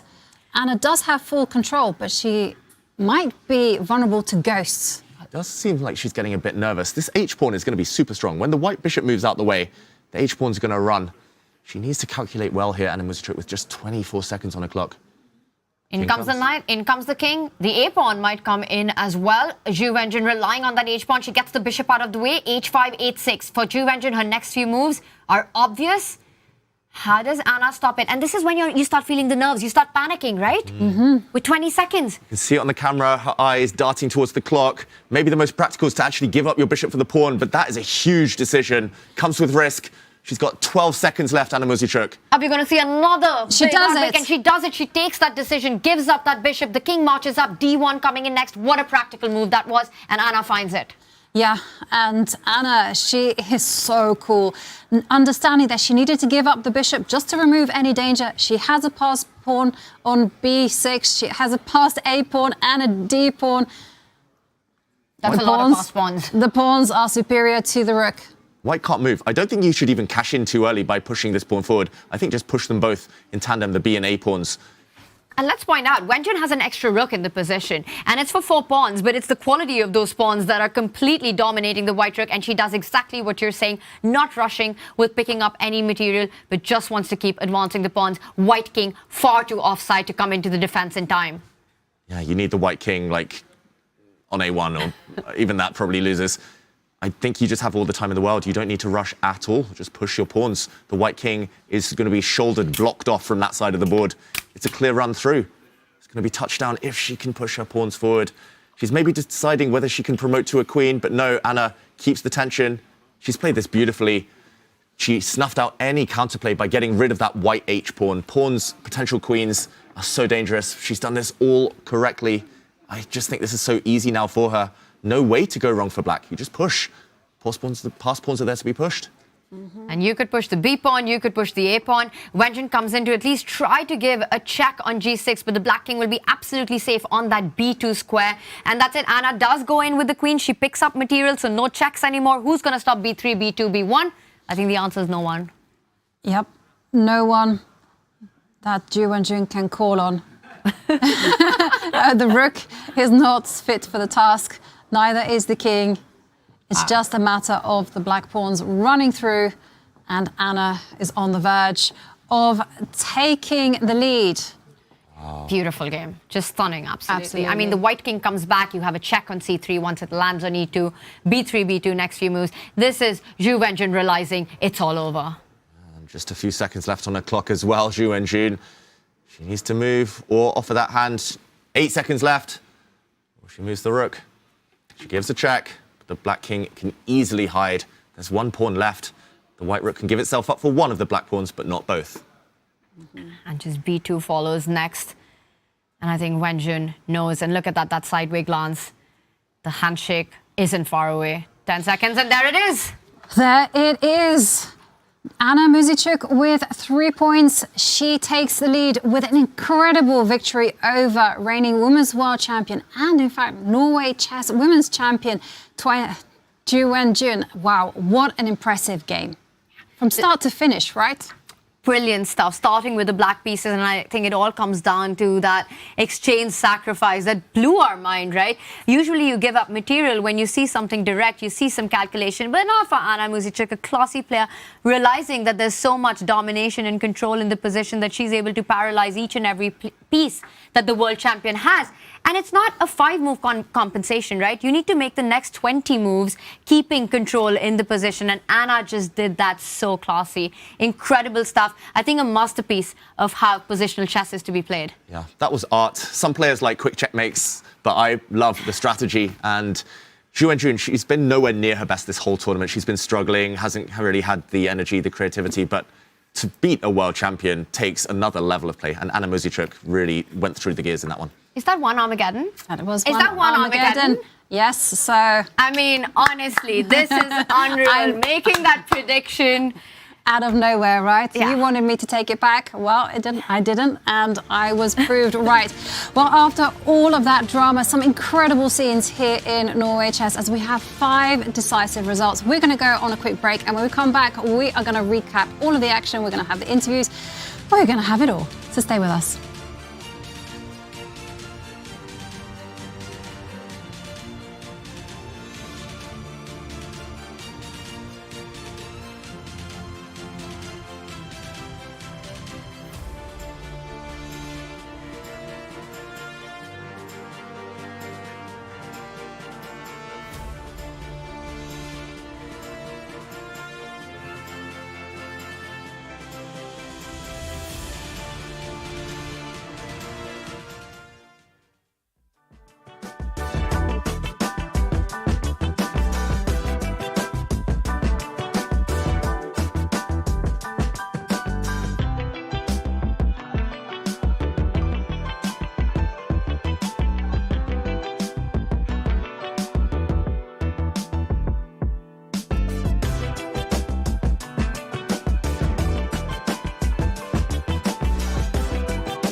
are back and live in Stavanger, and joining us here in the studio is my utmost pleasure to have world number one, Magnus Carlsen, who just defeated Fabiano Caruana. So I have to ask the obvious, how are you feeling now? I feel good, obviously better than after a loss. How important was the rest day, Magnus, just to kind of get yourself together before such a big game? I mean, having a rest day was nice. Was happy to spend time with Ella's family, to go out to Flod og Fjerde, which was very nice, and I really enjoyed the screening. What am I doing? Of Asken and Odin's documentary as well. So it was a nice day. But honestly, going into the game, like I really wanted to win, but I wouldn't say I was super excited to play still. But yeah, I knew I had a job to do. And at what moment did you know that things were going to go your way?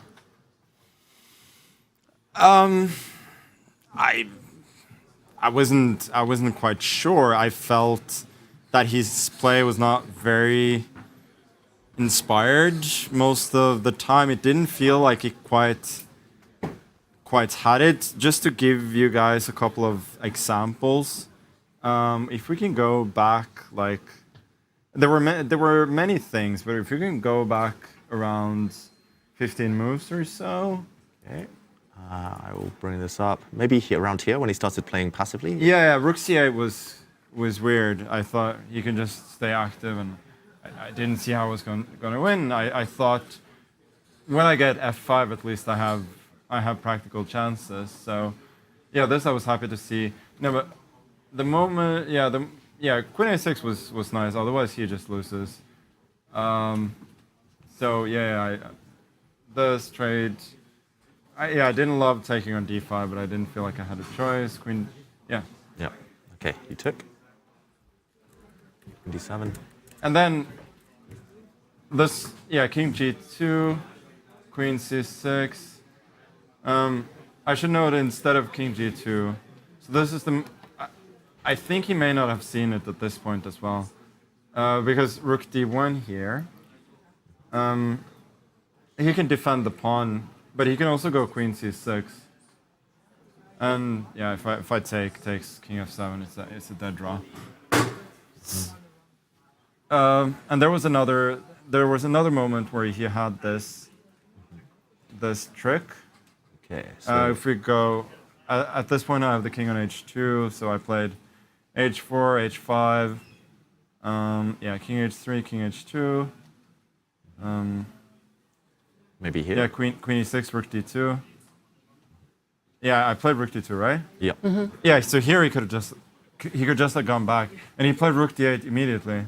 And at that point, like when he played Rook D8 immediately, that sort of confirmed to me even more that he really does not have it, because that's the kind of trick that you should see. Like I would have just gone back and continued the game, but this at least made me think that I should have practical chances. The fact that he played this move immediately also told me that maybe he wasn't feeling that patient. So if I give him a chance to go wrong, he might do it, and yeah, that's what he did. Yeah. We had Hikaru in the studio, and he was saying that if he were black, he would just simply go King H8, King G8, and wait it out like that. Yeah, Hikaru is generally very good at just waiting passively. Most people don't like that, and Hikaru does it extremely well. He also pounces when he has the chance, but yeah, most people lose their patience, and yeah, Fabi did as well. But I did feel that my practical chances to win were not horrible, not necessarily because of the position, but because it just felt that he wasn't quite on.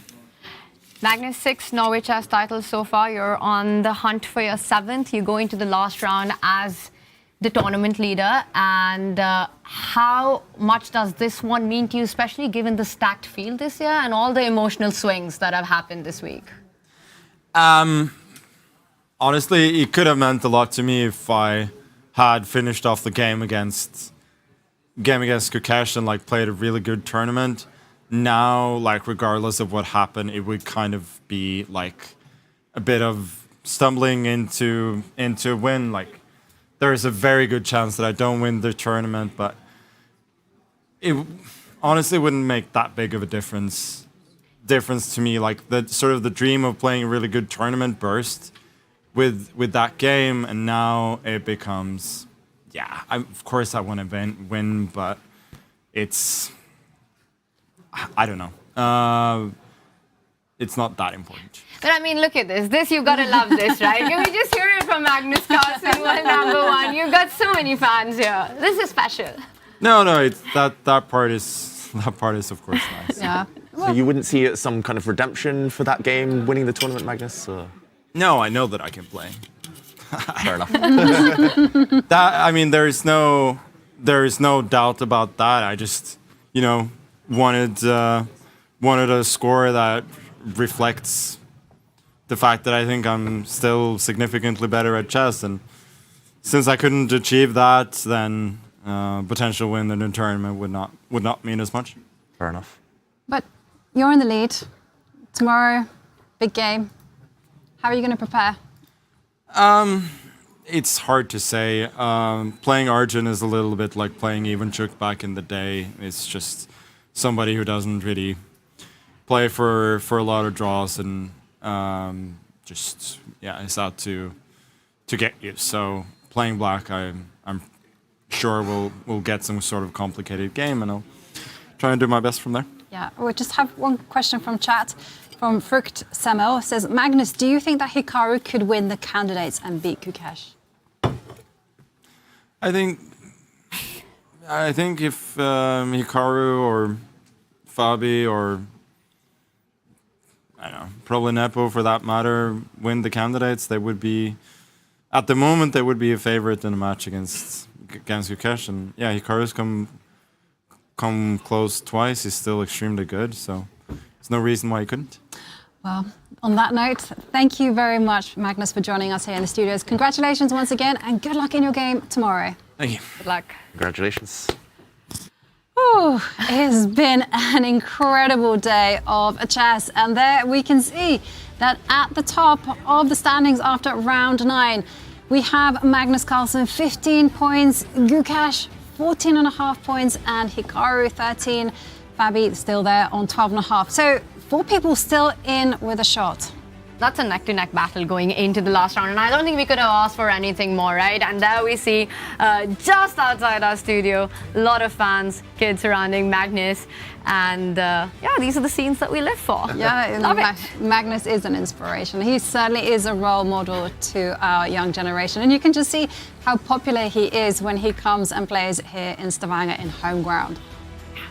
And what a scoreboard this is. I should mention, it is very possible that we get a 3-way tie tomorrow. We could see 3 players end up on 16 points. Fabiano in 4th place, despite the fact he's 2.5 points off the lead, despite the fact he's lost 2 matches in a row in the Classical, still has a fighting chance. And so many reasons to join us, so much action promised. Magnus said it when he came and sat down in the studio with us. Crazy things are happening every single day. Yeah, it certainly is. 5 decisive games.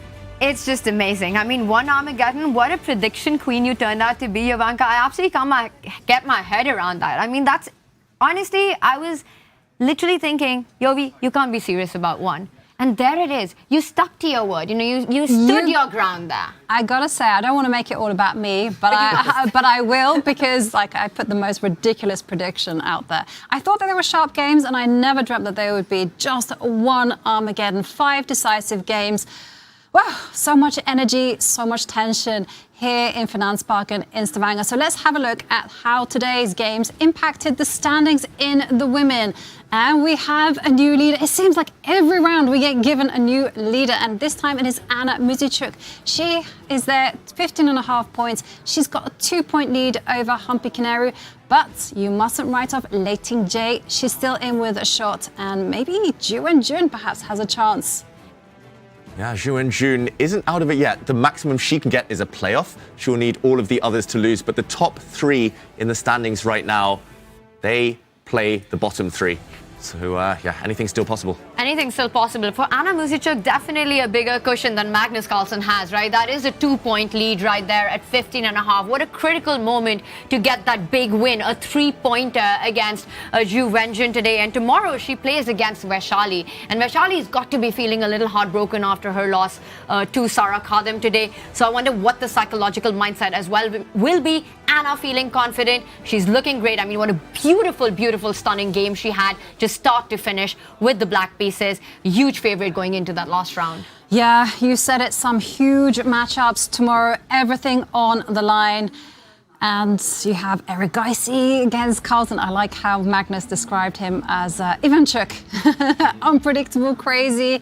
And we have Fabiano Caruana, Gukesh, and Wei against Nakamura. 4 players still in it, and they're so much tension. I think for Fabi, right, it's not just fighting his opponent, but also fighting what's just happened to him in the last 2 rounds. Going down to Arjun from a situation where he was so much the one putting pressure and so close to getting such a critical classical win in. He loses that, goes to fight Magnus today also from, yes, feeling the pressure, Magnus putting that on, but holding his ground and then bungling it up with little time on the clock, the game slips. And now here he is. He needs so many things to go his way. It's been a bit of a heartbreak for Fabi, this one. Magnus, Gukesh at the top. After all the crazy things that have happened at Norway Chess, this is amazing. What a day it's going to be tomorrow. It's amazing. And Magnus might be downplaying it, but I think he would love the tournament victory, especially because Gukesh is his nearest rival. And like you said, it would have been an almost perfect tournament if he just finished off that dominant game. But ultimately, it's more exciting for us as fans to see how neck and neck it is at the closing stages here, the final sprint. It certainly is the final sprint, and so much energy here in the studio. And it's time for us to say goodbye. That's round 9 wrapped up in the books. Tomorrow, big one.